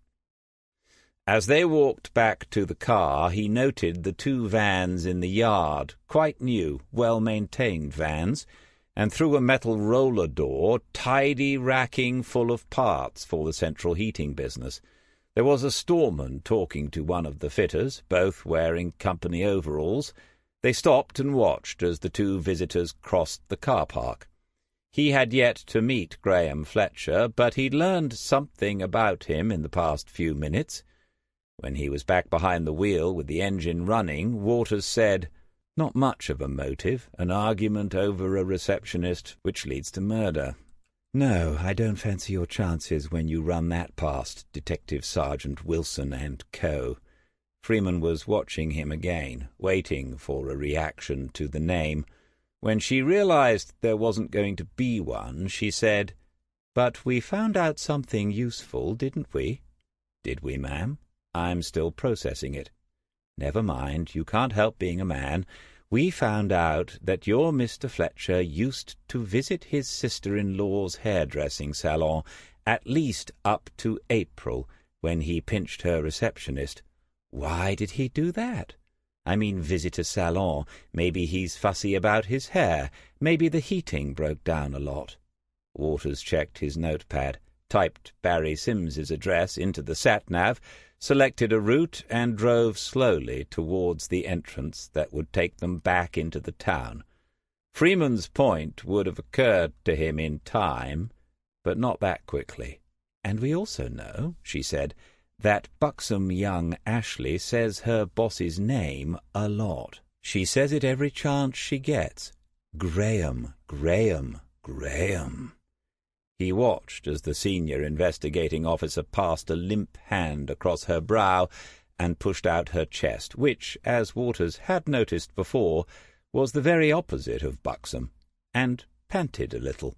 Quite how funny this was intended to be he wasn't certain, but he did laugh. Barry Sims was not at home. They walked around the rear of the property and looked in through windows, but the house was empty. Waters had the number from Serena already in his phone, and he called it while they stood in the shade and admired the neatly manicured garden. There were smiling plaster gnomes around a small pond, red water lilies and goldfish basking in the sunlight. Sims answered and told Waters he was at work, on the early shift. He'd be back a little after 2:00. He could meet them at the factory, or they could wait until he returned, but he couldn't get home straight away because the company's German owners were in the building and— "Mr. Sims, it isn't anything urgent. We're in Luton, and we just wanted a brief word. We try to keep people informed." Freeman was pointing at the phone in Waters's hand, and then at her ear. He understood and pressed the loudspeaker symbol so she could hear the conversation. Barry Sims said, "You're going to charge him? Is that what this is about?" "Charge who, Mr. Sims?"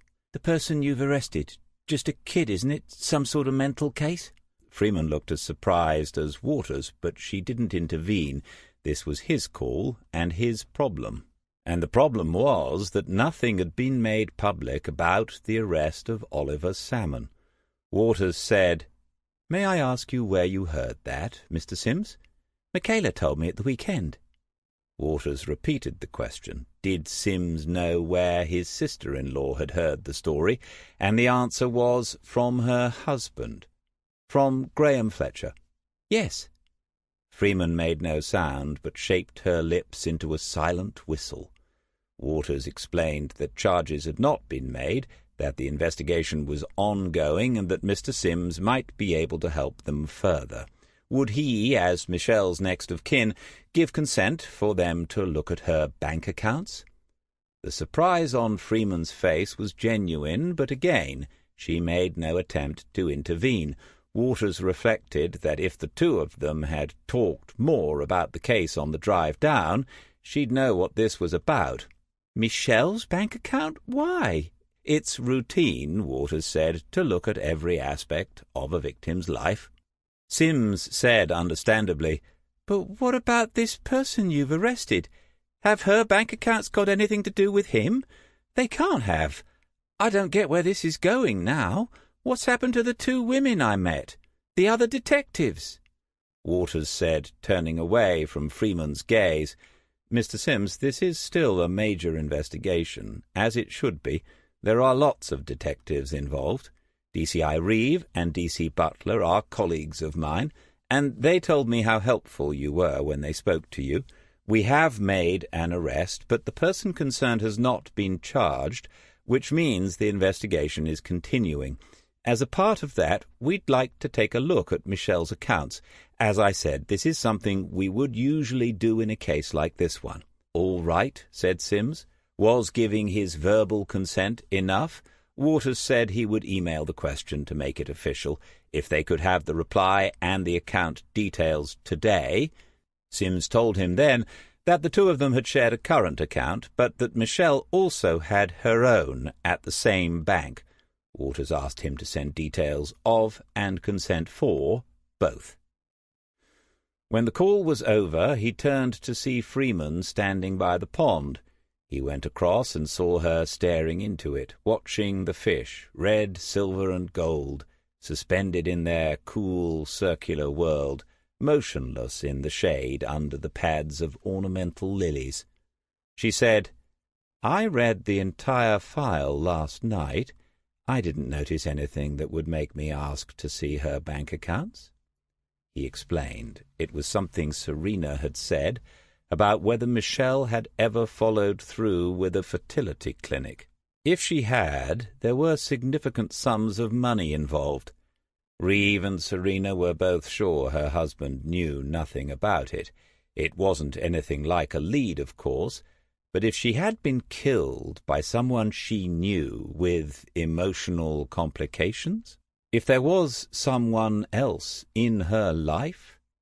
And before Freeman responded, he thought, mention this to Serena, get her to cover for me there. He couldn't ever say that the question had first been posed by Joe Everson. Life in a squad run by Cara Freeman would never be straightforward.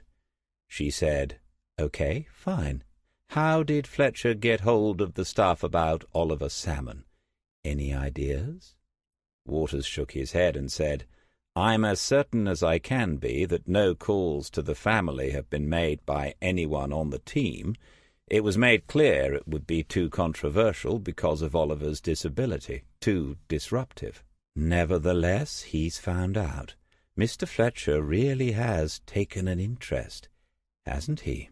She looked up and around the rest of the garden, the newly mown lawn with trimmed edges, a trellis full of sweet peas, marigolds in lines along the borders, and further back a small vegetable patch with a cane pyramid of runner beans no one would ever eat, because they almost never do. Freeman said, "This isn't her, is it? This isn't Michelle Sims." Reeve and Serena had said the same thing, and Waters marvelled at it. Men work things out, but women just know them. Smith had always said the best balanced team for any sergeant was two of each. Freeman turned, and they walked back around the house to the car. She asked where he planned to go now, and he said Michaela Fletcher was the final person he'd hoped to meet, though of course he hadn't yet come face-to-face with her husband. Freeman said, "You know you've really rattled his cage, don't you? I'd be surprised if Ashley hasn't rung Graham already, and he might have heard from Glen Eagles by now. Barry Sims might get in touch as well, if they're mates. If he has, what do you think Fletcher will do?" Waters pushed the key into the ignition but didn't turn it. "I'd say he has three choices. He could ring me and be outraged, demand an explanation and accuse me of harassment. He could remain absolutely silent, which would be smart but suspicious. Or he could already be on his way to Luton Airport with a suitcase he packed earlier." "You seriously fancy him for it?" "Every time I look at him there's a new question mark. And I don't believe Oliver Salmon killed her. I haven't from the start. Just the old DNA getting in the way, though." Freeman took out her phone and read through several texts. If they were related to work, to this case, she didn't share any of it with him. That didn't matter. He had the odd feeling, almost the physical sensation, that something would break soon. He'd worked hard enough and taken enough from those who disagreed with him and disliked him, and in the end it evens out. You hang in there, and eventually it swings back in your direction. Freeman said, "Is this Smith's way, what you're doing with Fletcher?" Of course it was. Could he have dreamed of doing what he was doing now when he went into Kingslake Central that first morning, when he stood there with Charlie Hills and DC wandered in and asked if he'd lost his tricycle? Some people alter your life forever the moment they walk into it. Waters said, "He used to say that sometimes you have to set fire to the forest to see what runs out. Not in every case. It's risky and it can get out of control. But he also used to say that if you always minimize risk, you also minimize results." I think he was right about that. Freeman shrugged and said, "Well, you couldn't argue with his results. You could about everything else, I'm guessing, but not that. Let's go and see Mrs. F. If the call comes through, put it on speaker and I'll record." Waters's mobile burst into life, the old-fashioned telephone bell at full volume. There was no name, but he recognized the number because it was written on a leaflet in his trouser pocket. He nodded at Freeman. She took out her own mobile, pressed symbols, and nodded back to him. Then he accepted the call and said, "Good morning, Mr. Fletcher. Detective Sergeant Waters, Kingslake Central CID. Thank you for getting back to me." Chapter 34. "Ford, are you sure this looks a bit leafy to me?" Ford's Ford, Serena still found this hysterical, didn't have a built-in sat-nav, but he had memorized the address. He nodded and said, "The Glebe School, Meadlands, Little Swaffham. This is Meadlands Way." They had left the village behind several minutes ago and were in the countryside again. The road was no more than a lane, and if they met any traffic, something would have to give way. Tall old oak trees lined the route, and the succession of bends meant you couldn't see far enough ahead to be sure you were going towards any particular destination. Serena Butler said that maybe Meadlands and Meadlands Way were entirely different places, but Ford was, as usual, cheerfully undeterred. She thought back over the awkward scenes in the office. Detective Inspector Turek now openly hostile to Waters, Detective Sergeant Wilson ready to exploit that, and, sooner rather than later, Detective Chief Superintendent Allen getting involved. This was unlikely to end well for Waters. Alison Reeve knew enough of the history to have kept the peace since Smith retired, but now she was out of the picture.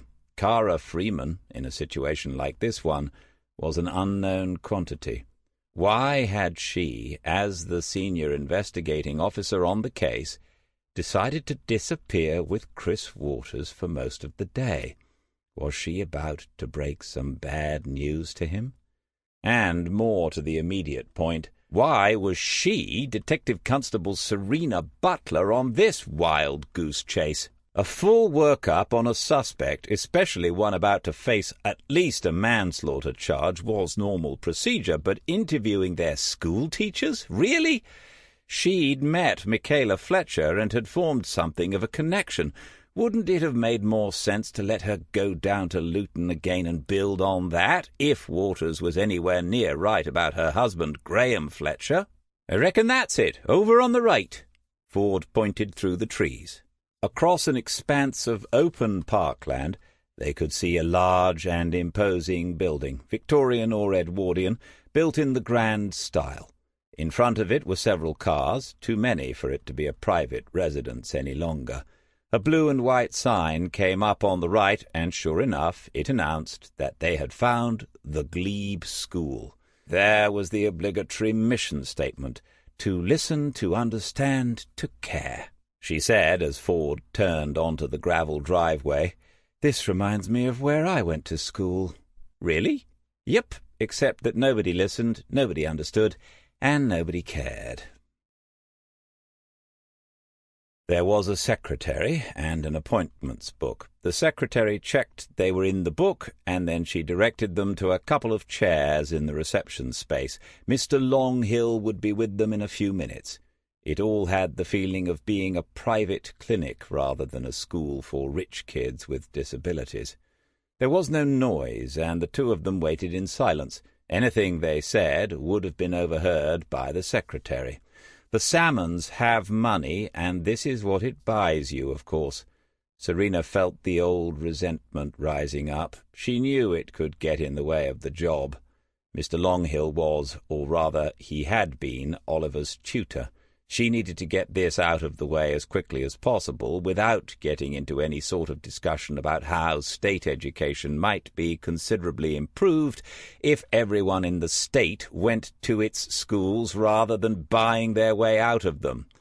She needed to get back onto the case. Had Freeman given Waters a rocket? Had they met Graham Fletcher? Was it safe to text her sergeant and ask if Freeman was around?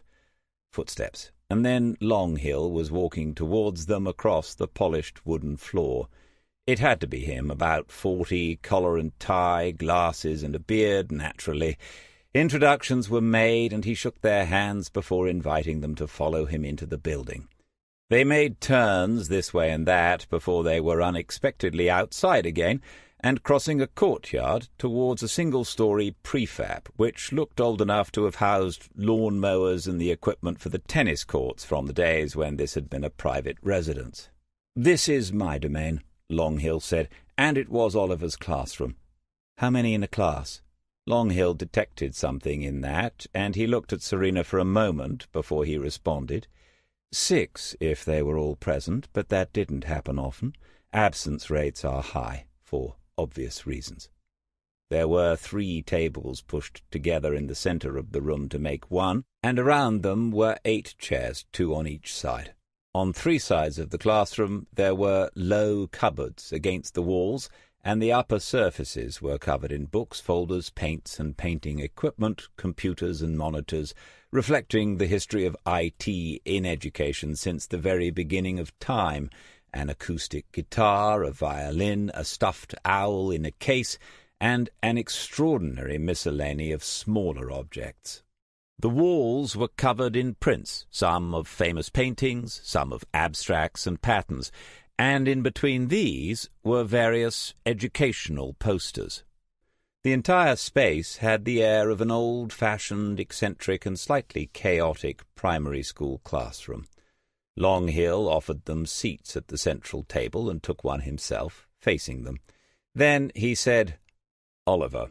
Serena said, "Yes, Oliver Salmon." The teacher wasn't in a hurry. He had the patient manner that the good ones have, and he was thinking about how to say what he wanted to say. He said, "Would you like me to go first, or would you rather ask questions?" Easy. Smith had hammered this home often enough. If they want to talk, let them. What they volunteer is usually more useful than what you have to squeeze out of them. Serena invited Longhill to say his piece. "I know what this is about. I've spoken to Erica, Oliver's mother." He paused, and Serena said they didn't have a problem with that. On first-name terms with parents, though. Fine. Then I have to say that, in my opinion, the idea Oliver is capable of violence towards anyone is absurd. I've worked with him in this room for 5 years. In that time you get to see all sides of a young person. I've seen him angry, upset, in tears, and I've seen him creative, excited, and happy. Never once have I seen anything to suggest he is likely to harm anyone. I refuse to believe that he has." Was there a tremor of emotion in the voice? She took another look at Longhill. He'd said his name was Trevor, and she wondered whether she should use it at some point. She said, "Can I ask whether the class is a mixed one? Do you have girls as well as boys?" It was a mixed class. They all left in the summer, bar Ivan. We called it our graduation class this year. Longhill got up and went to the wall on his left. He pointed to a group of photographs: Lucy, Honeysuckle, Ivan, Johnny, William, and Oliver. They were the nicest class I've ever taught. He sat down, and Serena could see she'd been right about him. He was taking this personally, as if the accusations against Oliver were a reflection on his professional judgment, or as if he really should have instructed them not to attack lone women on footpaths after dark. And what was the age range? Oh, Ivan's the youngest, he's 15. The others are all between 16 and 18. Oliver was the oldest. He was 18 before the end of the summer term. He took upon himself the role of class leader, and he sometimes helped the others with their work. Oliver likes responsibility. He's desperate to be useful and to feel that he matters. He's a volunteer in a charity shop in Norwich. That's the Oliver I know. And love, she thought. He really cares about these kids. She tried to keep the surprise out of her face and her voice as she said, "Thank you, but I'm afraid we have to ask awkward questions. It's the worst thing about our job." "Go on." "You had 2 girls in the same class," and she glanced up at the board because using their names might help. "Lucy and Honeysuckle. Did Oliver ever, as he approached maturity, did he—" She was rarely lost for words, even if they were not always the right ones, but this had caught her unawares. Longhill said, not unkindly, "You're asking about whether he showed any sexual interest in them." She nodded and even blushed a little. Ford had better not be watching. Longhill went on, "I don't know how much you know about Downs. The 2 girls are Downs syndrome, so is William. Ivan and Johnny have different challenges. People with Downs have generally less interest in sex, certainly less libido than your typical teenager. They talk about having boyfriends and girlfriends, but that stems from their need to belong, to participate in what they see as a normal life. They will touch and kiss, but I've not seen anything beyond that in my time, not among the students I've taught." Serena said, "How long is that? How long have you been teaching here?" 12 years. "And what did you do before?" She was asking because she wanted to know, nothing more, but Longhill seemed happy enough to answer. "I was in mainstream, head of an English department. 12 years ago he was a very young head of English. What had brought him here?" She didn't voice the question, but he seemed to have heard it. He said, "This is more rewarding. I don't mean financially, more fulfilling. These young people and their families appreciate everything you do for them. I worked 8 years in secondary English, and I don't need the fingers of one hand to count the parents who said thank you and meant it." The morning hadn't been a complete waste of time. Trevor Longhill was an interesting man. Ford said, "What's on the curriculum? What do you teach them?" "Ha! We're just a few appendices in the national curriculum, thank God. Her Majesty's inspectors turn up every 3 years, see that the students aren't chained up and drooling in the corners, and give us an outstanding. We design our own—" "What?" He'd seen Serena laughing, and maybe had misunderstood. She told him to go on. "We design individually tailored programs, and we consult all the time with parents and carers. Oliver's family is brilliant in that respect. We focus on the life skills they're going to need, but the main aim is to teach them to be happy and stable, and then to equip them for the outside world. The outside world can be very cruel in its assumptions. And Longhill came to a stop, and Serena Butler got it immediately. The outside world was here in the room right now, and in Trevor Longhill's eyes, being rather cruel in its assumptions. She thanked him genuinely, and she hoped he could feel that. He took them to the door and pointed out that if they went right across the tarmac, they'd reach their car without going back through the building. Back in the car, Ford said, "Seems like a nice bloke." She was looking at her phone. There was a message from Mike, which she could ignore, but nothing from Waters. Usually by now there would have been a "can you check this" or "I need a number 4" sort of query. What was he doing? What was Freeman doing? They might even be back in Lake by now. Maybe it was all over. She said, "Yes, he did. Are we sitting here for a reason, Ford?" He started the car and reversed into the drive. The front of Glebe School was covered in creeper, a mass of green leaves tinted with red, the sort that goes crimson and purple in the autumn, Virginia creeper.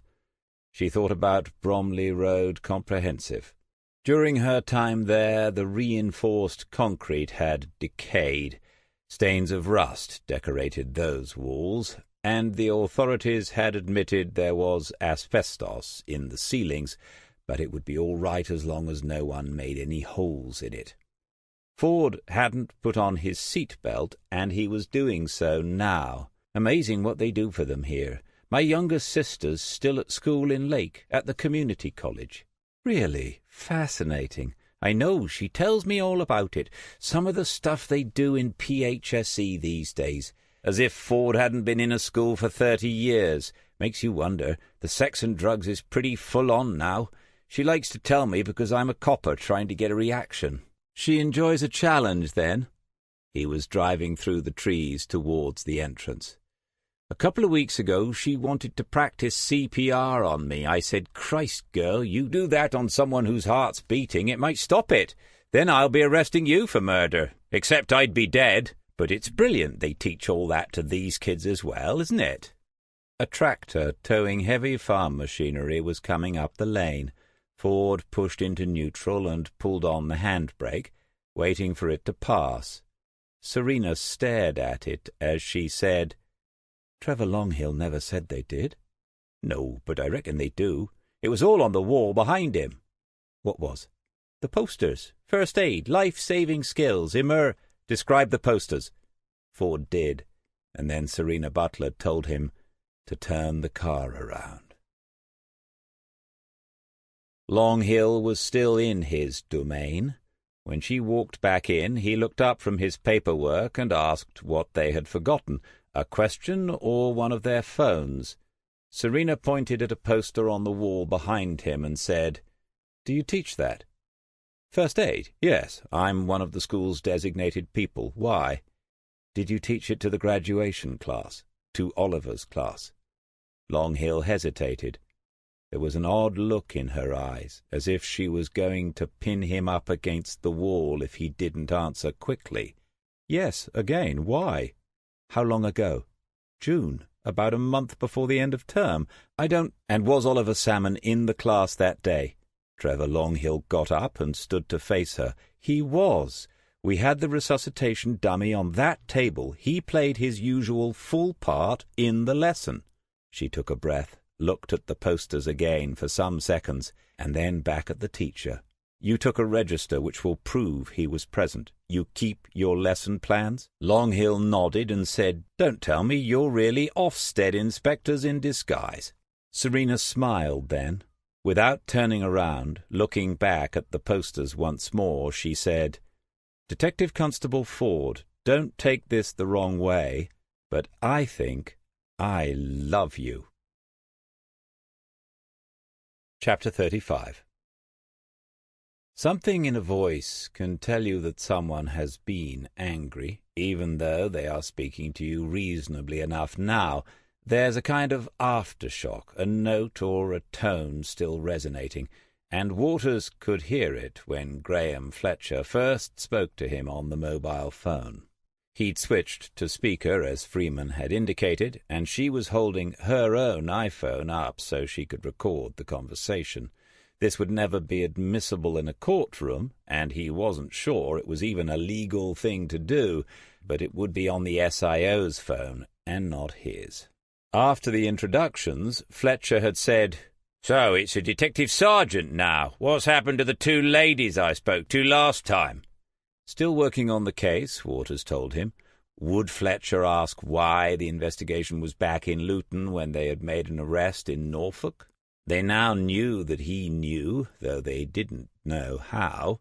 If he didn't ask, that in itself might suggest he was playing a careful game.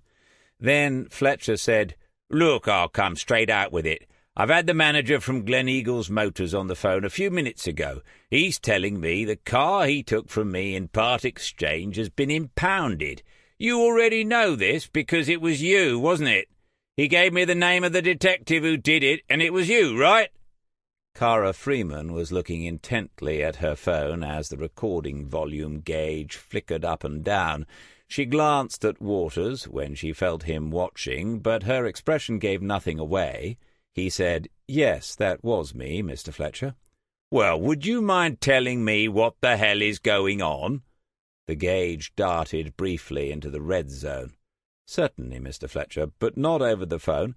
We're still in Luton. I'd like to arrange a meeting with you, now." "We? Is this a woman who was with you at Gleneagles? Mancini said she became abusive." Freeman and Smiles were unpredictable companions, but she had a broad one on her face at that moment, and she was nodding to the invisible and surprisingly sensitive car sales manager. Then she put a thumb towards Waters. "I'm with Detective Chief Inspector Freeman, Mr. Fletcher. I'm not aware of any abuse taking place." "She's a Detective Chief Inspector? Are you saying you want to interview me?" "Yes, to both, sir." "And I assume it's still to do with what happened to Michelle. You're not down here investigating fraud in the motor business." The mention of the victim's name had brought Freeman's attention back to the business in hand. She mouthed the words, "at home," to Waters. He said, "No, we're not, sir. We are on our way to speak to Michaela, Mrs. Fletcher. Is it possible you could meet us there in about 20 minutes? "Eh? Well," hesitation, thinking it over, weighing it up. "Not really. I'm already back in the office. I've a business to run, and we're busy." Freeman nodded. "Right. We know where that is now. We'll be with you as soon as we can." More silence, the sound of a door closing, before Fletcher said, "Well, I'm not going to say I'm looking forward to it. I cannot see why you... What's the sodding car got to do with anything? Why are you—" followed by an attempt at laughter, and then, "Do I need a solicitor?" Waters left it for 4, 5, 6 seconds before saying, "I don't know, sir. You're probably the best judge of that, as things stand." He'd heard Smith say it a dozen times, but it was as lethal as ever. Freeman was quiet for the first half a mile of the journey back to Luton Central Heating Services, and then she said, apparently apropos of nothing in particular, "All right, Detective Sergeant, you've got my attention." They sat and waited in the car, giving Fletcher a few minutes to warm himself up before they went in and introduced themselves. The additional vehicle parked in front of the offices was a metallic sapphire blue sports car. Waters pointed it out. "That's a Porsche, isn't it? A 911? "Yes, 911 Carrera Cliché from the midlife crisis range, if I'm not mistaken. Fletcher has disappointed me even before we've met." "We're assuming it's his, ma'am." Freeman opened her iPad and typed, her fingers quick and practiced. Waters realized he had yet to see her write anything on a piece of paper. It took her about a minute and a half to find what she was looking for. Gleneagles had it on sale for 45, low mileage, one previous owner. The dates would fit with Fletcher selling the Merc. Hold on. She typed again. The images on the screen changed, and he knew where she was. The police have almost instant access to the databases of the DVLA in Swansea, but Freeman must have had the protocols installed ready and waiting on her device. She could not have got through that quickly otherwise. Registered to Fletcher 1 week ago. You'll be relieved to hear the MOT and insurance are both up to date. Waters said, 45,000 for the Porsche. Mr. Mancini said something about the Merc costing 25, so he probably gave 20-ish in part exchange for it. Graham Fletcher found 25,000 to buy the sports car. I wonder whether that was cash or finance. We can find that out as well if you think it's important. She was waiting, fingers poised, like a keen detective constable. She had kept her word and was not taking over yet. Waters continued, Serena said the house had to be worth $500,000. I don't know why she told me that, but she did. They've got money. And Mr. Fletcher likes to spend it on himself. 2 young kids, and he buys a toy that only one of them can fit into at a time. I can't wait to meet him. The door to Luton Central Heating Services was a double one, and the left side had been wedged open. As Waters watched, a man appeared there and took a long look in their direction. A white shirt with the sleeves rolled up, a red tie worn loosely with the collar of the shirt unbuttoned. A broad-chested man with a tanned-looking face and short, dark hair. Waters said, I think he feels the same, indicating with a finger that Fletcher would be unable to see. Freeman looked up and across towards the building, and Waters was half expecting her to wave. Instead of that, she said, He does look keen, doesn't he? Let's keep him waiting a bit longer. You can lead off when we're in there. I think you've made a connection with him already. His phone pinged and buzzed in his pocket. He looked at it and said, Serena's got something. What? Doesn't say, just ring me when you can. Best day at school ever. Typical. Waters agreed, and then Freeman went on, She's quick, smart, streetwise, and she doesn't take crap from anyone. That's going to include me before long, too, and I don't mind. But you know the best thing about her? No, he said, listening and wondering at the same time how she might sum up him after today. She's lucky. In this job, some people just are. I always like at least one lucky one in my team. He could think of moments since he'd known Serena Butler when that was true, at least as far as the job was concerned. But he couldn't think how Cara Freeman had discovered it so quickly. Putting the iPad into her leather bag, Freeman said, Talking of which, don't forget what we were discussing on the way down here. I asked Smith twice, but he was the exception. Most people only get the offer once. Fletcher's gone back in. Let's go and find him. Ashley was a changed young woman. She didn't smile at Waters, and she didn't really want to look at either of them any more. Her face was paler and a little blotchy, and her eyes were red from crying not long ago. She took them into the first office, where the middle-aged woman stared fixedly at her work screen, even though they had to pass within feet of her desk. The receptionist knocked on the door and waited. There was a brass plate screwed to the door which announced that Graham Fletcher was the managing director. Waters doubted whether Luton Central Heating Services employed 20 people. The sign seemed superfluous, to say the least. A voice responded to the girl's second knock, and she opened the door. Fletcher sat behind a wooden desk, business papers and invoices in front of him, a calculator, an Apple laptop, a pair of reading glasses perched forward on his nose. He'd had time to consider how he wanted to appear, to compose the scene for them. Fletcher stood up and offered a hand to Waters, the right hand, and then he did the same for Freeman. This, too, had been scripted as he waited for them to arrive. Coffee, tea. Freeman said yes straight away, tea white, no sugar, and so Waters said he'd have the same. Would there be biscuits, he wondered? Rich tea?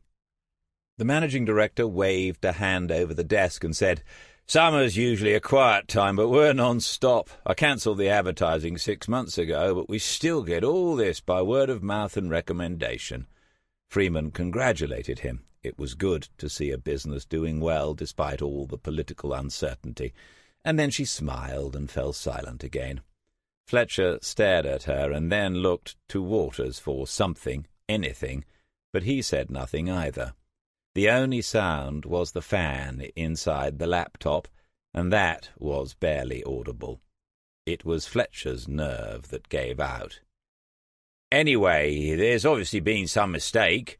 I'm sure we can clear it up right now. What's this business with the Mercedes? What on earth's it got to do with what happened to Michelle?" Waters said, "We'll know more when the Socko team have examined it, Mr. Fletcher. There might be nothing at all." "Socko?" "Scenes of crime officers. The vehicle will be taken in for examination by Luton's Criminal Investigation Department. It's possibly there already." He glanced at Freeman, who nodded. Fletcher looked suitably astonished. "You think the car is the scene of a crime? What crime? You're supposed to be investigating Michelle's murder. That was up in Norfolk. I don't understand what you're playing at." Waters thought, "Leave this job? Are you serious? Idiot." Because in that moment he felt it. The knowledge that not only could he do this when many could not, more than that, he knew this was what he was meant to do. It might be something in the genes. His dad had been pretty good. It might have come from the fact that of all the disciplines in history, he had enjoyed most the one others liked the least, historiography, the study of how history is written, the critical examination of sources, the selection and synthesis into a narrative. It might even result from some quirk in his character that meant he was always in the kitchen at parties, talking to some nerdy individual who probably assumed they were doing exactly the same. No matter. It had all led to this, to something no one would ever have guessed he would be good at, to having Graham Fletcher at his mercy. He said, "If you don't mind, Mr. Fletcher, we'll come back to the car in a moment. I'd like to ask you about your lost iPhone. Did it ever turn up?" "Not still on about that sodding phone, are you?" Fletcher had said, forcing a smile. He thought they'd done with all that. No, it hadn't turned up. Someone had had it away. Freeman asked whether he had reported the theft to the police. "Why would I bother with that?" was the answer. And she said to get a crime number so you can claim on the insurance. It was clear enough that Fletcher knew she was provoking him, and he didn't respond outwardly. But he's an angry sort of man, thought Waters. The two women in the outer office have been shouted at and threatened, getting the blame for the police being here, for telling them something they shouldn't, maybe. Waters said, "When someone is murdered, Mr. Fletcher, it's standard procedure for us to locate the last people they were in contact with. I'm sure I don't need to explain why." "And you think that was me?" In such an interview, every pause has its own significance. Waters frowned and looked Fletcher in the eye. "Well, according to her phone records, and to what you've already told my colleagues, sir, it was you. Yes." "Really? I'd have thought the last person she had contact with was the one who killed her. Shouldn't you be out looking for him?" A longer pause, allowing Fletcher the time to examine the situation into which he had inadvertently just wandered. Freeman was leaning back in the chair a little, the leather bag on her lap. She opened it, took out the iPad, and propped it up, so she was able to see it, but neither of the two men could. Then she tapped the screen, red nails clicking on it, as if she'd already lost interest in the interview. Whether this was her intention or not, Fletcher glared at her and then at Waters, who said, "Assuming it is a him, sir, that's what we are doing. You did buy a phone to replace the one that was stolen. Obviously, that's how people have been ringing me up today to tell me what you're doing. I don't understand what's going on with the car. Can you just tell me? I haven't got the time to sit here all day. In my line of business, time is money. Someone has to pay the taxes so that other people can sod about wasting time and money." Smith would have loved that. He'd have knocked that ball over the boundary. Waters gave it half a smile instead and said, "Apart from the replacement for your stolen iPhone, have you purchased any other mobile phones in the past month, Mr. Fletcher?" There was a timid knock at the door, and Fletcher told them to come in. Ashley carried a tray with 3 identical mugs. She went first to Freeman, put down a coaster and then the tea, repeating the process for Waters. Finally, she went around the other side of the desk, putting down a coaster and a mug on Fletcher's left side. She never once looked any of them in the eye, and she never spoke when Fletcher thanked her. She left the office and closed the door. The managing director was the first to pick up a mug and to take a drink. "What's this about another phone? I run a plumbing business, not an answering service." Beginning to come forward now, unable to resist it, just how Smith liked them. "Counter-punching is the way, Chris. The wilder they swing, the more opportunities you get." It was all about boxing, apparently, and Smith had had to demonstrate the counter-punch the first time he mentioned it because the apprentice had never heard of it. Waters said, "We're asking about another phone because on that day, Thursday the 27th of July, when you had several contacts with Michelle, the last call to her phone was made from a different mobile. We haven't been able to trace it yet, but we've made some progress. We're asking everyone who'd been in touch with her whether they used a different phone, just to eliminate it." The mention of everyone seemed to reassure Fletcher. "I see. But I have my mobile, then. Why would I call her using 2 different phones on the same day?" "I didn't actually say that you did, sir." And then a different voice said, "But that's the sort of question we spend the taxpayers' money worrying about, Mr. Fletcher, all day and every day." Both men looked at Freeman then. She was still studying the iPad. After a second or two she glanced up, smiled, and went back to whatever she was doing there. Waters reminded Fletcher that the question had yet to be answered, and received a blunt reply. No, of course he hadn't bought another mobile phone. The notepad came out then, still the old reporter's style, less durable than an Alich, and less likely to form an archive, but still unnerving for the interviewee as a detective flicks back through the upside-down pages that he cannot read. What is written there? Where is all this going? What do they think they have on me? Eventually Waters said, "The 27th of last month. Can you tell me about your movements on that day?" "The 27th? "Yes, sir, the day your sister-in-law was murdered." Fletcher's face was becoming immobile. "My movements on that day? I don't bloody believe this. Could you tell me what you were doing, just like that?" "No, sir, but we keep a log. I could look it up and tell you pretty exactly." "You want to know what I was doing all day?" "If you don't mind, sir." Fletcher got up, said he would check the work diary in the other office, and added with heavy sarcasm that one of them was free to accompany him if they thought it necessary. When he went out, the door swung behind him until it closed. Freeman said, "Did anyone bother to look him up?" Waters replied that he didn't think so, and she gave a sniff of irritation before she said quietly, "I just did, or rather I got Simon Turek to do it for me. An ABH when he was 23, a punch-up in a pub. He laid a couple of blokes out. Must have done some damage to get the sentence he did. A year suspended and a hefty fine." This had no direct bearing, naturally, but people fall into 3 basic categories. There are those who will never strike a blow, even when they're under attack and in danger. There are those who will never strike first, but will let fly once they've been struck. There are those for whom violence is never far beneath the surface, and these are the people who do not know when to stop because they like it. Waters wrote it on the pad and didn't see Freeman smiling. Then she said, "It's going all right. He's left-handed as well. Yes, I got that. Shakes with his right, but does everything else with the left. Around 10% of the population have the affliction. It's a little more common in men, but even then not more than 15%. If there are 20 million adult men in the country, 3 million at most will be left-handed. Divide that by the 3 according to the predilection towards violence. 3 is too low, but for argument's sake, and you're looking for 1 person in a million, not 1 in 60 million.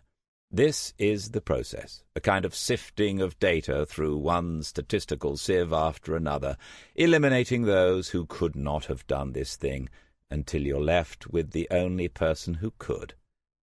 Fletcher returned with the work diary, which was an actual book, a hard-backed ledger. He half threw it onto the desk in front of him, whereupon it closed, and he had to find the correct pages again. "It's all here. I know where I was and what I was doing that day." Waters said, "Were you using your own car on the 27th, Mr. Fletcher?" A frown and a pause before the answer. "Yes, I must have. Nothing here that would mean I'd used one of the vans. Why?" "And would anyone else have used the Mercedes? Anyone from the office, say?" "No, that doesn't happen. They've both—" Fletcher might have realized the significance of the question in answering it, but the detectives were watching him now, and he couldn't go back. Waters said, "Did you drive into the town centre in the afternoon, Mr. Fletcher?" Noticeably more wary now, Mr. Fletcher, weighing up each new question. "I may have done. That wouldn't be unusual. But on that particular afternoon?" "I think I did go into town, yes." "What sort of time?" Waters knew he'd already said afternoon, which was a slip, but not an important one. Fletcher was looking at him, trying to read the best answer in the policeman's face. "I think it was latish in the afternoon." "And where do you think you might have parked?" "I'm not sure about that." Waters turned pages on the notepad again, going backwards now. The interviewee realizes at this point that the police have had this information, whatever it is, for quite a while. What else have they got written in there since? Waters said, "I think I can help with that. There's a multi-story car park adjacent to the Mall shopping centre. Your car was parked there between 1728 and 1806, and you've confirmed that you were driving it. Would you mind telling us what you went to the centre for? What did you purchase, Mr. Fletcher?" Disclosure can be deadly in the right hands. Fletcher made little attempt to hide his surprise. Perhaps he had more important things on his mind. Eventually he said he wasn't sure. Nothing very significant, possibly just some things they needed in the office for the business. The most interesting thing for both detectives was that Fletcher was no longer protesting at his movements being investigated.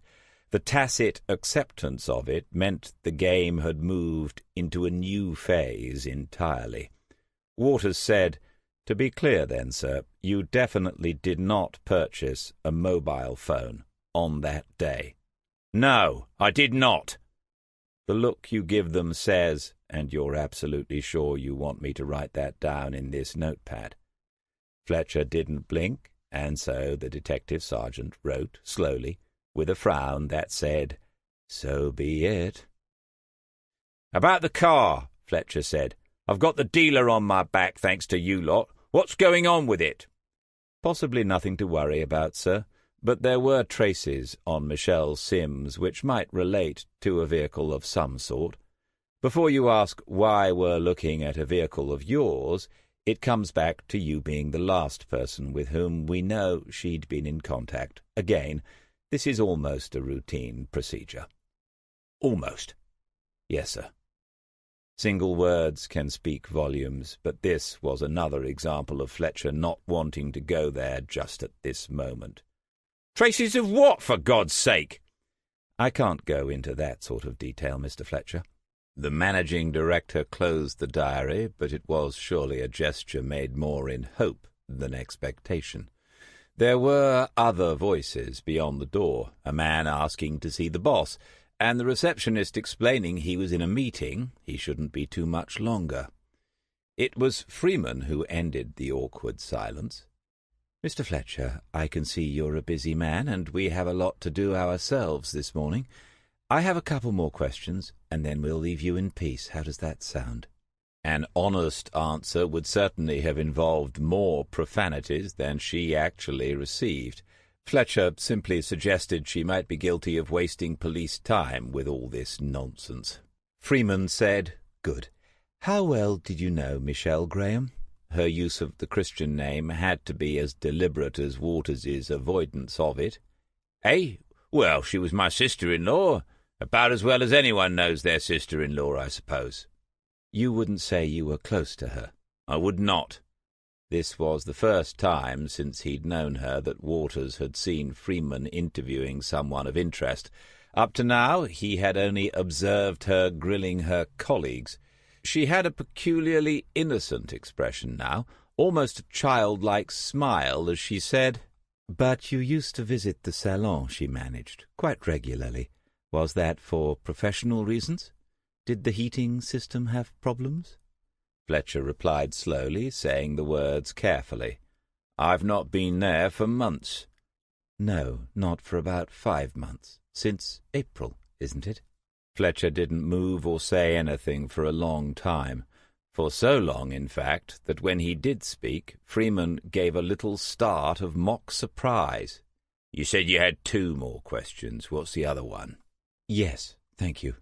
Please would you tell us where you were on the evening of Thursday the 27th of July, between the hours of 6 p.m. and midnight?" Chapter 36. "Chris, I don't want you to take this the wrong way, but we need to get a room." They were standing in the car park of Luton Central Heating Services at 1 minute before 1 o'clock in the afternoon.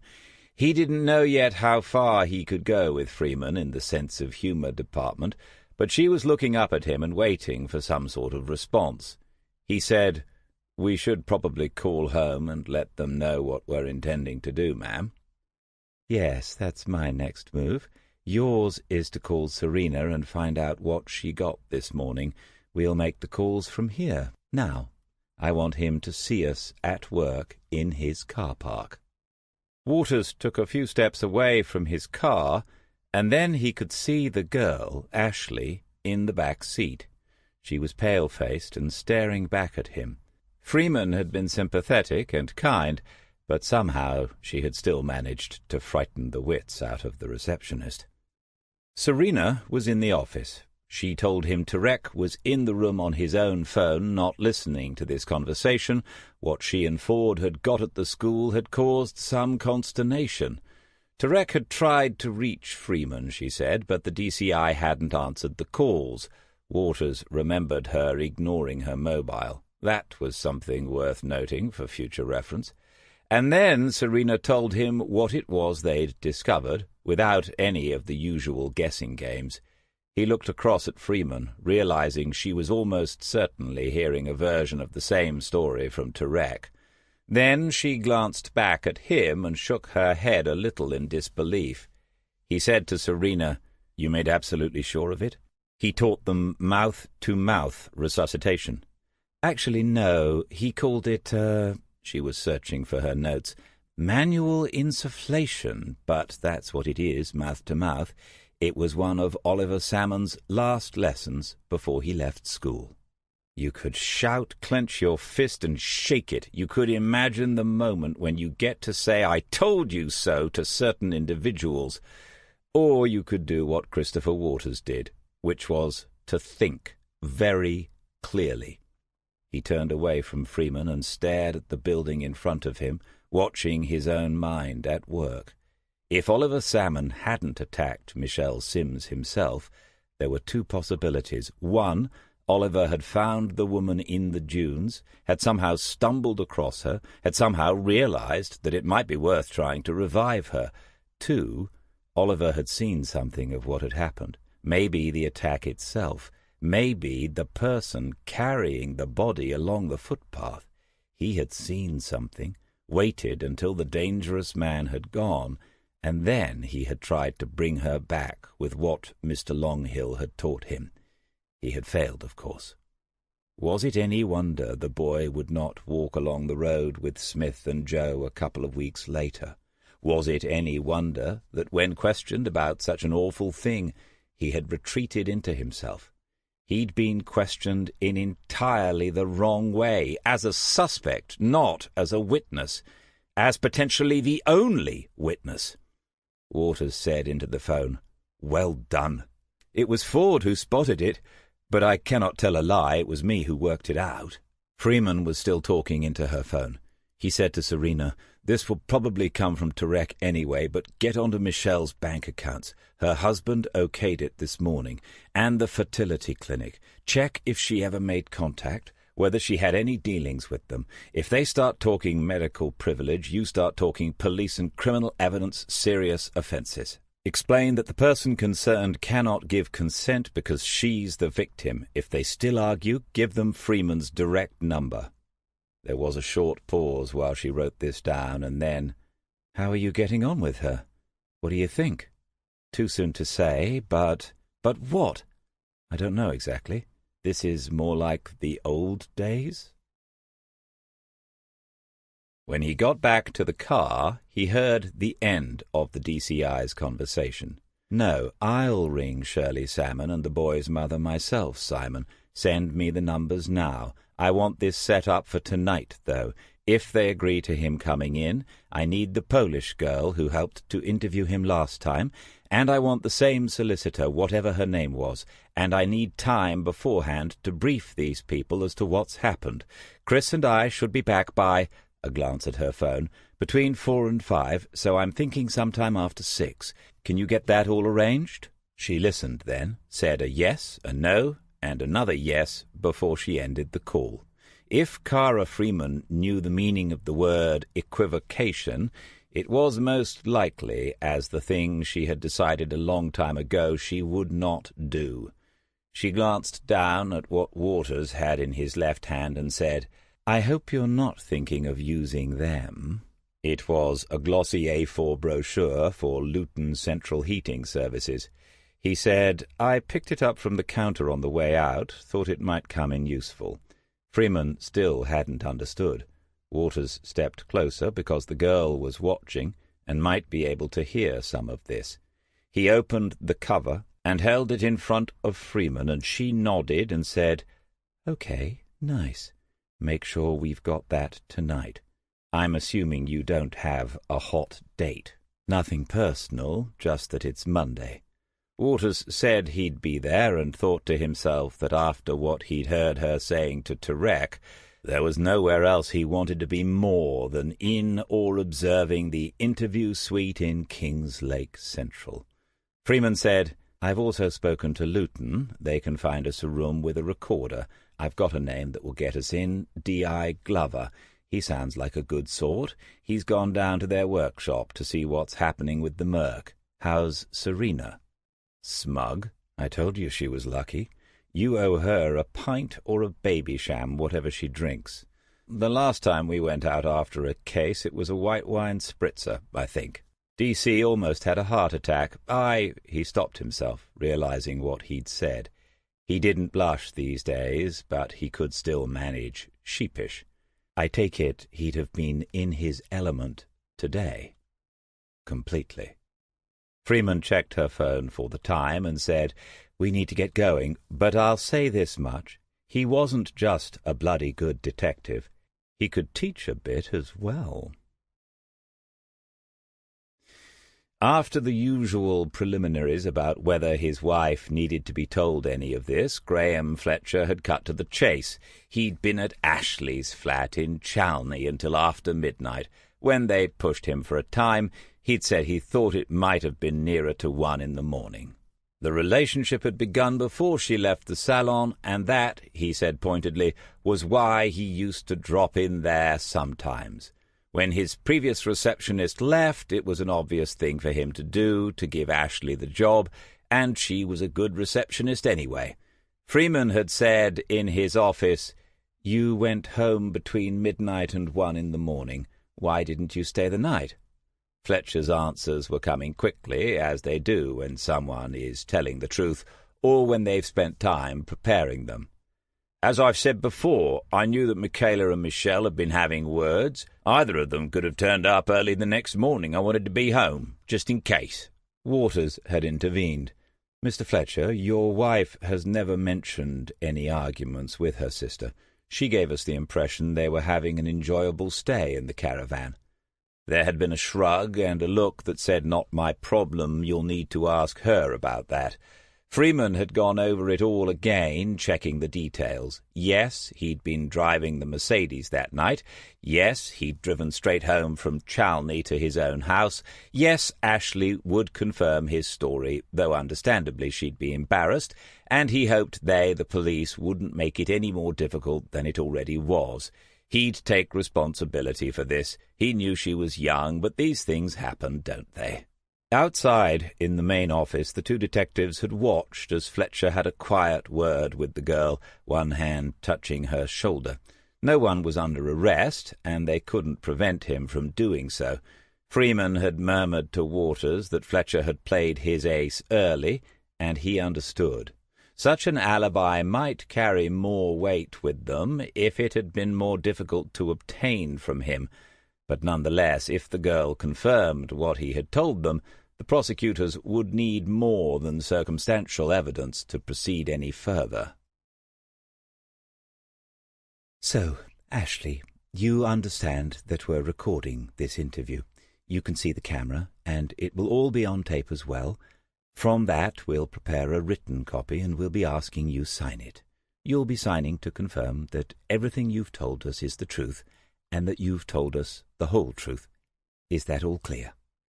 Cara Freeman had taken the lead, and an entirely new tone with the girl once they were in the interview suite at Luton North.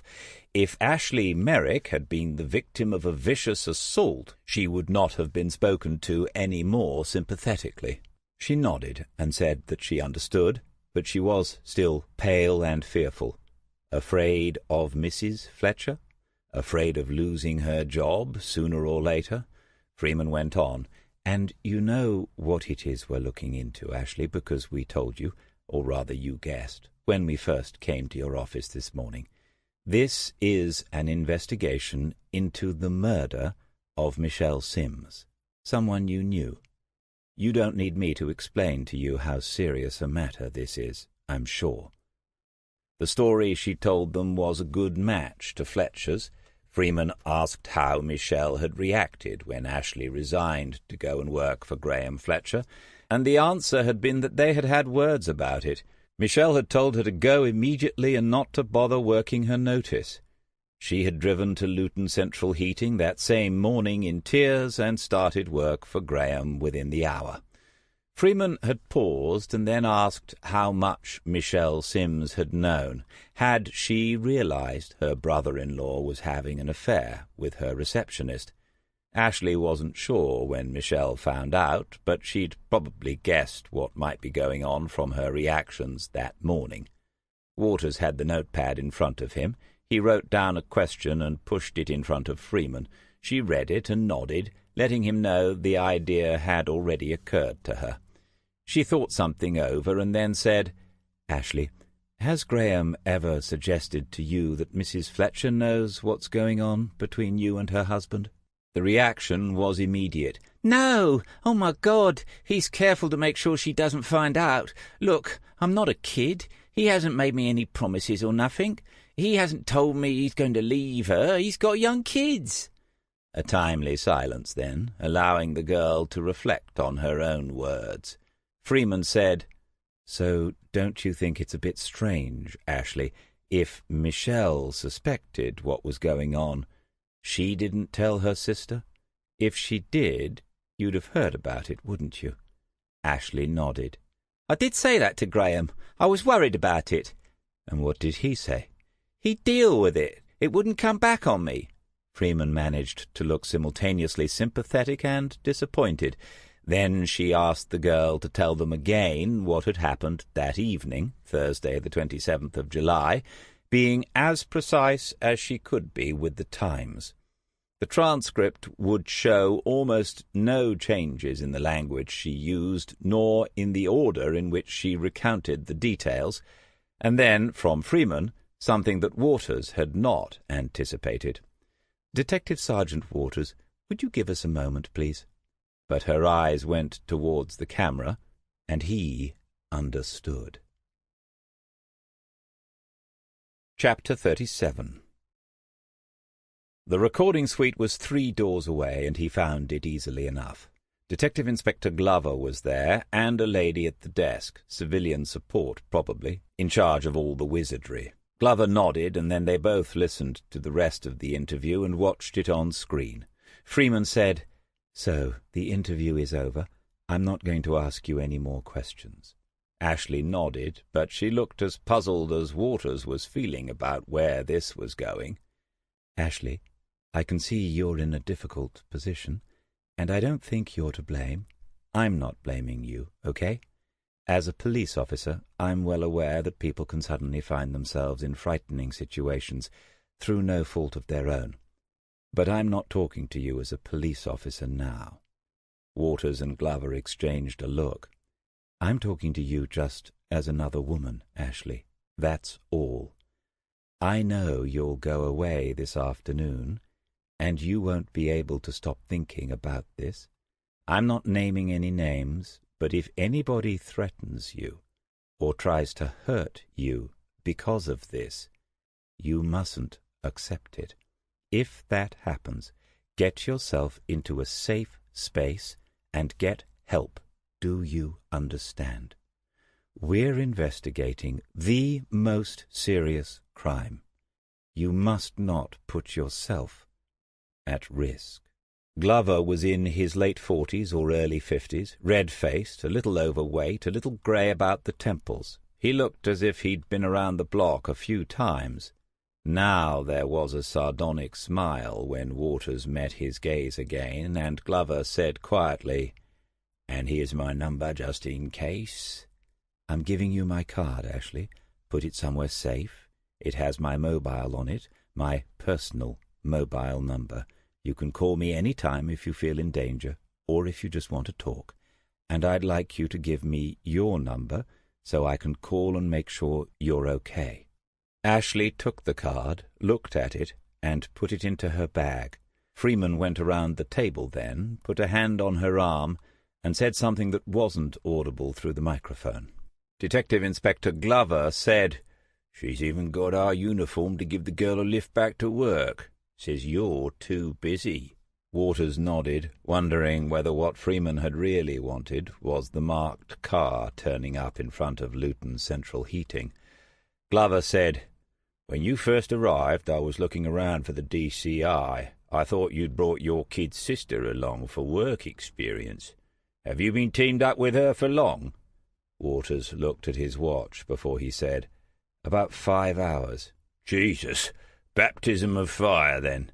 She told me the bare bones of it when she rang in. I take it this innocent is the only alibi?"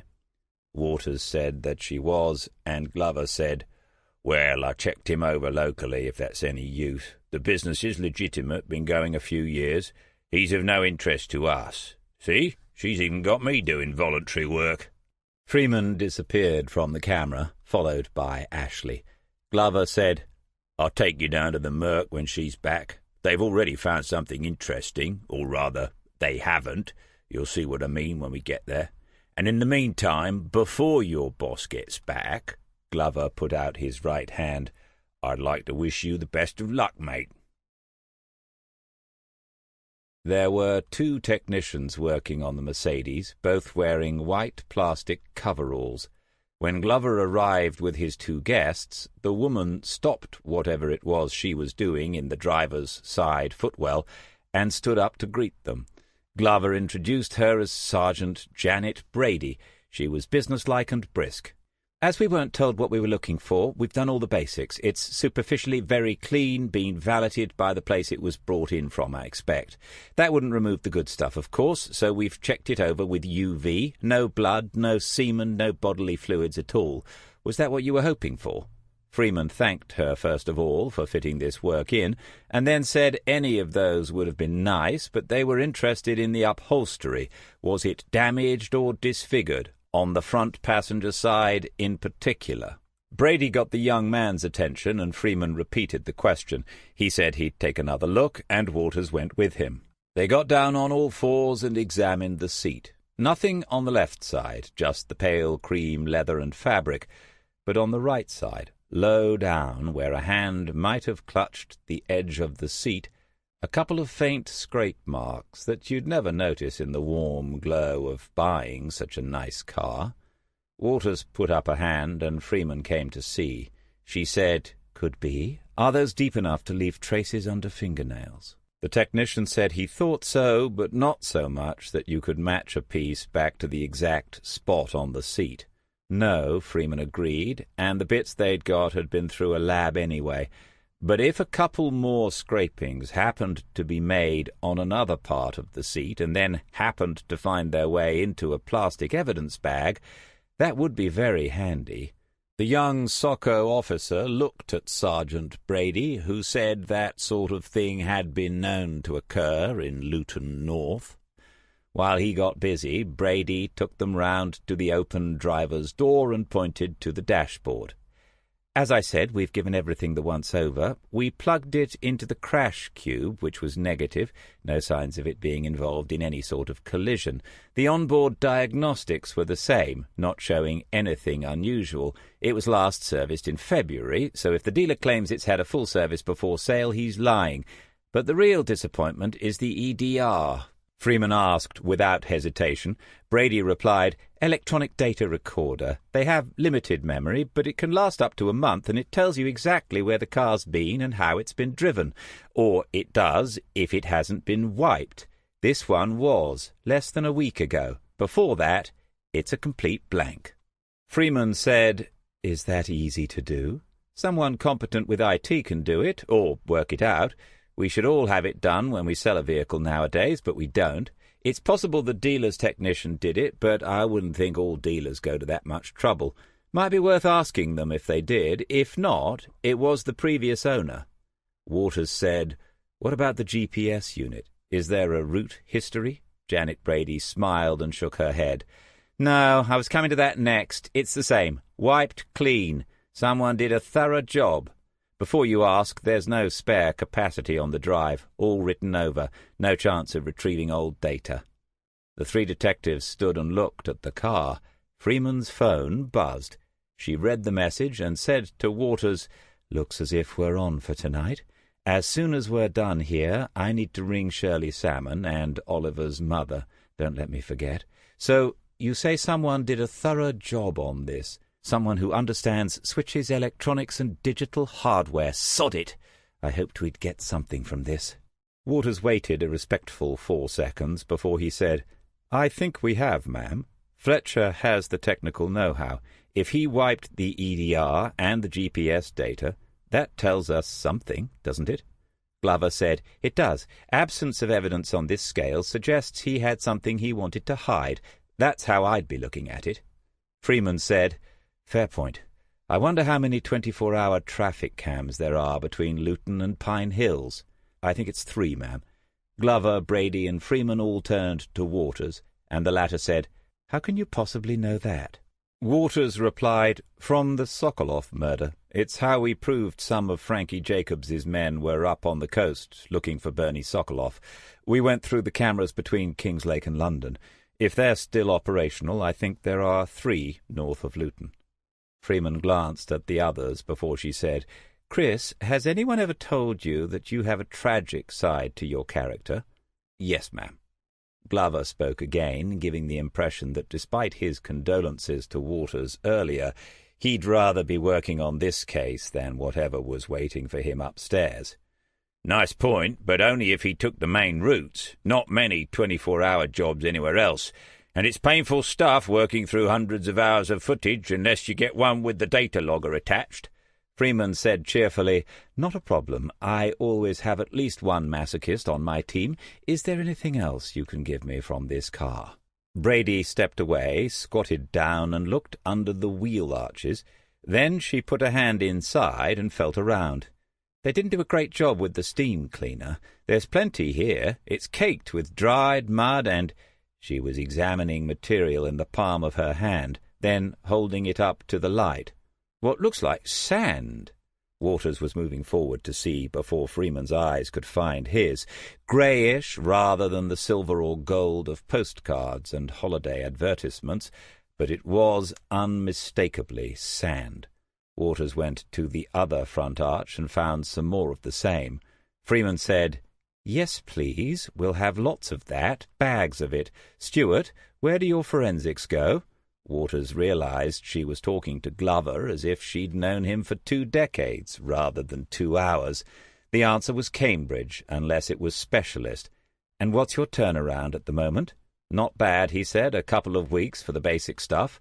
Freeman frowned and then said, "Expedited?" "They can do a couple of days if we really push, but that can be expensive. Ma'am, have to charge Norfolk for all this. Sorry, but—" "Of course you are. Use my name as SIO. Any problems, Detective Chief Superintendent Allen will sign off on it. We'll have expedited processing of the sand, please. Full geological characteristics, or whatever they call it. Chris, who was the socko at Pine Hills? Remind me." Was this Freeman in top gear? If she went any faster than this, he wasn't sure he could keep up. Things start disappearing near the speed of light, don't they? Glover had his mouth open, still thinking about the cost, but he'd never finish that sentence. "Sally Lonsdale, ma'am. I've heard of her. I think she's good. You need to warn her about the sand and soil samples thing coming her way in 2 days. If any of that seat cover did accidentally get scraped into a plastic bag, we'll take that with it and send it through to the same lab as the last lot for comparison. Detective Inspector Glover, Sergeant Brady, it's been a pleasure. Thank you." After 3 years on his team, Smith could still surprise you. But in the day-to-day business of investigation, Waters had learned to predict the next move 9 times out of 10. As he climbed into the Audi in Luton North's staff car park, however, he realized he had no idea what Freeman had planned now. The time was a little after 3 p.m., and he'd heard her say to Tarek she would be back in Kings Lake between 4 and 5. If so, he needed to be making for the ring road. Freeman opened her phone and read, or rather glanced at a string of messages before closing it again. Then she said, "The time's getting on, and I really wanted to call in on Michaela Fletcher. I shouldn't I, as the new SIO, and her being the next of kin?" This was a game. She couldn't possibly need any reassurance from him. "That would be the usual procedure, ma'am. It would also put the wind up her husband, I expect, in view of what he told us this morning." "Chris, there's no one else in the car. We can be informal. I hadn't considered Graham Fletcher's reaction in the slightest, but now you come to mention it. I'm assuming you have the address?" Waters was already opening the sat-nav. He said, "It's sort of on the way back, but we're not going to be in Lake before 5 o'clock, if we visit Mrs. Fletcher." "We could try. View it as an opportunity to practice your advanced driving. Have you got any of those temporary blue light things they stick on the roof, just in case?" "No, I think that's only in the States, ma'am." "Is it? Well, if you decide to join the team, and you're taking your time telling me you will, I must say, I'll get you some of the covert ones fitted to this. You do realize that would clinch it for most boys." "About that, but you have to be able to drive fast and talk at the same time." He took the hint and pulled out into the stream of traffic on the A505.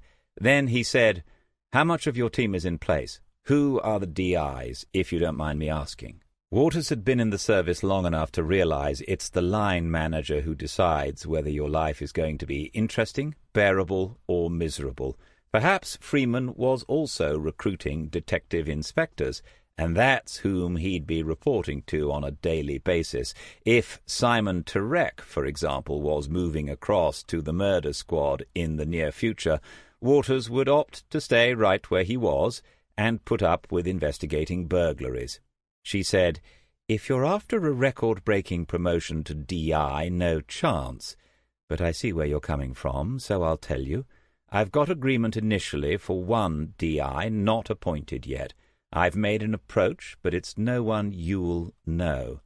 She turned to look at him, and he resisted the temptation to glance at her.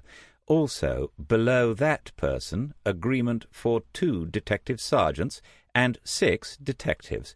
I've got 3 detectives in place, Serena is one of them, and a short list for the others. One of the sergeant's roles has been filled this week by an extremely capable young woman from Norwich. She's like you, unattached, and she'll relocate from county if I can get the set-up I want at King's Lake. She's experienced and would give you a run for your money." She was making this sound more like a threat than a job offer, but Waters recognized the psychology at work behind it. If he looked nervous about being outshone, he wasn't ready. And what about the unattached? Was she assuming that because he just looked sort of single, or did she monitor relationships as well? Freeman continued, "So, the other sergeant's position is available, and there's room for John Murray if he wants it. I could make sure Serena is with you as well, if you wanted that. Remember, always have a lucky one." What about Richard Ford? Not enough experience. A new and unknown DI, a very capable young woman from Norwich, hand-picked detectives to rival Serena Butler and John Murray, and at the helm a DCI who was, simultaneously, perhaps a little crazy, and one of the few CID officers Smith had handled with care. It could be a murder squad in more ways than one. He took a surreptitious, sidelong glance. Freeman had put on her reading glasses and was studying a document on her iPad. Squinting, he could make out what it was, the reports of DCI Alison Reeves' interviews with Michaela Fletcher. A little crazy, maybe, but she was thorough with it. Chapter 38. "Look, we've got a room full of people, and I don't know most of the voices. Please put your hand up before you shout things out." The effect was immediate, just as the senior investigating officer had intended. A moment of silence. Waters watched as Detective Sergeant John Wilson considered whether to put up a hand before saying again what he'd been shouting above the general hubbub. This was Freeman's first address to the full team, and no one could be sure about the new rules of engagement. Alison Reeve would have been standing. Freeman was sitting in the first empty chair that had been available to her. Eventually Wilson said, "Ma'am, the mouth-to-mouth thing. It's only a possibility. There's another, more obvious explanation for his DNA being all over her. I know he's disabled, but he can speak. He does communicate with people. So why hasn't he tried to explain what he did if he did it? If he tried to revive her, why not say so?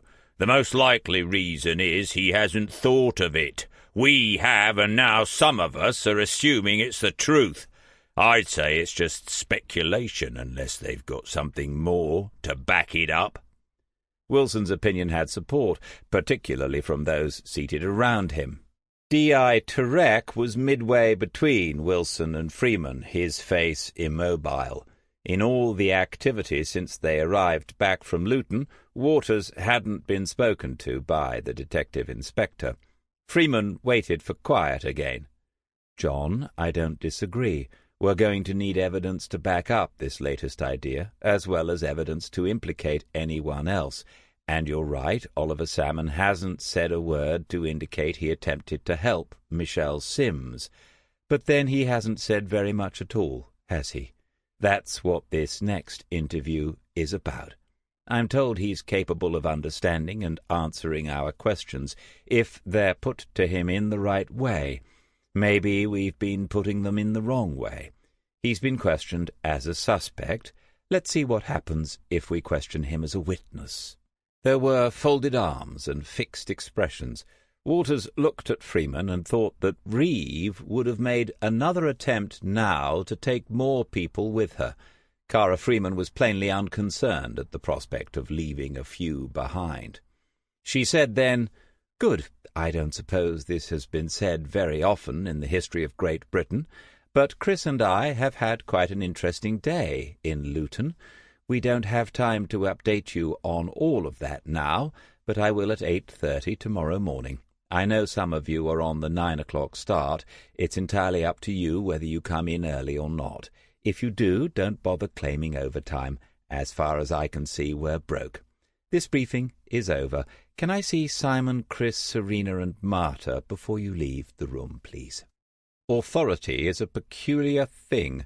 We can all draw up a list of the individual qualities needed to gain it: conviction, strength of will, skill in communication, some sort of courage, maybe. But those with natural authority have an indefinable something else. If you dislike them, perhaps it's arrogance. While Freeman talked one-to-one with Tarek, Serena waited with Waters. She said to him, "So the new boss thinks she had an interesting day in your company."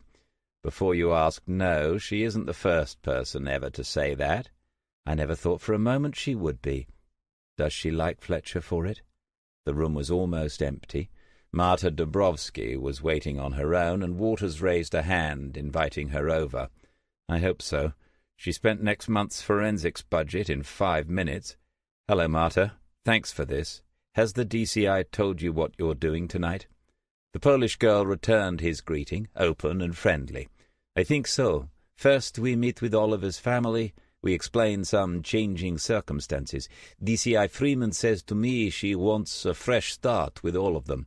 Then we have another interview with him. Hopefully he will talk to us this time. Why do you think he hasn't spoken to us yet?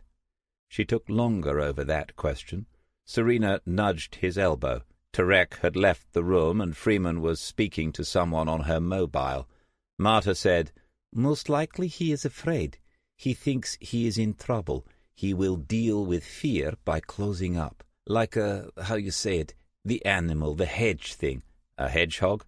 Like that. Don't come out until he thinks it is safe. That would be my guess. Freeman was approaching, upright, still at a brisk pace, her energy apparently undiminished. "Thank you all for staying on. I don't have a clue whose hours are what. Marta, we're going down to meet Mrs. Salmon. Oliver's with family liaison for 10 minutes. I'm going to get there okay for how we're approaching this interview. I say there because the solicitor will be present as well. I haven't met her yet, but I'm told she's a pain in the backside." A glance at Waters. "So we should get on with it. Marta, I'd like you in the interview as a familiar face on the desk with me. D.I. Tarek will be in the room and observing. If you two are hanging around, go into the recording suite and watch the live broadcast. We can all meet up afterwards and write our resignations together." And then she was on her way, Marta at her side, and being briefed further on how she was expected to play a full part in the forthcoming interview. Waters watched them go, hands in his trouser pockets, an expression on his face that could pass either for thoughtful or slightly dazed. Serena said, "As far as I can tell, she's like this all the time. It's no wonder she gets results, is it? It's no wonder she gets through sergeants. Terry Christopher is hiding behind a filing cabinet in Norwich, apparently. Good, he was a creep. I reckon she's someone to be associated with. A good name on your CV, though. There's talk of the M Squad being made a permanent one. Much as I respect and admire you, Chris, if I'm asked, I'm going." She wasn't fishing. She didn't know what her two superiors had been discussing on and off throughout the day. But if he even hinted at it, she'd spot it. There was no doubt of that.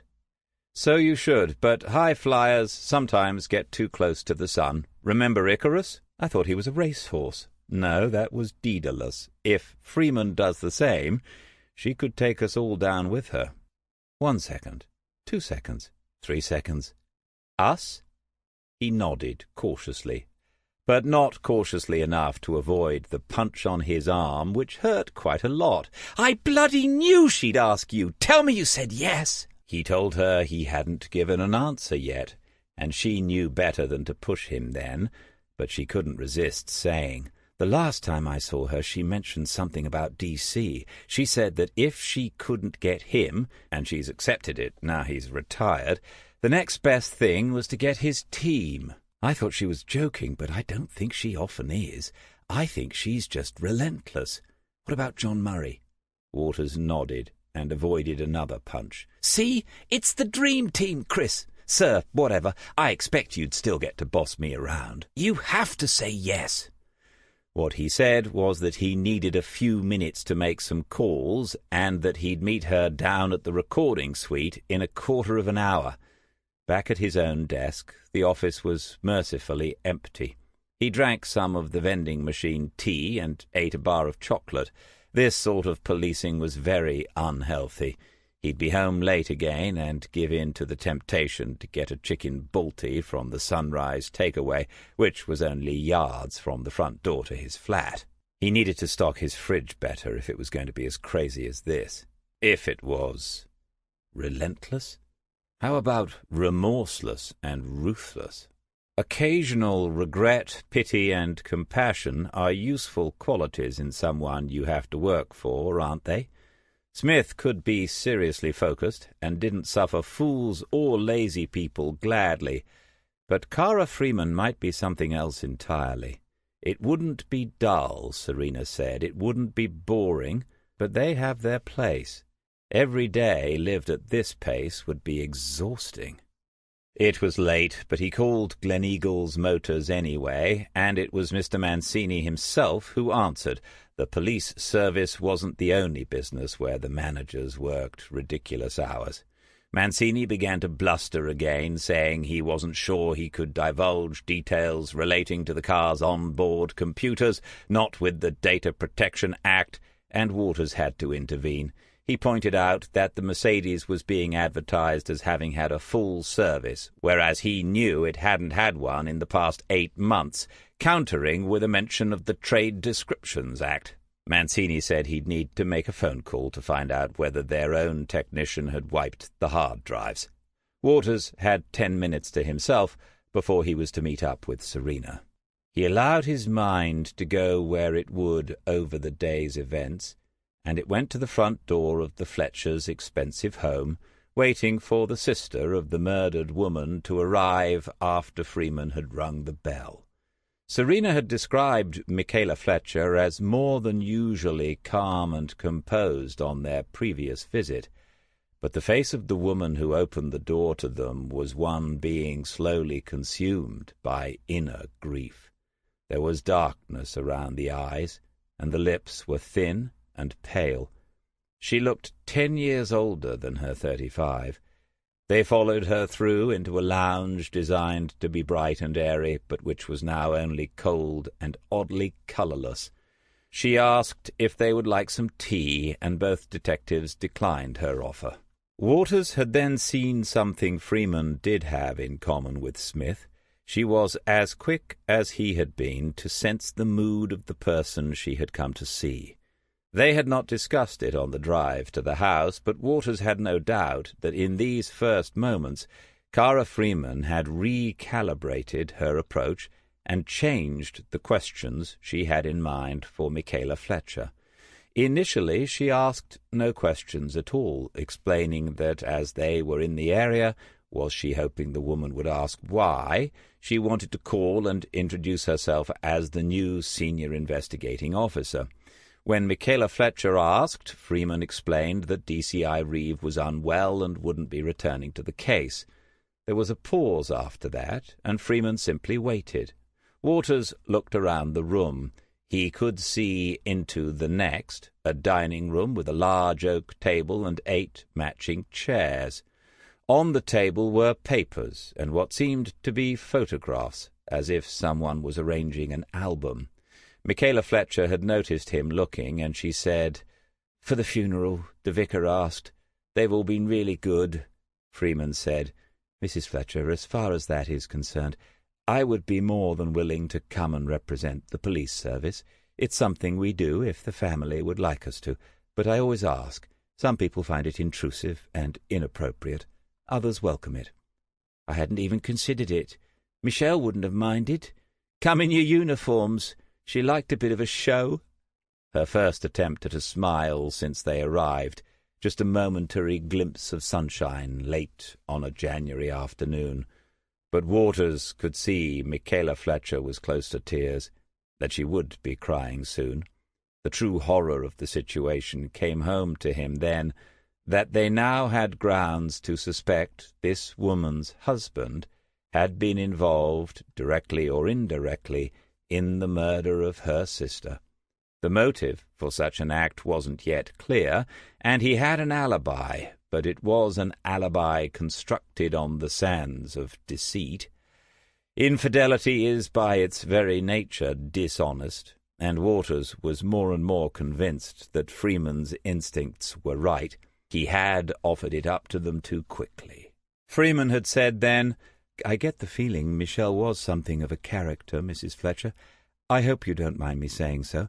I'm not saying it with my police hat on, just an observation." "Oh, well, she was larger than life sometimes, but—" Freeman's face was patient as she nodded sympathetically. Was this genuine, or was she at work? It was impossible to say. Maybe she could do both simultaneously. Michaela said, "But it's the little things you miss. No more random texts I have to phone up about before I can make sense of what's happened. On her manic days, everything was either brilliant or the beginning of the end of the world. You usually ended up laughing, though. And I miss her singing. She had good voice, didn't she? Different people have mentioned that to us." Michaela Fletcher nodded. Her eyes were filling up. "It's what I was doing when you called, for the funeral.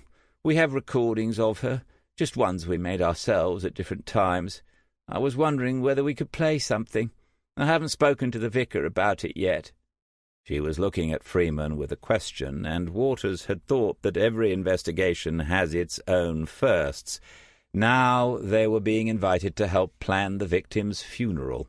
Freeman didn't blink. "I cannot think of anything more appropriate, and if I come, I'll get to hear her, won't I?" Michaela stood then and said, "You can hear her now. I think I've made the right choice, but another opinion. It's already in the player." Another unspoken question, which Freeman answered with a nod, but without a look in Waters's direction, as the woman went to the audio system at the other end of the room and picked up a remote control. There was a peculiar sense of growing tension as the seconds passed. How often do you get to hear the murdered person sing? The opening chords of the piano warned him. He had heard this melody before, but the voice was still a complete surprise. Low-pitched for a woman, sweet but sensuous, and a strong sense of controlled power, of so much more in reserve, even though this was a simple love song. As simple as they come, and yet the words were magnetic because the singer was delivering them from the heart. "For you there'll be no crying, for you the sun will be shining." Michaela said, "This was one of her favourite songs. She loved Fleetwood Mac." She let it play to the end and stopped the recording. Freeman said, "It's wonderful. Who was playing the piano?" "That was Michelle. She taught herself on a keyboard when we were kids. She didn't read music. It was all by ear." After a time, Freeman said, "I can see why that isn't easy to listen to right now, but those recordings will be something to treasure. I think it's absolutely right for the funeral." Michaela Fletcher heard the words, but continued with another conversation. "We have that piano in the house, right through there in the dining room. She used to play and sing for the girls whenever she came. They were always asking her. Now, as soon as they hear any of the recordings, they just start crying." Waters wanted to say, "Do you know the other version of that song, the one by Eva Cassidy?" But it would be too strange on the one hand, and too banal on the other, unless he explained why. And how would he explain his question? What a coincidence, Mrs. Fletcher, that the first person we had locked up for your sister's murder listens to Songbird all day long." Freeman said, "It's understandable. They'll feel the loss as much as anyone." Michaela switched off the audio player and returned to her seat. Did she ever talk about having a child of her own? Obviously she was devoted to her nieces. That's a subtle line of questioning, thought Waters. Freeman is more than a miniature bulldozer. She can play this all sorts of ways. Michaela said, "It came up sometimes. Sisters talk about these things. She was, yes. She made no secret of it, that half the time she was calling around to see them and not me." Had she talked about becoming a mother recently? "I don't think so. Why do you ask?" Mrs. Fletcher was paying attention again. Freeman said, "It always helps me if I feel I'm getting to know the person who has been attacked, what her thoughts and concerns were, that sort of thing." "I don't see why." A longer pause as she thought about this, but Freeman was in no hurry to say any more, or to try and cover her tracks. Michaela Fletcher said then, "We know you've questioned someone. What's happening there? Have you arrested anyone?" "No. No one is under arrest at present, and no one has been charged. The investigation is continuing." Michaela Fletcher took a long look at the Detective Chief Inspector then, and Waters could sense the thought process.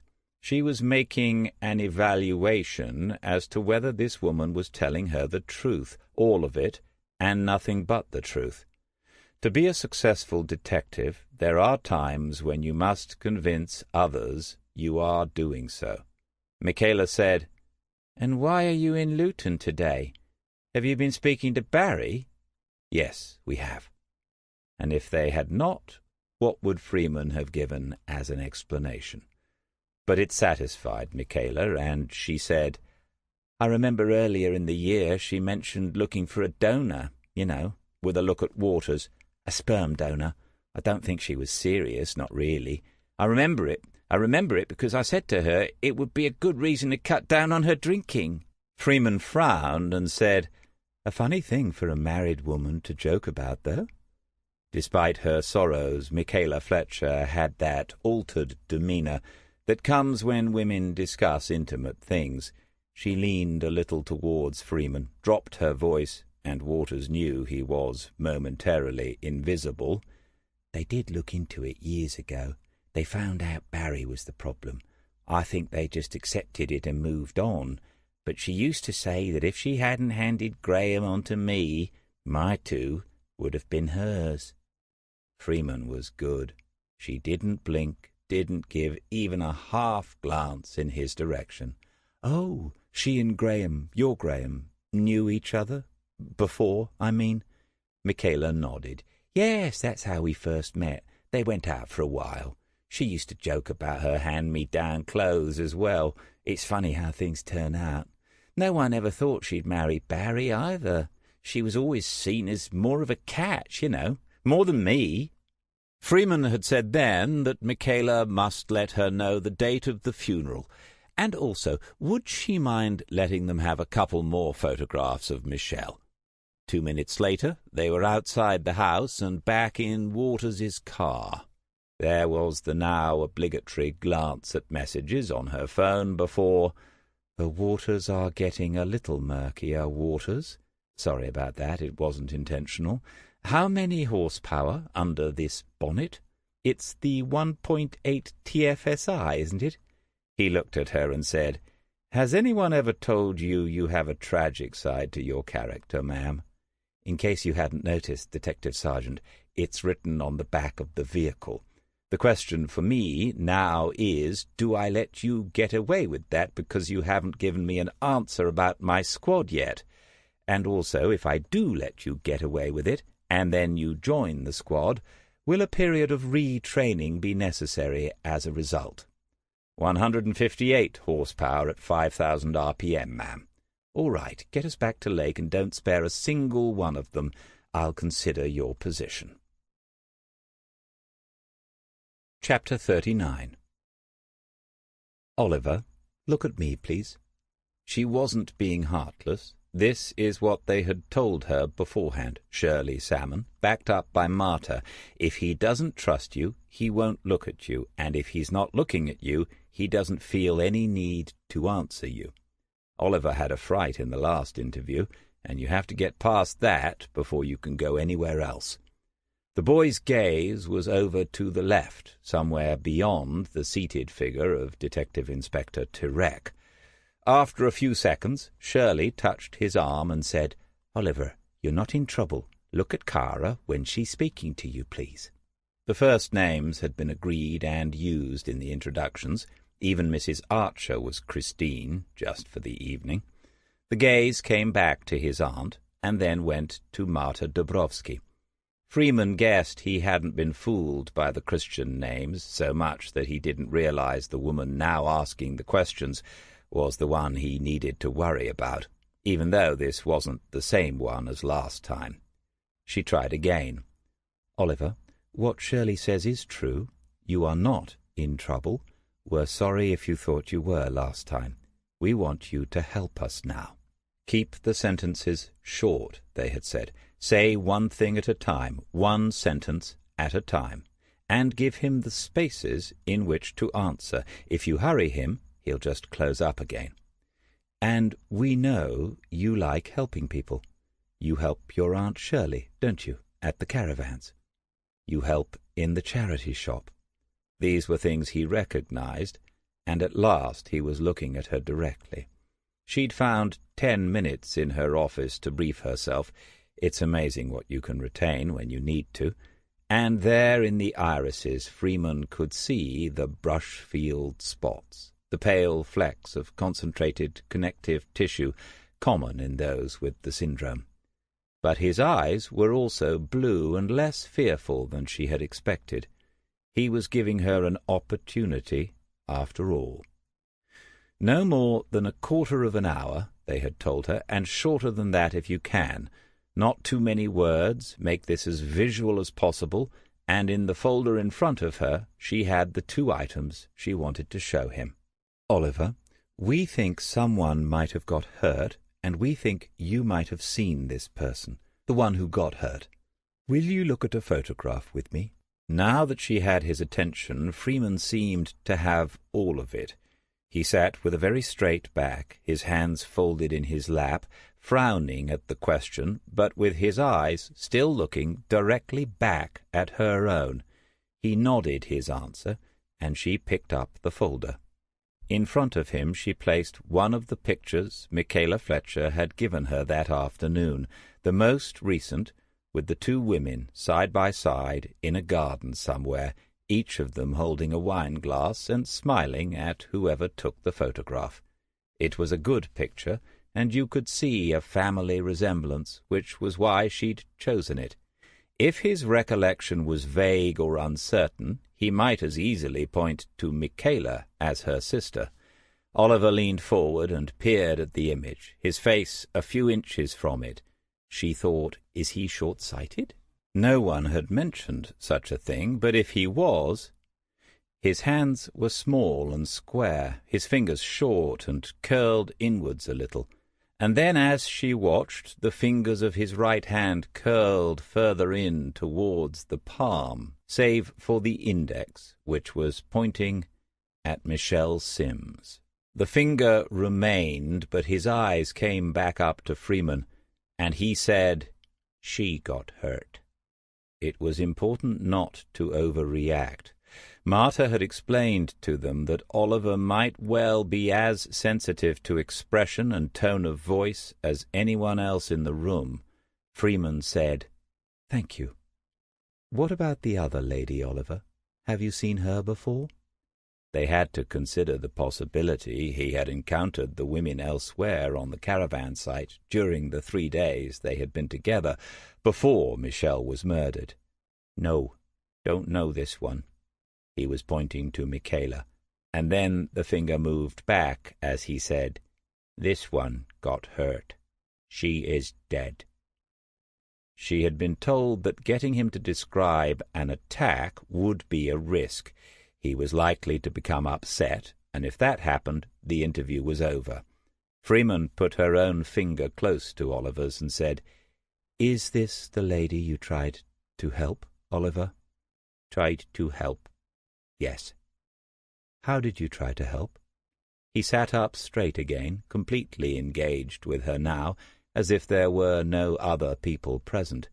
His hands moved into a new position in front of him, fingers open, palms facing each other and about the length of a rugby ball apart. It took a moment for Freeman to realize he was holding someone's head in his hands. Michelle Sims's head. He leaned down and began to blow out rhythmically, pausing between breaths. He did this 4 or 5 times and then turned his head to one side, listening. Freeman looked away from him for a moment. Shirley Salmon was weeping silently behind her nephew, and Christine Archer was white-faced. When Oliver resumed the breathing, she stopped him and said, "Thank you, Oliver. You did a very good thing trying to help. This is what Mr. Longhill showed you, isn't it?" He smiled broadly and said, "Trevor," before the smile faded as quickly as it had come. "But it doesn't work." There would be a dozen, maybe a score of questions she wanted to ask then, but a plan had been agreed, and she'd already seen the solicitor looking at her watch. Freeman picked up the photograph, replaced it in the folder, and took out a brochure. It was important not to make the connection in any explicit way, the connection between what he had just shown them and what he was about to see. "Oliver, can you help me with one more thing?" "Yes." "Thank you. I'd like you to look at this magazine for me." She placed it in front of him, the right way up for him, and said, "I'd like you to look at every page. Take your time. There's no hurry." He picked it up, plainly understanding that this was an odd request in the circumstances. Then, for some reason, he turned it over, put it flat on the desk, and began looking through it from the back cover. His face was close to the page again, as it had been when he viewed the photographs, and as he looked over each page his head moved up and down a little. He took Freeman at her word and did not hurry.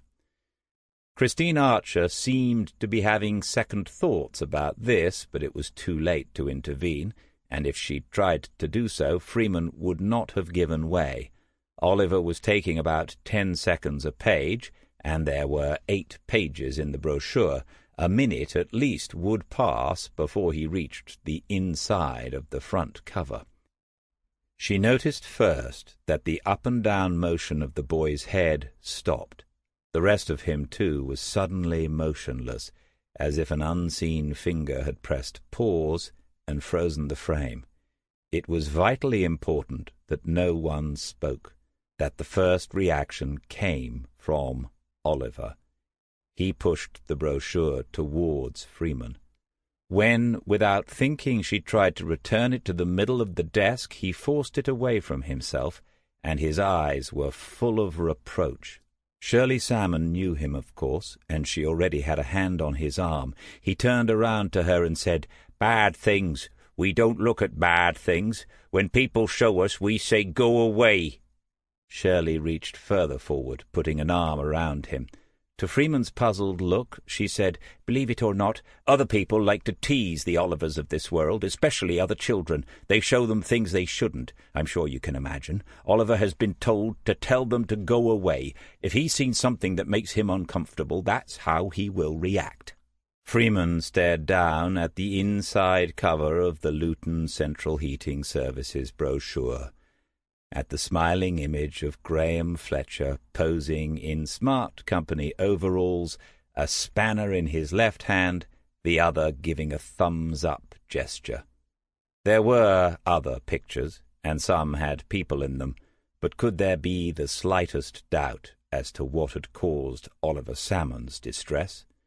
She said, "Oliver, can you tell me what you saw?" He turned further away, into his aunt's shoulder. His breathing audibly changed. Christine Archer was shaking her head, on the point of getting up from her chair. Freeman looked at Tarek, but he was giving her nothing in return. "Oliver, is it this man? Is he why you won't walk down the road to the woods any more?" The solicitor was on her feet now, a hand raised between Freeman and the boy. "Thank you, Detective Chief Inspector, but this interview is terminated." When Waters, watching and listening 3 rooms away, heard the final question about the road to the woods, he had just a split second of panic. How did Freeman know about that? He had not mentioned it to her. Doing so would have taken the story too close to a certain member of the public who had no business involving himself in a police investigation. Therefore, it could only be that Shirley Salmon had mentioned it to Freeman. But had Shirley had the sense not to include Smith's name? The DCI had asked whether Waters had seen much of him recently. Was that why? The likely consequences of not being open with a senior officer like Kara Freeman were all too obvious. Serena was sitting next to him. She watched as the DCI brought the interview to a formal close and said, "Well, if anyone had any doubts, that just ended them, didn't it?" Waters brought his mind back to the moment. Most of the bridges you try to cross before you come to them turn out to have been imaginary anyway. As he stood up to stretch his back, which troubled him sometimes, being tall has its downsides, he said, "Conclusive as it might seem, we can't use any of it in a court case. As intelligence, it's excellent. As evidence, it's useless." Because he's disabled? Indirectly, yes. What Oliver admitted doing corroborates the forensic evidence fair enough. Beyond that, what is there in the interview that ties anything to Fletcher? Oliver got upset when the page with Fletcher on it was in front of him. As a member of the jury, would you convict anyone on that? We could try interviewing Oliver again and hope to put together some sort of coherent account, but can you imagine putting him on the stand? Cross-examination?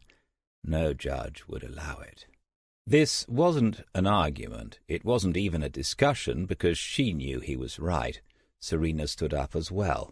Freeman would be here in a matter of minutes. "You said it's excellent intelligence, though. How?" "We know this puts Graham Fletcher right in the crosshairs. That's the motivation, to go over every inch of it again, as well as looking into all the new stuff we got today. As Kara said, he's bound to be rattled now. When he got home, Michaela will have told him all about the visit from the police, the senior investigating officer sitting in his lounge and chatting to his wife, and he's going to be wondering just how much we let slip. How much does she know? And if we didn't tell her, why didn't we? What are we planning next? He won't get much sleep tonight." Serena thought it over. "So, it's Kara now, is it?" Waters ignored that and said, "Something happened between Michelle and Fletcher. We know they've got history now. It's what was being talked about in the texts and phone calls. There never was any argument between Michelle and her sister. She said something, maybe she threatened him, and he snapped. That's my guess. At some time on the Thursday, he decided what he was going to do, and he made preparations to do it. I'm not saying he planned to kill her, but he planned to confront her about whatever it was up at Pine Hills without anyone else knowing. The texts would have given it away, so they had to disappear. He bought the burner phone so he could call her and it wouldn't be traceable. We don't know it for certain yet, but I think he wiped the data from his car for the same reasons. She stood up beside him, stifled a yawn, and looked at the time on her phone. It was one of those days when you lose track and have to keep checking how much more of it can be left. If you don't mind me saying so, sir, ironic, I think you're a bit of a dark horse. All these first names with the girls. Doesn't take you long, does it? First it was Marta, now it's Kara. What happened with Janie, by the way? I told you about the job interview. Well, she got it. In Manchester? Oh, dear. and you decided you didn't want to transfer to the capital of Britpop. Something like that. His mobile began to ring, and he answered it immediately. It was Mancini from Gleneagles Motors, telling him what he needed to know, and asking whether he could have his car back soon, as he'd been so cooperative in the investigation. Waters made no promises, but said he would speak to Luton North in the morning and get them to call the sales manager with an update on their progress. As he was ending the call, Freeman walked into the recording suite alone. She saw the phone and asked the question wordlessly. Waters said, "That was your friend Henry, ma'am, Mr. Mancini. He's checked with his technicians. They didn't wipe anything from the Mercedes." "Good. Destroying evidence and perverting the course of justice. That's another 5 years. Did you see the whole interview, the two of you?"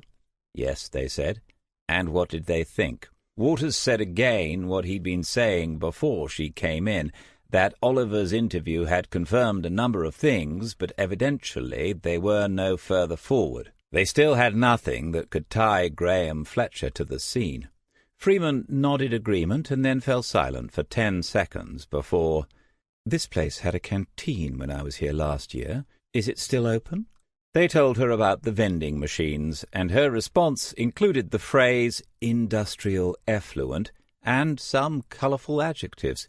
She asked whether anyone kept the means of making tea or coffee in their office, and Waters said DCI Reeve had something in a filing cabinet. Freeman said, "I need a few minutes to get my head around this now, so I'm heading up there. There's nothing the overnight lot can do with this, chasing banks and phone companies again. Chris, get someone on that traffic camera idea tomorrow morning, but you two might as well go home." Serena asked whether D.I. Turek would be meeting with her now, and received a short and strangely ambiguous response. "Just left. Sick child."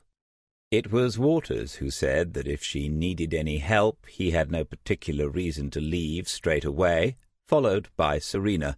If she would rather work alone, of course, and the answer was, "I expect too much from people as it is. Offering to do more just to impress won't work, but I'll say yes to get the job done." There was no obvious way to reply to such a statement, so they remained silent. "So I'll go up to Allison's office, make some tea or coffee, which will undoubtedly be stale, and drink it black because there's no fresh milk in the entire building. I'll lose track of time, and at around 9:30 I'll nip out to see if I can buy some pizza, which I'll bring back here. I'll probably fall asleep at the desk around midnight. Unless—" she looked up at them both as if she'd been struck by a brilliant idea— "unless one of you has a couch I can crash on for the night. You both live in Lake, don't you?" Serena nodded, failing entirely to conceal a look of consternation at the thought of a DCI asleep on her sofa, and Waters thought, where does Freeman live? What do we know about her? There's no ring on her finger and no mention ever of a partner. She's old enough to have young children, but somehow the very thought is absurd. Does she really crash for the night in the apartments of junior officers? The answer came in a short laugh and a shake of the head. "Seriously, guys? But I am going to be working in DCI Reeve's room. If you've got nothing better to do, feel free to join me. Give me 15 minutes, though. I've got to make a couple of calls, including one to Allison. I promised I'd update her every day." Serena said, "I could fetch the pizza." Freeman looked suddenly touched by their support. She stepped closer, putting one hand on Waters's left arm and the other on Serena's right. She said solemnly, "Okay, but I want you to promise me one thing, both of you." Serena said, "Yes, ma'am. Please never forget this." "No pineapple. Not ever." Chapter 40. At 8:30 the following morning, the Tuesday, Waters counted 24 people in the Michelle Sims incident room. There were not enough chairs, and many were standing. 23 of them were directly involved in the investigation into the murder. The 24th was there, it turned out, only so he could be thanked for making all this possible, and after he had taken his bow, Detective Chief Superintendent Allen left them. DCI Cara Freeman watched him go, watched the door close behind him, and waited for silence. She was sitting on Simon Turek's desk, and when she edged herself back a little, her feet didn't quite reach the floor. Within a few seconds there was just one voice muttering, O'Leary naturally, but it tailed away when he realized she was staring at him. "Okay. Thank you all for turning up on time. The management training manual says I should be cascading all this. I tell the DIs, they tell the sergeants tell the infantry, who then go home and tell their wives and husbands and pet dogs, who then come up with the answers. New senior investigating officers can have a difficult time of it, especially ones who seem to have been parachuted in from somewhere else. A local police force, we are told now, use the word service instead, but old habits die hard. A local police force is a tribe, and loyalty still matters. But Freeman had done this before, and if she felt any fear, it wasn't showing. A sense of humour helps, and a few people had smiled at her comment about telling the wives and husbands. But as I still haven't met most of you, I thought I'd do it this way and save some time as well. As far as I'm concerned, DCI Reeve has done everything right so far. I'm in close touch with her, and I consulted her on a couple of points last night. She sends her best wishes and says she's doing all right, by the way. She thanks you for the cards and messages of support. Intelligent, conveying to those who didn't know her that she was working with Reeve, not trying to replace her or score points. This seemed easy for Freeman, effortless even. But two of the officers in the room, Waters and Serena Butler at his side, now knew more than the rest, after last night's late session. They had listened to her calling Ashley Merrick, ostensibly to make sure the young woman was safe, but also to tell her that the window of opportunity she, Freeman, had mentioned was a little smaller now. Waters had understood immediately what Freeman was doing. She'd said to the girl that if she had given Fletcher a false alibi, a serious offence had been committed. If she retracted it in order to help the police investigation, she might get away with it. But if Fletcher was arrested and charged, it would be too late, and she might find herself in the Crown Court. It was easy to picture the girl alone in her flat, frightened half to death, and wondering what to do, because the only person who seemed to be worried about her was the detective who was hoping not to arrest her. Minutes later, Freeman's mobile had begun to ring. The three of them exchanged a glance, three heads with but one thought, but it was a personal call. Waters and Serena both made moves to leave the office, but Freeman waved them back into their seats. They listened as Freeman asked questions about someone who was ill and made arrangements for a doctor's appointment in the morning. When the call was over, she said, "My mum's carer. Looks as if we need to change the medication yet again." She would not have said such a thing unless she was inviting a question, and Serena duly asked it. Early onset dementia, which began about a year ago, and early onset often develops more rapidly than the age-appropriate sort. Millicent Freeman had been the director of her own commercial design company until she was struck down in her mid-50s by the new curse of the age. Now she couldn't be left, and the carer, Romanian and remarkable, said Freeman, was living in. "What about your dad?" Serena said. "Died when I was 16. There isn't a good time to lose your dad, but 16? Anyway, my mother got on with it, but you have to wonder, all that stress and heartbreak, going to come out sooner or later. You two still got your mums and dads?" They nodded, and Freeman said to hang on to them for as long as possible, because they were bloody useful, and then it was back to work. So, we've reached the dreaded moment where the SIO says we're going to go over it all again. We have no choice after the Oliver Salmon interview. You can see on the boards behind me where this is going now, and my thanks to Chris and Serena for setting all this up again last night. The detective sergeants already know what needs to be covered. I'm leaving who exactly does what to them, but I want it done quickly and above all thoroughly.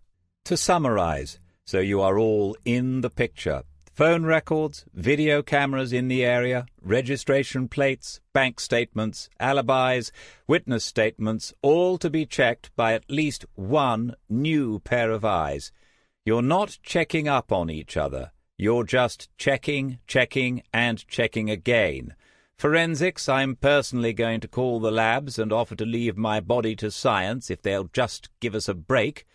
I can see some of you thinking this offer might slow things down, but laughter now. It was a masterclass in how to create and motivate a team.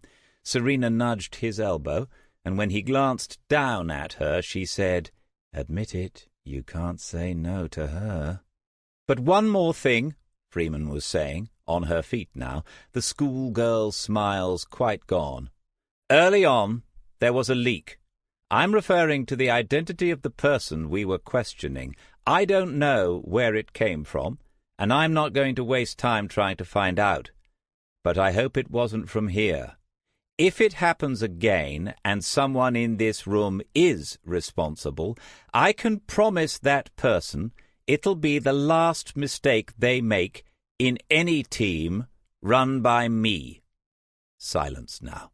A moment for reflection, perhaps. Then, "Right, that's it. Find your sergeants." Waters could see Turek across the room, but there had been no mention of detective inspectors. This was the other side to the Kara Freemans of this world. If they decide you're done, you probably are. By 10:30 they had established that on the 17th of February a BACS transfer for the sum of £7,500 had been made into Michelle Sims's private account, the one she didn't share with her husband. Within 3 days, £5,300 had been transferred out in the same way, and a single payment. Establishing where the money had gone was straightforward. It was named on the electronic record, but where it had come from was less so. They had a sequence of letters and numbers which the bank employee on the end of the telephone line was unwilling or unable to translate into a name. At Waters's suggestion, Serena took the matter straight to Freeman up in Allison's office. The DCI picked up her landline and called the Financial Investigation Unit in Norwich. Someone called Gary answered. Serena could only hear one side of the conversation, but it was plain the two people holding it had had a number of such encounters in the past. Freeman's answer to his first question was, "I need advice, Gary. I've been offered a massive bribe, like career-changing, but I'm not taking it unless I'm sure I can place it in an offshore account." And then, "All right, 25%, just the same as last time." Serena could hear laughter at the other end of the line. Gary asked more questions, and Freeman said, "I reckon it's tax fraud, evasion of VAT. On what?" She pulled a face at Serena and said into the phone, "Copper pipes and gas boilers, hundreds of them. How much? It could run into millions." Then Freeman passed over the code from the account, put down the phone, and said to Serena, "He'll get back to me shortly. He's usually quick. So it's what we thought?" Serena said, "The £5,000 went to Milton Hall. It's a private clinic near Cambridge. They only do fertility treatments. What level do you want to go in at, ma'am?" She meant who, as in who do you want to speak to at the clinic. Getting medical information can be more difficult than the financial sort. Freeman said, "You make the approach. Don't mess around with admin staff. Go straight to a director. That's my advice. Saves a lot of time. You can pretend to be me if you like, as long as you don't book me in. That's the last thing I need." Serena laughed, but the pretend to be me thing was probably not a joke. Freeman's murder squad was the high-wire act in criminal investigation, made even more exciting by the fact that you had no idea whether there was a safety net. The landline rang, and Freeman picked it up. She listened for several seconds and said, "I told you it was plumbing. Would I ever lie to you, Gary? Email it to me as well. You're a darling. Give my love to Michael." Freeman put down the handset and wrote on the notepad in front of her. Serena said, "Who's Michael?" "Gary's red setter." "Oh, I thought he might be Gary's, partner. Why would you assume someone's gay just because their name's Gary?" "I didn't. Brilliant detective work, though. He is completely gay." Serena had to think for a moment. "Gary is?" "Yes. Who else?" "Maybe Michael is as well. Are there gay dogs? If there are, Gary would have one. Here." Freeman held out the piece of paper she'd torn from the pad. "I think I'm handing you a bit of a motive. The money came from the commercial account of Luton Central Heating Services. Do you think Fletcher made a contribution other than a financial one? If he did, I don't want to think about it. You're on your own with that." The data from the 24-hour traffic monitors was much easier to handle than it had been just 18 months ago. Once downloaded, it was searchable using the registration plate you were looking for, and within an hour, Waters and Ford had been through all of it from the 3 cameras, and there was no match. They double-checked their methods by entering Waters's own registration, and sure enough, one camera showed up the journey he'd made south to Luton with DCI Freeman. Next, they used Ford's portable plug-in sat-nav to look for alternative routes, just to see how easy it was to miss the cameras. It was simple enough, particularly if you intended to do so. But in that case, you'd have to know where the cameras were. If you did not, it was a matter of luck. Either way, it was possible, still using A-class roads, to get from Luton to the Norfolk coast, either by heading first northwest to Peterborough or northeast towards Norwich. Waters wrote down the sat-nav's estimated journey times for both routes. Serena was taking her time up in Freeman's office. Waters looked across the incident room to where Turek and Wilson stood talking, controlling the Pine Hills side of the operation. There were a dozen detectives back out there, going over every inch of every possibility. Turek had spoken to him politely enough after the morning's briefing, but that was all. There was no longer any sense of teamwork, or even of being engaged in a joint enterprise. In that respect, the investigation had broken down. It's the job of the SIO to make sure this does not happen, but Freeman seemed unconcerned. She was certainly not unaware of it. The idea came to him then that she might even be using it to her advantage. Was she capable of that? Of leaving the fracture unmended because she wanted him out of this team and into another? That would be positively Machiavellian. Serena returned, ignoring Turek, crossing the office with flounce turned up to maximum before placing a piece of paper in front of him. He recognized Freeman's indecipherable writing and asked her to explain what it meant. When she had done so, Richard Ford said, "Well, that's it, isn't it? How's Fletcher going to explain this?" Waters could still remember such innocence, and he answered the question in a not unkindly way. It was a private personal loan to his sister-in-law. She was so unhappy because she hadn't had a child. They kept it from Michaela because she might feel guilty about having 2 beautiful daughters. They kept it from Barry because he was the one to blame for them being childless. The plan was to keep it a secret so it would be a wonderful surprise for everyone if it happened, or something like that. "Oh, sir!"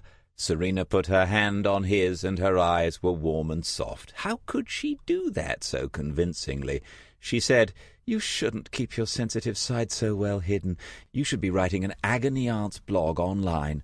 Or maybe you're the next Barbara Cartland, secretly typing away in the long, lonely evenings." Waters removed his hand from the desk before anyone else noticed. He said to Ford, "It's interesting, it's good, but it's not enough. Whatever they tell you on your next training day, showing motive and opportunity aren't enough. We have a heap of circumstantial evidence, but we still need to put him there somehow. Fletcher is intelligent, and he knows that. It's why he's been very tidy." A Smith word, tidy. And what would Smith do with these latest developments? The temptation to ask him was there, of course, especially now the said retiree was aware of the case in some detail, but it must always be resisted, for sound operational reasons, and maybe pride comes into it as well.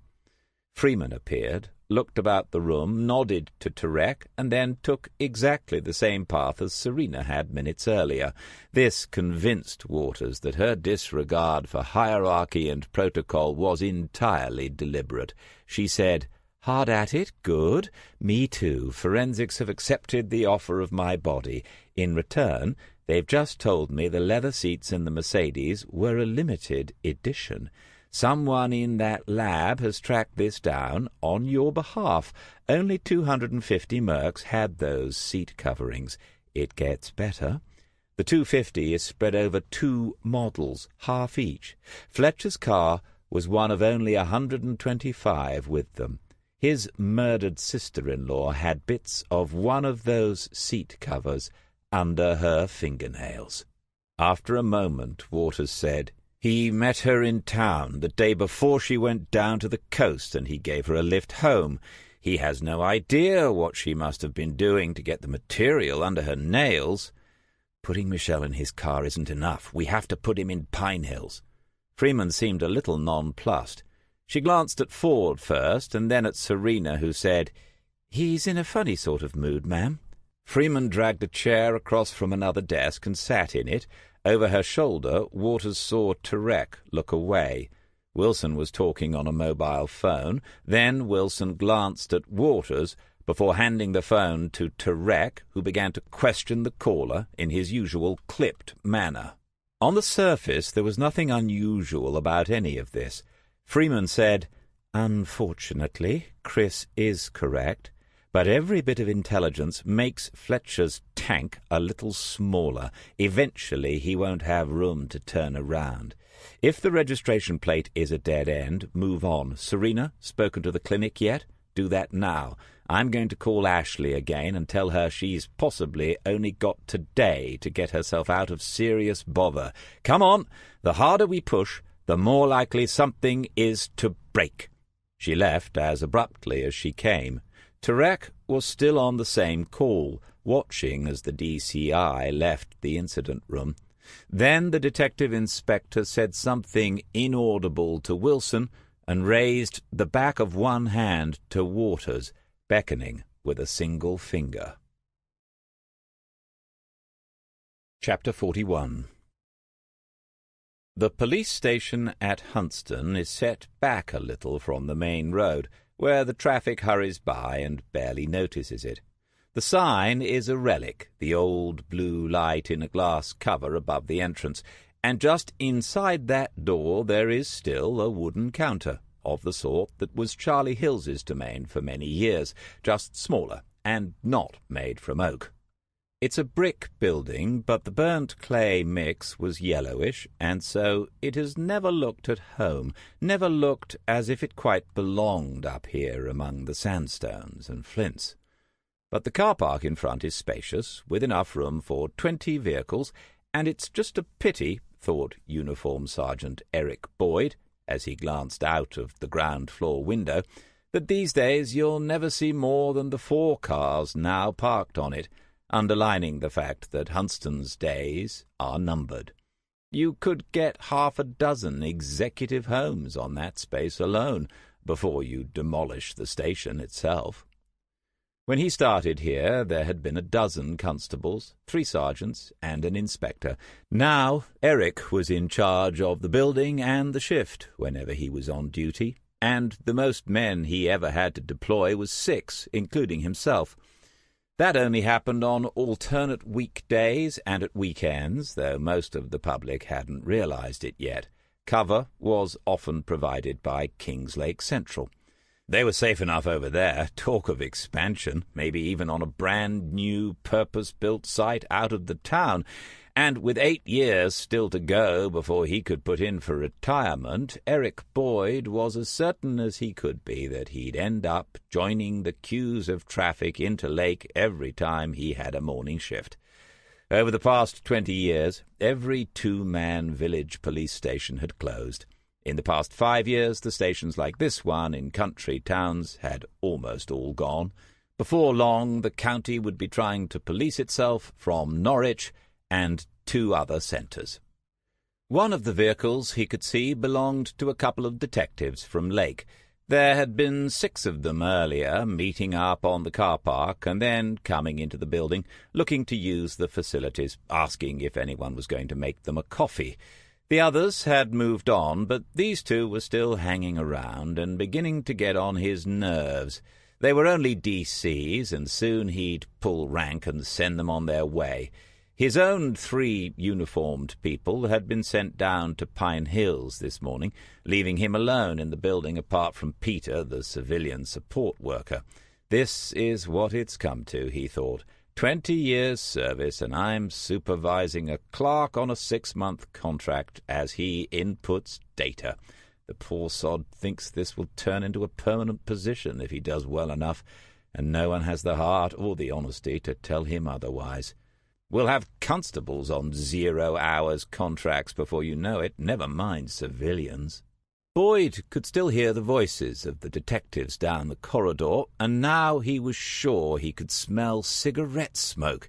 It was time for them to bugger off. He stood up, and as he did so, Peter saw him and said, "Sergeant, could you give me a hand with this?" Why not? What better use could there be of his £42,000 a year salary? He went across to the desk where the middle-aged man who'd lost his job when the electronic instruments plant closed last year was sitting in front of a screen, smartly dressed, collar and tie, doing his absolute best to get his life back onto some sort of track. Peter said, "Thank you. I've put in most of these registrations. I'm not actually sure what it's for, but—" Boyd leaned forward, looked at the paper on the desk and said, "That's one of Mrs. Peake's lists." "Oh, right. Is she an officer? I don't think I've—" "Mrs. Peake? No, she's an old dear who lives in Wells. She's been running a campaign about illegal parking outside her house for years. We started ignoring her monthly lists a while back, and she wrote to county. Then we got Assistant Chief Constable Devine on our backs. So we put it onto the hard drive as proof we take notice of concerned citizens. Then we ignore it. Don't waste a lot of time on it, mate." The man looked a little hurt, and Boyd was annoyed with himself for belittling another's efforts. He said, "Anyway, what's the problem?" "I've put in at least a dozen numbers without a problem, but this one," pointing at the paper, "turns orange as soon as I press enter. I've no idea why. I'll try it again." Sure enough, the numbers and letters turned amber, and they were underlined as well. Boyd picked up the paper. Mrs. Peake posts them second class on the 1st of every month, told Peter to clear the last effort, and then he read out the registration number as it was typed in again. Press enter. It went orange. Boyd said, "She's made a mistake. It's just a wrong number. The system doesn't recognize it." Peter said, "We can check. She says at the end of the list that she now keeps a photographic record of all the vehicles that pull off onto the pavement in front of her house. She says she's surprised we've never asked to see this." "Why would we? What does she think we're going to do? We're not traffic wardens." Peter sat and waited, still looking hopeful. Boyd said, "I don't know. What happens if you just go on to the next one?" "You can't. Whatever this is, it freezes the database." "I don't know. Look, I need to sort out these 2 from Lake. You've got IT support's number on your contact list. Give 'em a call. It'll probably be someone called Latif. I reckon he's 8 years old, who does it between lessons, but he's usually spot on. If he can't fix it, just bin the list this time. No one will ever know or care." The one with all the talk was called O'Leary. We're just waiting for further instructions was the story, but there was a snide, superior look on his face, the old plainclothes contempt for uniform that Boyd hadn't seen for a while, and he wasn't having any of it. He told them that if they didn't soon piss off out of the station, he'd be giving them further instructions with the toe of his boot. They were making moves towards the door when he turned his back and walked away. Back in the office, Peter was on the phone. When Boyd arrived at the desk, he heard, "Right-click is 2 fingers on the trackpad. I didn't know that. Yes, that's opened another box. It says SPS 080818. So that's a date. What's the SPS?" As Boyd watched, Peter wrote down the answer and showed it to him. Subject of previous search. Boyd shrugged and said, "Who was looking for it? Can we find out?" Peter asked the question, but Boyd couldn't make out the answer. He heard Peter's response, which was, "So I press the pad harder and hold it down? That's worked. We've got more info now. And after this I can input the rest once I've acknowledged the highlighted item? That's very helpful, thank you. Was it you who wrote—" "Oh, he's gone. Problem solved, Sergeant." Peter went to clear the screen, but Boyd's hand stopped him. The little box contained a name that he recognized. D.S.C. Waters, K.L.C. And the date of the previous search was recent, made after the beginning of the investigation into the murder of the woman up at Pine Hills. The detective sergeant whom Boyd had met there that Friday morning had looked for the number that Peter was trying to input. He hadn't found it because it wasn't there, but someone somewhere had written a line of code which recorded the search and matched it to subsequently inputted data. Maybe. It had to be worth passing on, and if those 2 characters were still in the car park— "Hoi!" O'Leary had the car moving towards the exit when Boyd came out of the building and shouted. The detective slowed down, but didn't bring it to a complete halt. "All right, Sarge, keep your wig on. We're leaving. Stop and listen. D.S. Waters is one of your lot, isn't he?" O'Leary turned to the passenger, a young female officer Boyd hadn't met before this morning, and grinned as he answered, "Yes and no.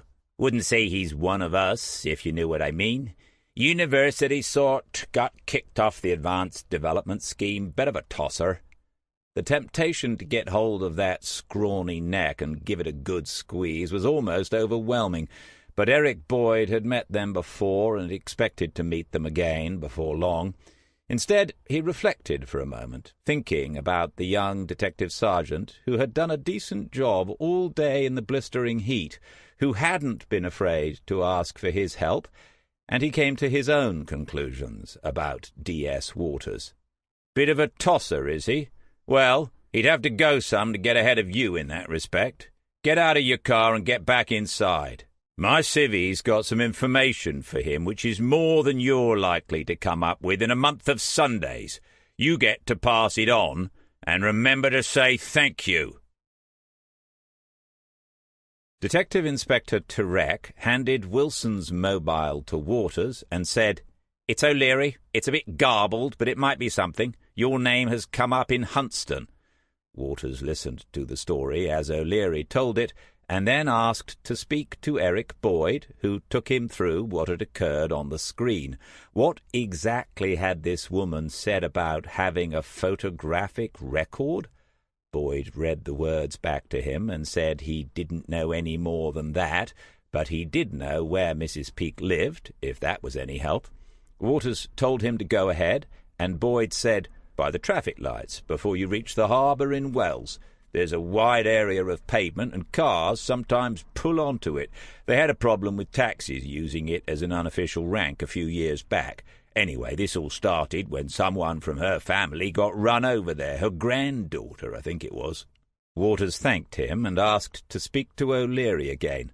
"One more time, so there's no mistake, read the registration back to me." Turek could see this was something. In fact, the incident room had fallen silent. Waters said, Right, get the woman's contact details from Sergeant Boyd. Then get straight over there, check she has photographs to match the numbers, especially the one you just read to me. If she does, get hold of the camera, or whatever it is, and bring it here. Call me as soon as you're speaking to her. And O'Leary. Waters had Wilson's phone in his hand. He was speaking to Wilson's detective constable, and Wilson was watching and listening to every word, but he was going to say this anyway. Don't screw this up.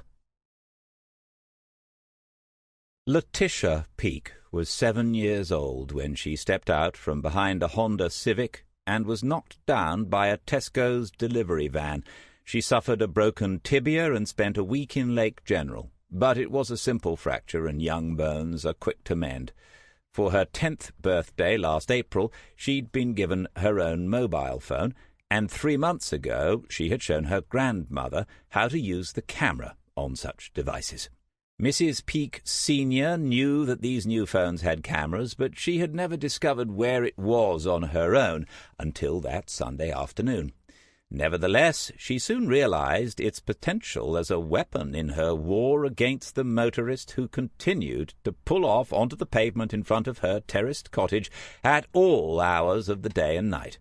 Waters had put the image up onto the whiteboard, and 7 pairs of eyes examined it, taken from indoors through a window pane at an angle of around 45 degrees, and depending solely on the vehicle's own light above the registration plate, there could still be no doubt about what they were looking at. One could read it clearly, without any enhancement.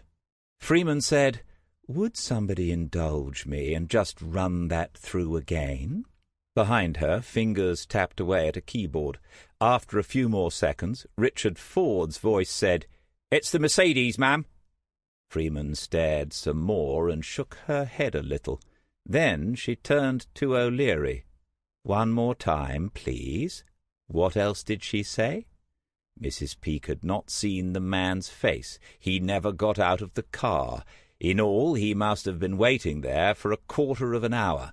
A few minutes after she'd taken the picture, the woman got into the car. Mrs. Peake couldn't describe her face either, because it was getting dark by then, but she could give a description of what she was wearing. With her eyes back on the screen, Freeman said, "Serena, you were at the autopsy when the clothes were removed. Is it a match?" "Yes, it is, ma'am." "All right, then." The waiting became unbearable, and it was Detective Sergeant John Wilson who broke first. "Ma'am, we need to bring him in. We've got enough now. We should get down there and—" "Agreed, John. We've got enough, but it's not organized yet. And I like more than enough, not enough. I don't want to interview Fletcher until I know his shoe size and what toothpaste he uses." She had turned to face them. "It's late on Tuesday morning. We'll interview on Thursday morning. That gives you just under 48 hours to find me everything you can on Graham Fletcher. For a start, I want to read the details of his past conviction. It didn't matter before, but it does now. Check company's house and find out his history in business. Who are the directors of the business? Who's his accountant? Get me more out of his bank. Simon, get the warrants drawn up for his business and home addresses. 0700 Thursday, and liaise with D.I. Glover at Luton. A joint op gets us brownie points and saves on our fuel bill. Serena, back to the fertility clinic as soon as. Check all the details of what Michelle went through there. Was Fletcher involved, or did he just pay for it? Why am I saying just? If he paid, he's very involved. And I'd like someone to check again on the husband's alibi, just in case Fletcher starts trying to drag in other people to save his own skin. And talking of alibis, don't forget we still have a signed statement saying Fletcher was in his receptionist's flat when Mrs. Peake took her snaps. When we disclose, what's he going to say? Someone must have stolen his car, driven up there and back again. We've all heard more ridiculous stories believed by juries. Anybody found counting chickens will be shot at dawn. But Waters could see behind the warnings that Freeman believed she had Fletcher now, and when he caught her eye, he thought she almost winked at him.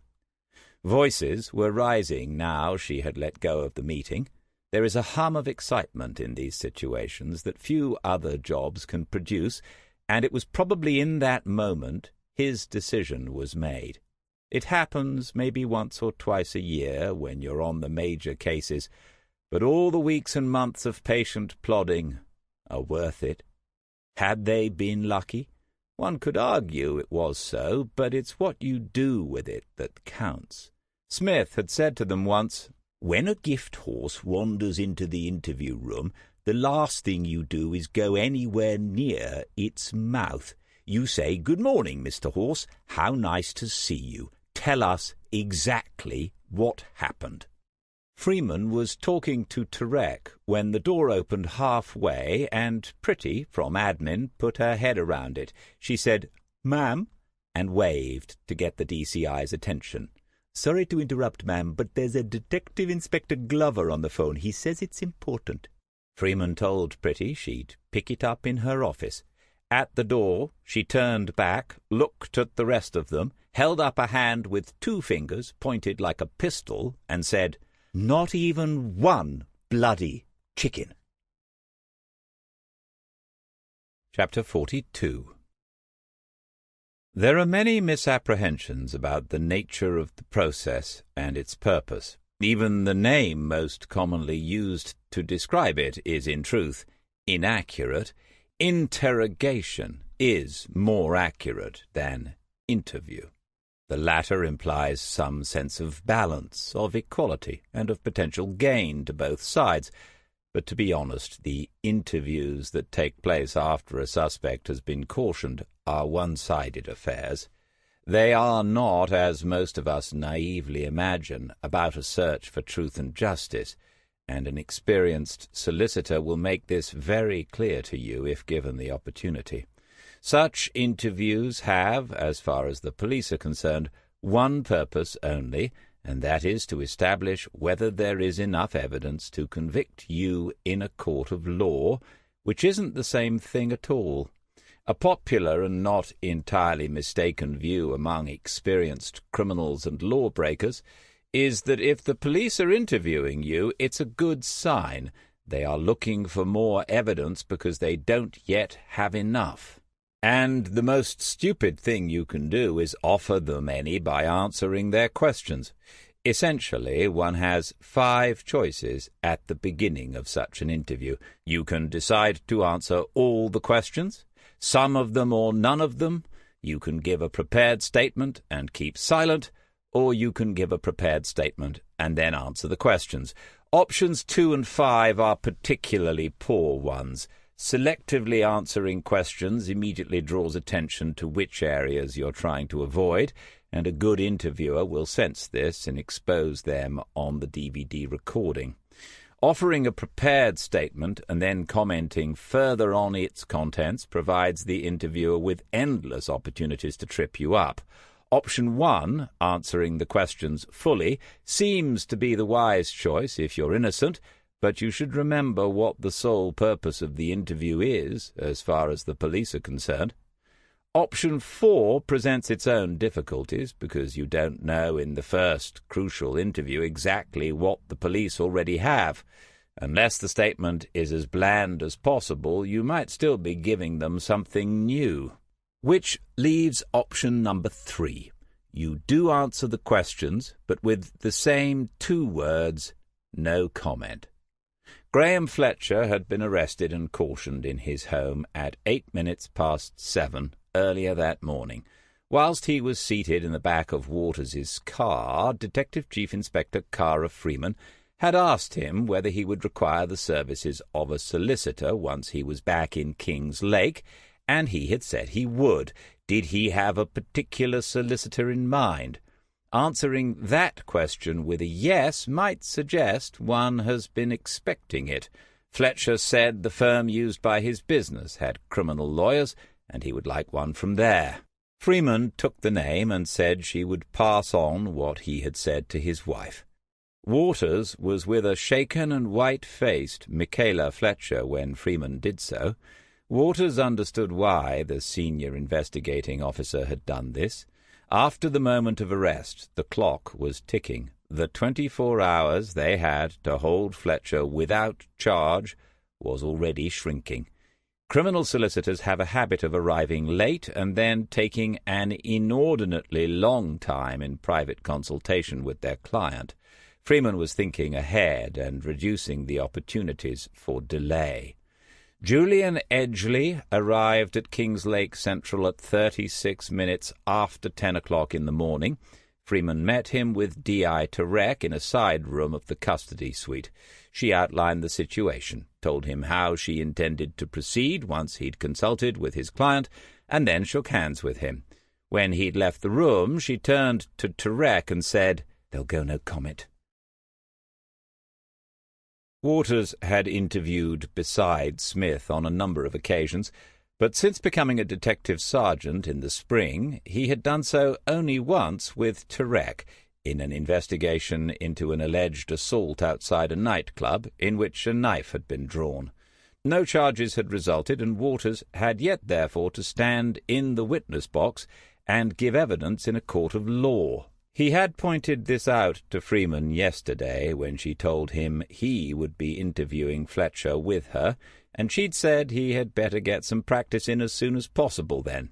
Interviewing suspects requires a very particular set of skills. Not all officers have it, and many are happy for someone else to carry out that part of the process. It has little or nothing to do with seniority, and some outstanding SIOs will ask for a particular detective, constable, or sergeant to sit in when an interview is critical to a case. Every interview is now recorded on a DVD, and invariably these form a part of the evidence presented by the prosecution should the matter reach the courtroom. It is forgotten now, but defense lawyers fought long and hard against their use, preferring the written transcriptions or a tape recording. Their clients not infrequently have unusual egos, and there is a world of difference between reading the simple words "no comment" on a page and watching a suspect delivering the same phrase with a snide, sarcastic grin for the 18th time. Freeman hadn't hurried the consultation between Fletcher and his solicitor. She had given them more than an hour, and it was 14 minutes past midday when she pressed the button to begin the recording. Waters sat on her right, facing Julian Edgley, who was on his client's left, and the video camera was on a stand to the left of the police officers. Freeman read aloud Fletcher's name, date of birth, and address, and asked him to confirm that these details were correct. He answered, "No comment." She smiled and said, "Unfortunately, Mr. Fletcher, there's just one question you're obliged to give an answer to, and it's that one. Please check with your solicitor." After a nod, Fletcher gave the required monosyllable and shifted in his seat, setting himself for what was to come. Waters took a good look at him and concluded that the man wasn't easy to read. The face was not an ugly or unpleasant one, but it was immobile and closed. It didn't seem to be the anxious, confused face of someone who has been wrongfully arrested, or even that of a man who is surprised at being so detained.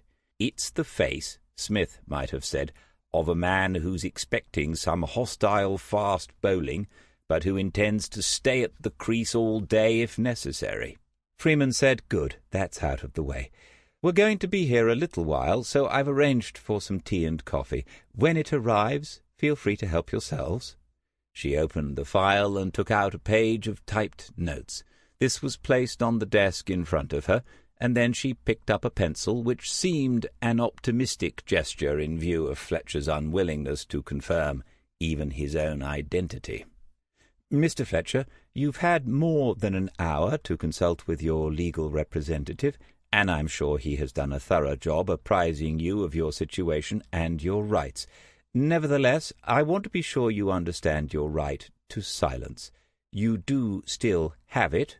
Remember when I said to you this morning, you do not have to say anything? However, since the Criminal Justice and Public Order Act of 1994, that right has been balanced by the right of magistrates and the members of a jury to draw their own conclusions about why you have exercised that right. This is known as adverse inference. If those parties conclude that in failing to answer you have concealed facts known to you, or even that you have acted unreasonably in refusing to answer, they may take this into account when considering the matter of whether you are guilty. That is why the caution says, but it may harm your defense. So, to put it simply, you would be ill-advised to refuse to answer our questions today and then invent a story to explain the evidence we're going to put in front of you, because the jury will see through that, Mr. Fletcher. Her tone was reasonable and matter-of-fact, but Waters was aware of her language and her logic. This was a different person to the one who gave that briefing on the Tuesday morning. Freeman continued, "And we are going to put the evidence we have in front of you, just about all of it. We are not obliged to do so, and in my judgment we already have enough to proceed with charges." Julian Edgeley frowned at her, but made no attempt to intervene. Freeman stared back at the solicitor, giving him all the time he might need to do so. "But, Mr. Fletcher, I am going to give you the opportunity to comment on what we have found. This is not going to be what Mr. Edgeley might have described to you as staged disclosure. Lawyers sometimes view that as an attack on your right to silence, but I've never understood why. We're going to tell you what we intend to put forward when the matter comes to trial, and—" "No, that's an unwarranted assumption on your part. The mention of magistrates, juries, and trials at this very early stage is an attempt to intimidate my client." Undoubtedly, Edgeley's intervention was what Freeman had wanted, but she looked at Waters with some surprise before turning back to the solicitor. "It is? Well, I must have failed. He doesn't look very intimidated. Every little helps. The jurors will hear her say those words and think to themselves, it's true, he doesn't. Why doesn't he? If it were me, I'd be terrified." Freeman said, "Anyway, we might as well get started. Mr. Fletcher, I'd like you to tell us about your relationship with Michelle Sims. How long ago did you first meet her? She'd have been known to you as Michelle Holt at the time." "No comment." "Michelle was Michaela's, your wife's older sister, of course. You dated her before you met and married your wife. How long did you go out with Michelle, Mr. Fletcher?" "No comment." Waters saw the pencil in Freeman's hand make a second mark at the top of the page of questions she had prepared, and then a third and a fourth each time Fletcher gave the two-word response. She made a short vertical line.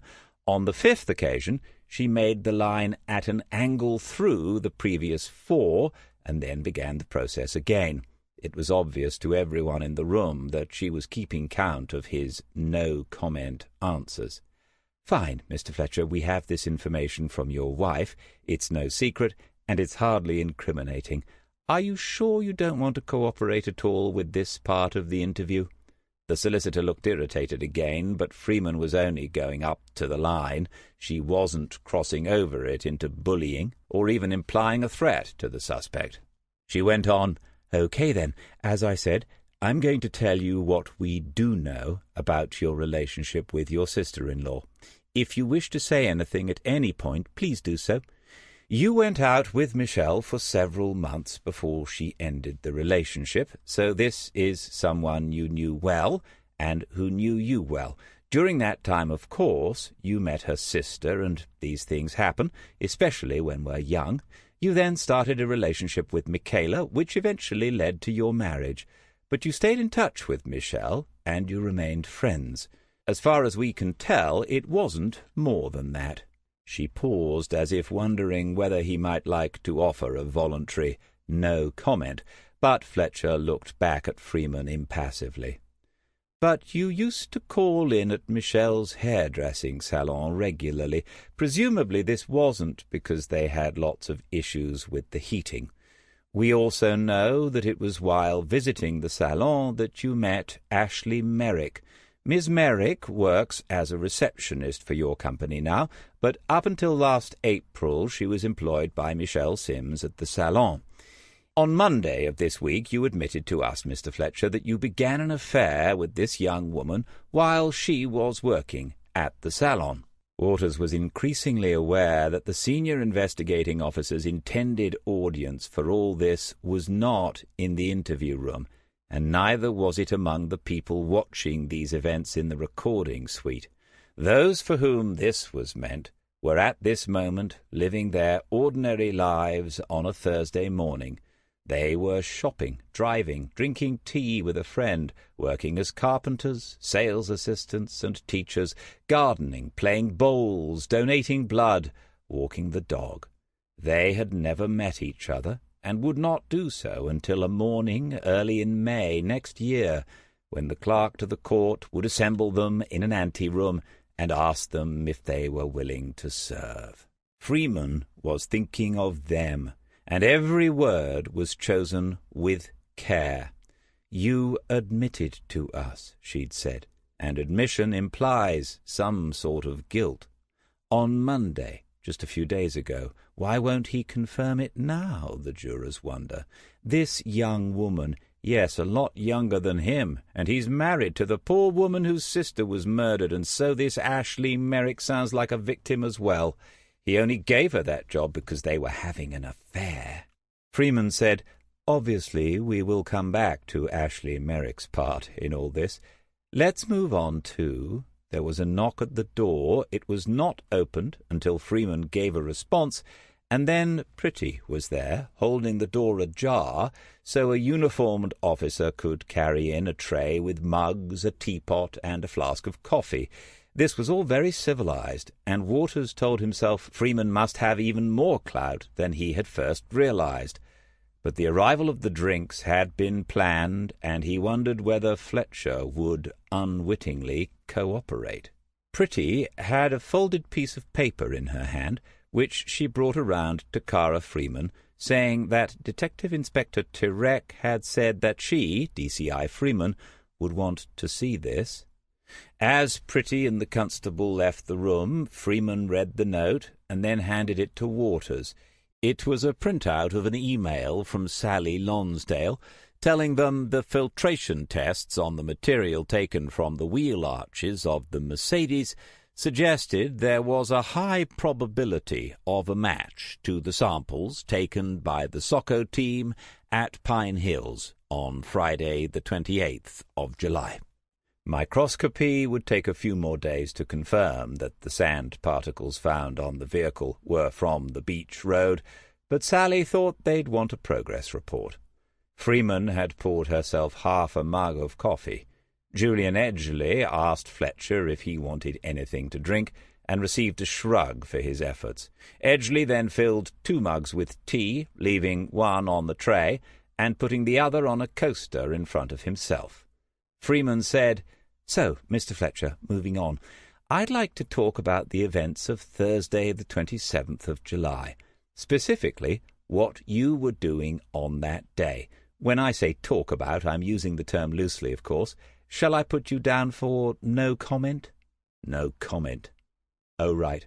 I might have confused myself here. Is that no comment on my suggestion of no comment, or the solicitor said, 'Chief Inspector'?" "Sorry." The expression on her face was not so much a smile as a grin, as if she was interviewing a small boy about being cheeky to a member of staff, rather than a potential murderer. She was, Waters realized, simply enjoying all this, which in itself was a little extraordinary. The pressure on the leading interviewer after weeks, months, and sometimes years of investigation can be almost unbearable. Freeman said, "No comment it is, then. So once again I'll go through what we believe we know.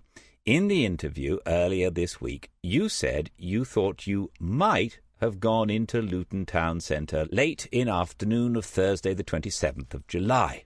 It was increasingly difficult to see what Fletcher had gained from allowing Freeman to do this, to repeat with her own angles and inflections what he had said to them a few days ago.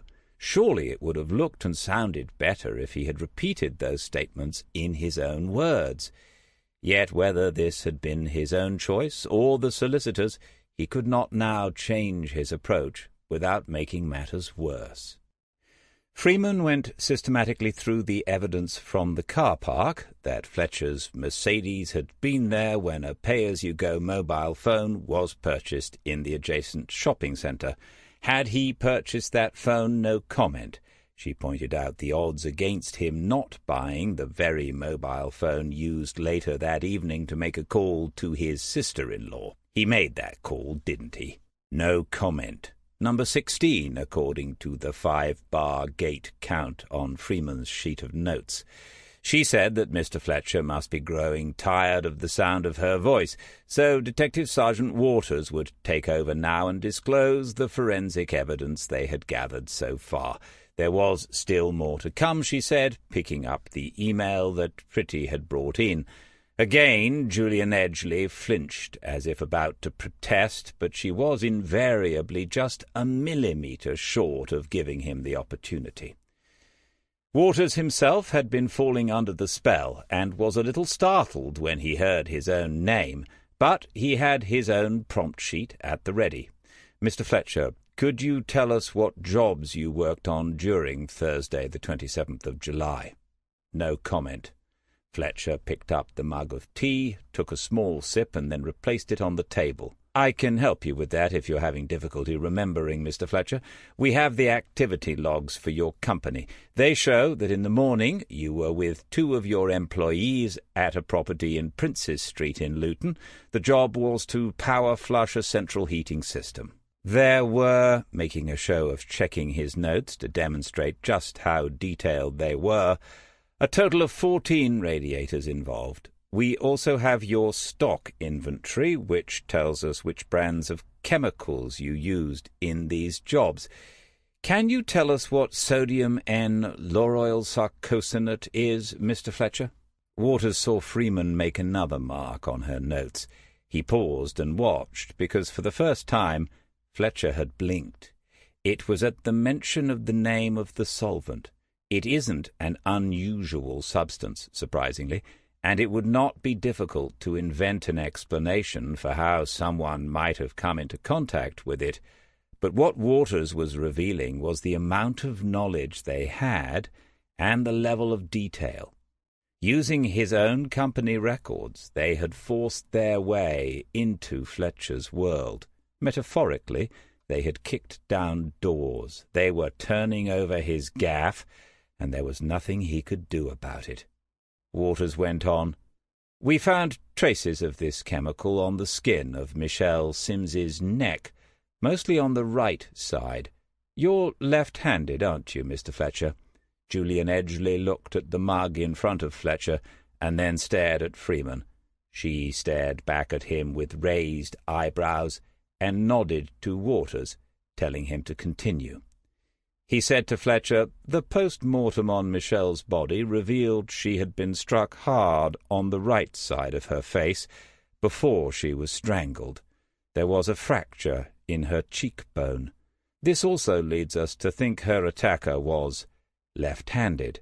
"This is absurd. About 20% of people are left-handed. How many millions of men is that in this country?" Freeman let the solicitor's interruption hang there for a long time, the silence magnifying its significance. Eventually she said, "The latest study I've seen says it's 11%, with slightly more men than women, but not enough of a difference to be statistically important. So very roughly that's 3,300,000 males. Take out the children, the infirm and the elderly, and I'd say the man who murdered Michelle Sims is about 1 in a million. Carry on, Detective Sergeant Waters." He did so. Did Mr. Fletcher know just how unusual his Mercedes had been, the Mercedes he'd sold in something of a hurry only last week? Could he explain how traces from that vehicle had been found on Michelle's body? Looking at Edgley, Waters admitted they could not yet say that vehicle definitively, but they were working on it. The UK's vehicle records database is the most comprehensive in the world, and even as we sit here, he said, 2 officers are engaged in tracking down all 125 C-Class saloons with those cream leather seat covers. Proving that those traces could not have come from any of the other 124 would take a long time, but it would be done, and it would be enough. Graham Fletcher didn't respond to any of this. Freeman must have waited a full 30 seconds before she said, "Look, we don't actually mind no comment. It means we can all get on. It saves time, no?" She looked at her watch. This was the first time Waters had noticed that she wore some sort of complicated thing with lots of dials. It was a man's watch, too bulky for her thin wrist. "We've been at this for 40 minutes, which is too long for a no-comment scenario, so I'll bring this to a close now. Mr. Fletcher, on Monday you revealed to us that while your wife and daughters were on holiday in Pine Hills, you were seeing Ashley Merrick in Luton. You told us that on the night of the 27th you spent the evening with Ms. Merrick, and that it was after midnight before you left. When we first interviewed her, she confirmed what you had said. Since then, she has contacted me, and she has, of her own free will, retracted her first statement. You left her flat no later than 8 that evening. She hasn't been into your offices since Monday, but you already know this. It's why you've rung her mobile number 22 times. You've also called at her flat on 3 occasions. I won't ask you to comment. It's obvious that you're a very caring employer, concerned about the welfare of your receptionist. Finally, Chief Inspector, Finally, Mr. Edgley, your client needs to know that we have a photograph of his vehicle parked by the turning into the Pine Hills holiday camp, taken late in the evening of the 27th of July. We have a witness statement confirming that a woman, fitting the description of Michelle Sims, arrived from the direction of the caravan park and got into the Mercedes. The car pulled away and immediately turned left onto the road that leads to the beach, to the dunes, where Michelle Sims was murdered a short time later.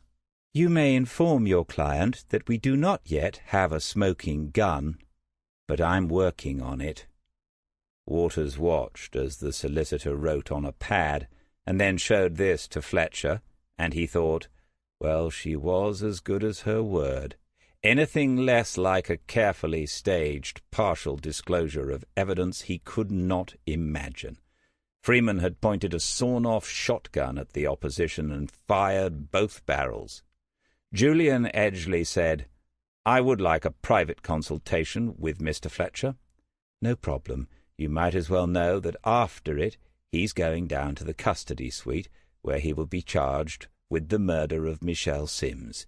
If you ask for bail at any stage, I'll oppose it, and you don't stand a chance because of the nature of the offence, and because I have a prosecution witness in fear of her life. In the magistrate's court tomorrow morning your client will be remanded in custody, and that's where he'll stay for the next few months." She stood up, and Waters followed suit. Fletcher was looking up at her with an expression that he, Waters, didn't immediately recognize, and then suddenly he did. It was hatred. In another place, and at another time, the man might have seized her in those large, powerful plumber's hands and crushed the life out of her. If she sensed this, the senior investigating officer didn't show it. She said, "No comment? Okay. The recorders have been switched off. You have 10 minutes. I'll order you a fresh pot of tea." Chapter 43. He awoke to the sound of rain. The window that overlooked Dock Lane was 6 feet from his pillow, and he heard the drops blown in gusts against it. The light beyond the blind was still only half formed, and Waters could think of no reason to get up early. He turned over and looked at his phone. First at the time, then the news, and finally at his messages. The one from Janey was still there and still reproaching him. "I tried calling you last night, but I expect you were out. Just wanted to make sure you're all right."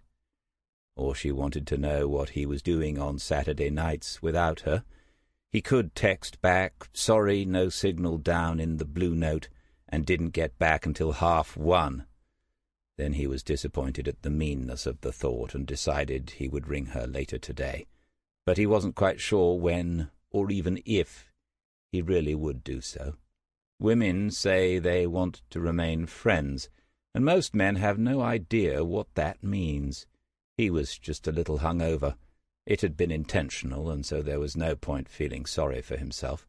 He had taken Ubers to and from the club, and he'd spent the evening drinking with Catherine and Jason Diver and their circle of interesting acquaintances.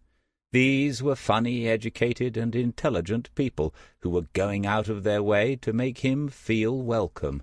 They said they could allow in one policeman, especially one who didn't look or behave much like a policeman, and he'd taken this as a compliment. In the colder, greyer light of this morning, he wondered about that for a moment, but lacked the willpower to come to a conclusion.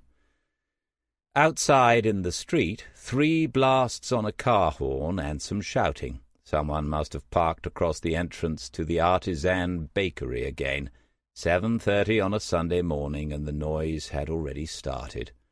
But of course it never stops here in the town centre. On Friday he had come to a conclusion about this. The flat was too small and the area was too crowded. At 22 it had been perfect. 1 bedroom, 1 lounge, 1 small kitchen, 1 small bathroom. But now at 25 he wanted more space and somewhere a little more civilized. When Janey was here he'd had the thought that they might do something together, but being alone again offered new choices. After Friday's briefing he'd told Cara Freeman he was accepting the offer of a position in her new squad, and that meant he was going to be in King's Lake for the foreseeable future. With his sergeant's salary, he could do better than this place. Half an hour later, he got out of bed, showered, and made himself a cooked breakfast, the best restorative after a heavy night. He'd bought expensive bacon from the last proper butcher in town, and what Smith had explained to him was true. If it's the real McCoy, you can cook it in its own juices, and there'll be none of that horrible watery fat to deal with. He stared at it, cooking in the pan, and thought, 2 heavy nights, really.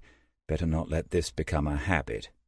On the Friday evening, members of the Michelle Sims team had visited the Checkers because Graham Fletcher was now safely remanded in custody, and a quiet drink was in order. Just a quiet one. The major celebrations are reserved for convictions and long sentences. The longer, the better. Freeman had been there, and she bought the first round.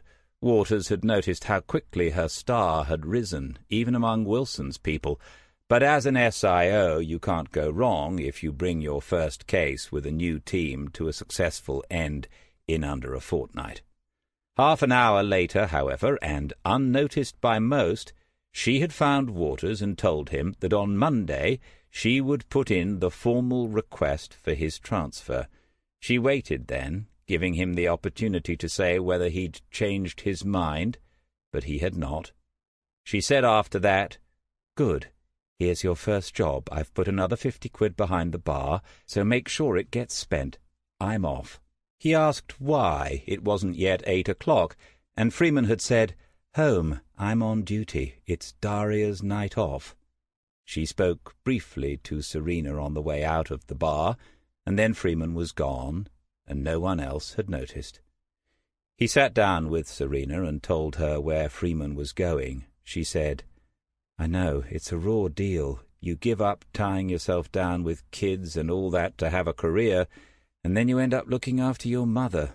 The only consolation I've got is I know my mother would rather put an end to it all than be cared for by me." When Waters went to the bar to fetch them another drink, Wilson was there. He said, "Another lucky call on the salmon, kid."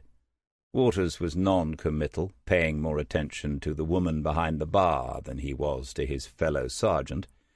It was Wilson who spoke again. "But you've pissed off the boss good and proper. I don't know how you're going to put that right. You could offer to clean his car for a year. You need to learn. You can't go undermining your line manager like that." The temptation was there to tell Wilson how things would turn out now. But if he did so, Tarek would know within hours, possibly minutes, and then there might be phone calls to Freeman over the weekend. She wouldn't give way on what she had promised him, but why risk altering her view of him, which was, he hoped, as someone who could keep his mouth shut? He picked up the drinks, nodded to Wilson and said, "He'll get over it." At 11 o'clock the sky was clearing, and there had been no more rain for at least an hour. But had there been enough for this afternoon's garden party to be cancelled? Still watching from the window, he finished the coffee, which was the most expensive instant on the supermarket shelves, and accepted that it still wasn't as good as the fresh ground that some people insisted upon. When he got that new kitchen in the new place, he'd look into the matter properly, conduct a full investigation. Now that the thought was on his mind, he took out his mobile, called the number, and asked whether they were still on. "Why wouldn't we be? I'm standing on the bank, and I can assure you the sun will be breaking through within 20 minutes. The world's greatest empire wasn't built by people who stayed at home because there'd been a shower, Chris. We seafaring folk are a hardy lot." Foolishly, Waters had suggested that the small white dinghy he'd seen on the banks of the creek wasn't a vessel one would actually put to sea in, was it? It was barely 12 feet long, and "You can insult a sailor until you're blue in the face, sir, but you do not insult his ship. Rebecca Louise has feelings, and I'm duty-bound to defend her honour. What time are you coming over? I'd rather do so in person." "You said about 3 o'clock. "That's it. Lunch will be over. I'll put the kettle on for 3. Alison isn't coming, but I'm driving over to see her tomorrow morning. What about Serena?" "She has a squash match. She said another time, definitely." Smith had said that he, Waters, should get a hobby. Golf was a good idea if you wanted to climb the management ladder. A round or two with Detective Chief Superintendent Allen and Assistant Chief Constable Devine might work wonders. The seafarer's weather wisdom had borne fruit, and by the time Waters arrived at Drift's End, the sun was high in a blue sky once more. But the heat, the oppressive heat of that long summer, was a memory already, and the rain had freshened the air. A handful of people were already there, sitting around the garden table or wandering in and out of the cottage as if it was their own. These were faces he didn't know, and Smith introduced him to most of them. They seemed to be from the village, including one short, round, bearded man who was, Smith told him afterwards, a famous record producer from London who had retired to the coast and then, bored, built his own studio in the grounds of his rather large house. He plays the drums, sort of, aggressively, but we have a laugh most Friday nights.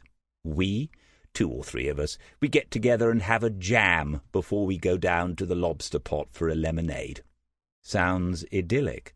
Smith paused and looked around before he said, "Yes, it is. I'm a lucky so-and-so." Waters had asked whether Shirley Salmon and her sister, Oliver's mother, were here, and Smith said they were. They'd gone with Joe along the path by the creek. Then Smith had walked around to the front of the cottage and climbed the bank, with Waters following. Far in the distance, a tiny group of 4 figures was making its way towards them. Smith said, "So, in this hypothetical case in which those involved still have no names, you have enough to present a motive, some sort of blackmail?" Waters nodded, saying, "There's nothing definite yet, but it looks like that. The victim had already been paid a sum early in the year by her brother-in-law. We know his affair with the girl had begun by then. She may have used it to get the money out of him, but she had a history with him herself." Smith shook his head, his gaze still on the approaching figures, and said, "She wanted him to pay in more ways than one, but she must have been desperate to do that to her sister. You said they were close?" Waters went on. "The procedure at the fertility clinic in April failed, but she was booked in for another one at the end of this month. That's almost certainly what she was after, the money to pay for it. He had the money, but he probably concluded that this was never going to end, at least not of its own accord. Knowing the two of them were in the caravan together, and that the story could have been told at any moment, probably pushed him over the edge." The little group had become 4 distinct figures now.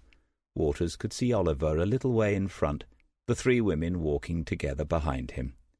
Smith said, "Being the victim of blackmail is a good, if partial, defence, but the idiot has destroyed the evidence of it himself.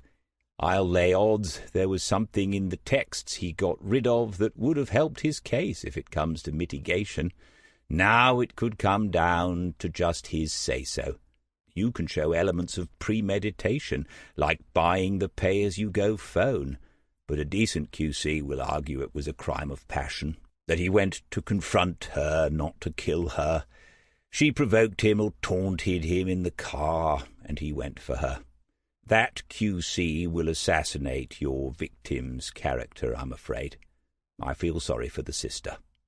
Waters told him then that Cara Freeman had said the same thing before she drove down to see Michaela on the Friday morning, after they'd charged Graham Fletcher.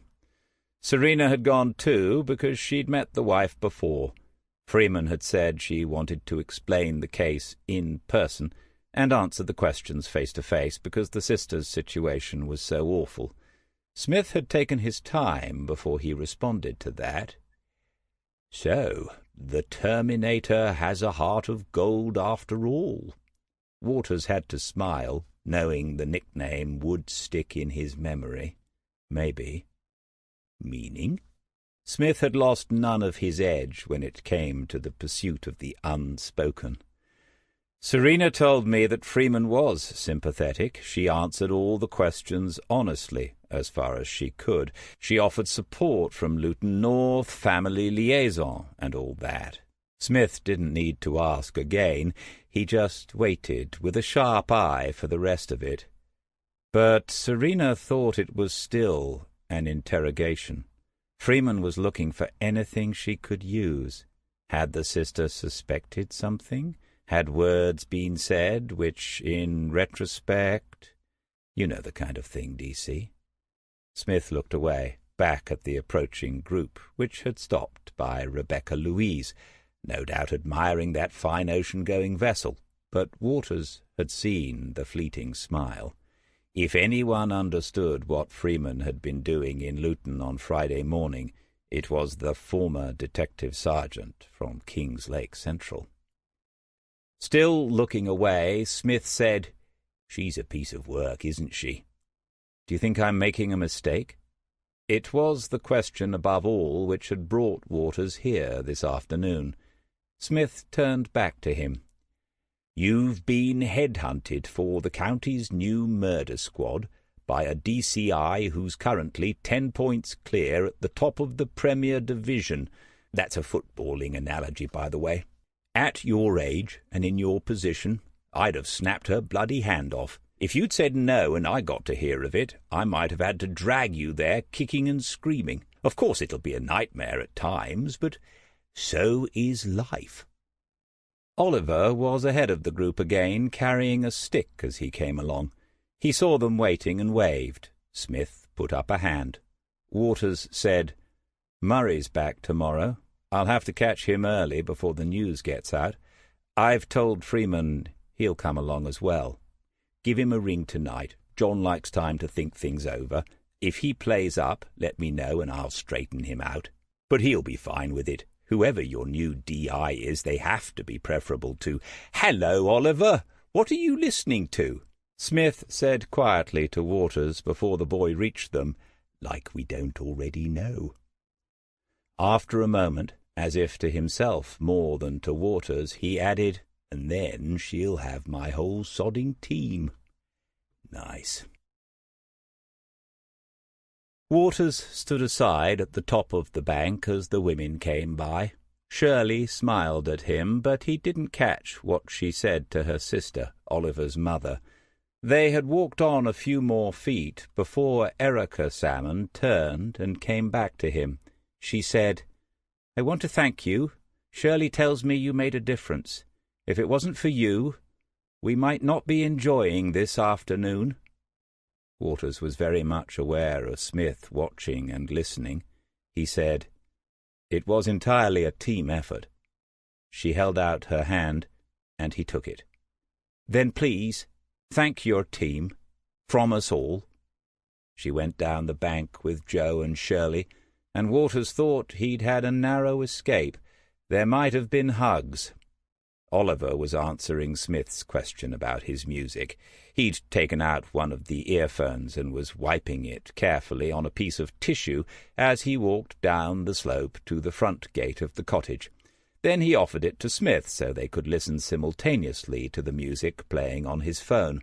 Smith took the earphone and listened, looking surprised and telling Oliver that it was a beautiful voice, singing a beautiful song. "Who is it? What is it called?"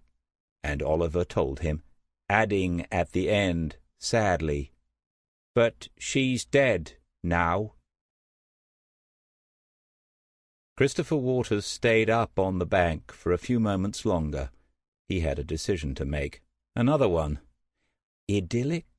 Most certainly this was. Smith had accomplished much more in the past few months than simply surviving. This was a whole new chapter, a whole new life. Joe was happy here, and today she had even welcomed Waters as if she meant it. After all, his last visit had ended with the two of them, herself and Smith, going to see Shirley, taking that walk and guessing what had really happened to Oliver that dreadful evening in July. Joe had perhaps begun to trust Waters not to bring the past with him each time he visited, in which case he could, in a small way, be a part of their future.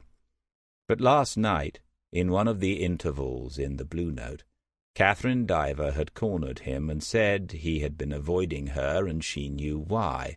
"Oh," said Waters, she'd have to enlighten him because he had no idea himself. She'd said then, "Really, it isn't a good idea to play dumb with someone who's seen your choice of underwear, Chris. But I said to you a while ago I had a business proposition I wanted to discuss. There's something I could use your opinion on. They say timing is of the essence in most things, and hers could not have been worse. Freeman had beaten her to it, and it wasn't easy to break things gently to Catherine. She was inclined to break things herself, and not gently, if she didn't get her own way. He began to explain, but didn't get very far.